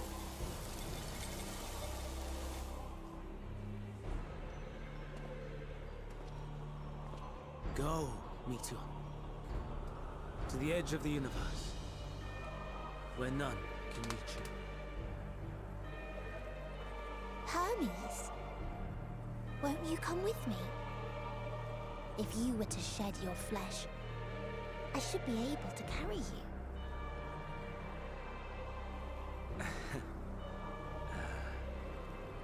I will remain. As a man, I will oppose the oblivion you bring. Silly fool. Had you said yes, I would have granted you the gentlest end.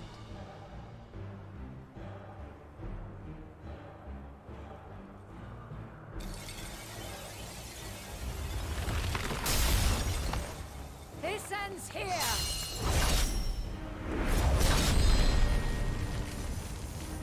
Fly, Meteor!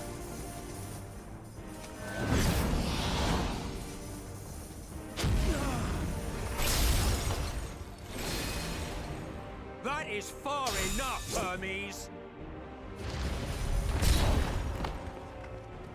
Argos, to me!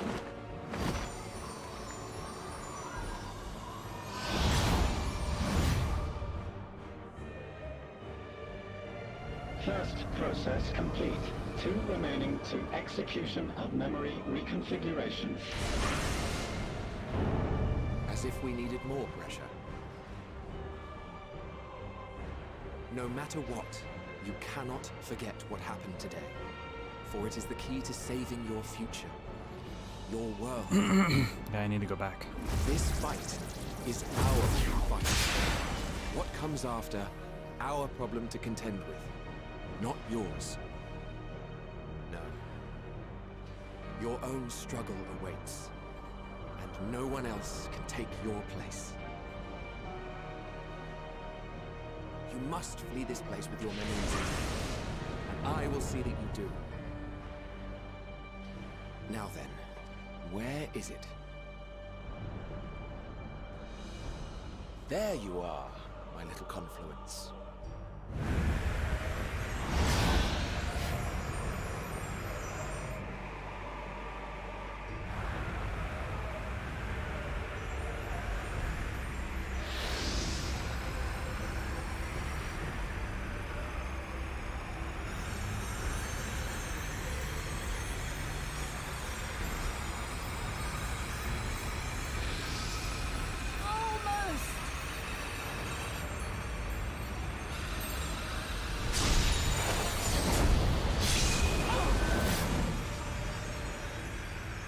Very well then. You may elude us this day, but not forever.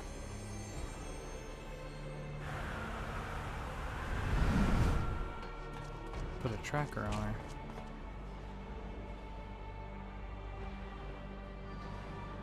Meteon's gotten away. Second process complete. 1 remaining to execution. Ugh. No time for brooding. Listen well.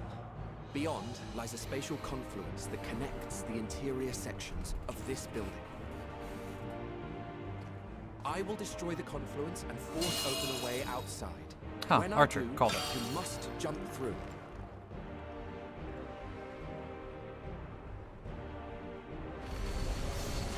I cannot tell you how sorry I am. But neither can I let you escape!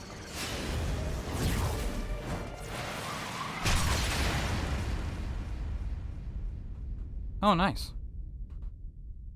Fire the arrow. Please and thank you.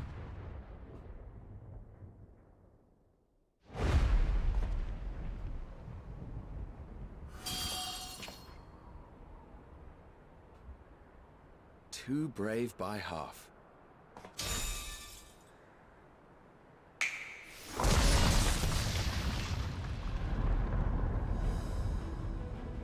Exemplary work, as always, Emmett Selk. What? But how? I thought the confluence was... over... Over there? Yes. We were rather hoping you would. It was never anywhere but where it is now. The instant those two began making their way towards nothing, 'twas clear the plan was a diversion. I'm quite incapable of destroying a confluence, I must confess. A gambit brazen beyond words. Though we've grown accustomed to reckless improvision due to the antics of an incorrigible associate. Though, in the case of certain present company, incorrigible is an understatement. Honestly, I'm beginning to suspect it's a requirement for every Azen. Targus. Yeah. There's no time! Quickly! Even now, I do not believe your tale. I would not suffer us to walk such a wretched path. Still, if it must be said, do not squander it. The legacy I leave you.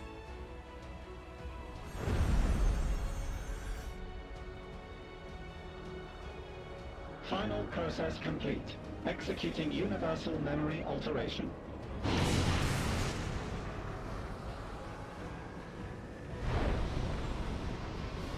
Go, Argos!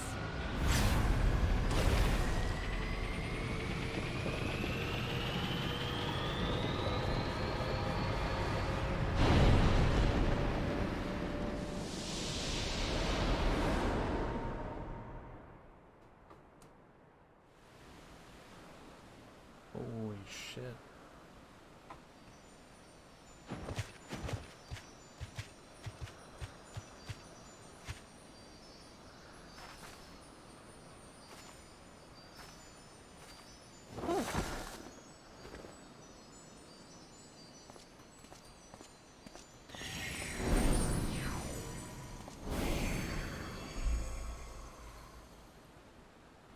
I'm fine. Just a little tired.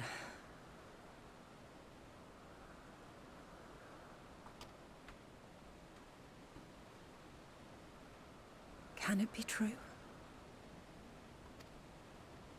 Are we the only ones left who see beauty in the world? In life? Are the stars above no more than husks of fallen civilizations?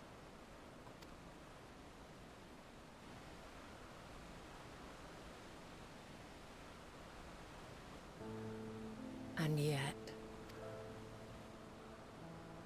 I feel her.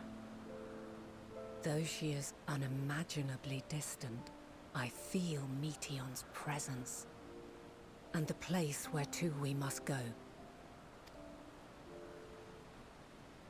Ere she made good her escape, I placed an enchantment upon her, one which allows us to follow her trail.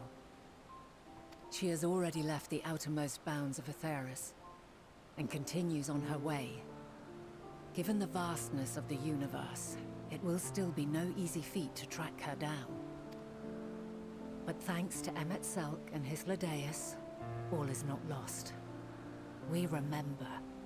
So long as we remember, our fates remain ours to shape.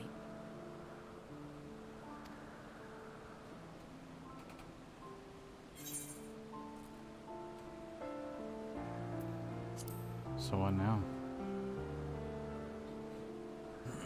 Indeed. Let us begin by ascertaining the situation at Catesis Hyperborea, where the others should still be.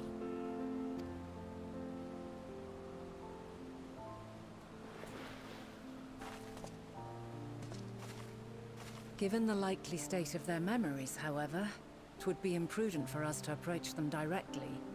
In which case...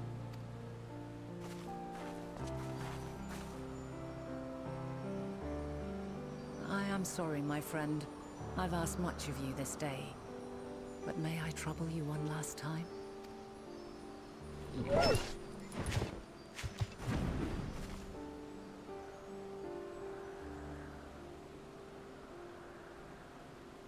Argos will investigate in our stead. We will share in his consciousness and see and hear as if we were with him. Now, close your eyes and open your mind.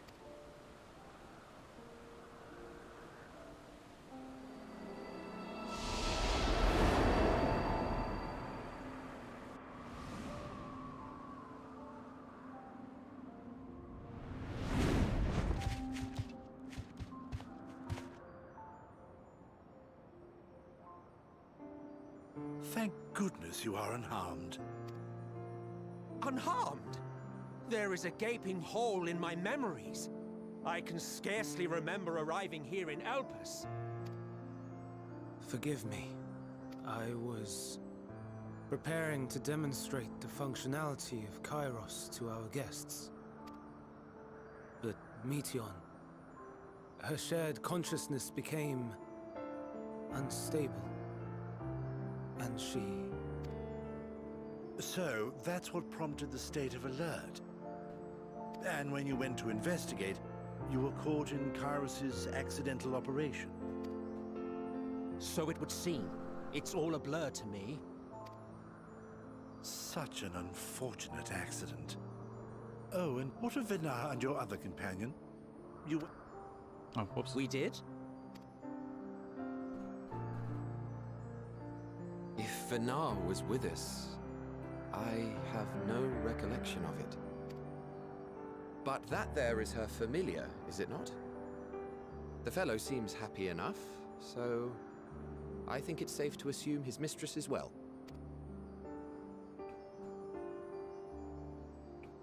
I haven't the slightest notion who this other companion might be, however. Ah, well, that individual struck me as a bit different, for want of a better word. Perhaps it wasn't actually a person, but some manner of creation. Curious. I must ask Venar about it when next we meet. Yes, you do that. Now, if we may tend to Hermes, whatever this Meteion did, it seems he bore the brunt of it. Once you are fit to travel, you will return with us to Amarot. We need to make certain there are no other ill effects. Also, I am here on business of the 14. We've already had the conversation, like as not, but since your toy wiped my memory, we'll have to have it again. Yes, of course. This Kairos, it manipulates memories through the emission of etheric waves, correct? There is a theory which holds that memories scoured by blasts of ether are restored when the soul is cleansed in the underworld. If true, then perhaps when our time comes to return to the star, we shall remember these few days we have lost. I doubt aught of interest occurred. Look forward to the revelation if you like, but I should prefer to reminisce on more meaningful moments.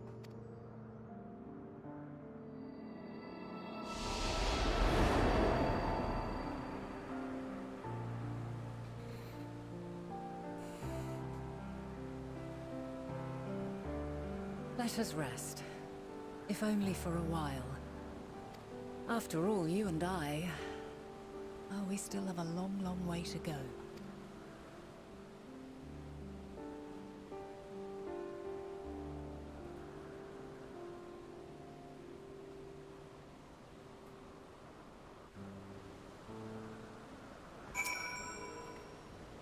Are you feeling at all recovered? I understand that your exertions were more than purely physical, but resting one's body, if only for a moment, is never without merit.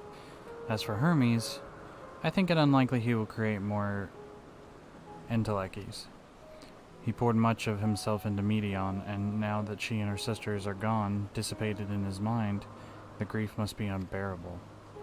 He will blame himself. He will believe that had he never acknowledged his dissatisfaction with the world, then the Metia would have never been born and suffered to die.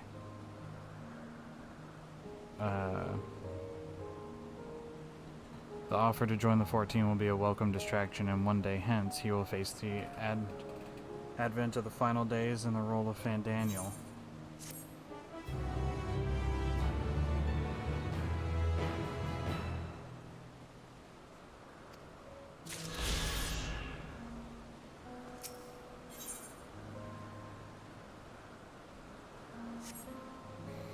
Alright, I'm gonna go ahead and end stream here, because we've been going on for almost 5 hours, and I'm sure YouTube is going to complain at me. So, thanks to anybody who came by to watch the stream, and I will see you all later. This is an amazing expansion, and I'm having a fucking hell of a time. And I cannot wait for us to keep going. Alright, bye.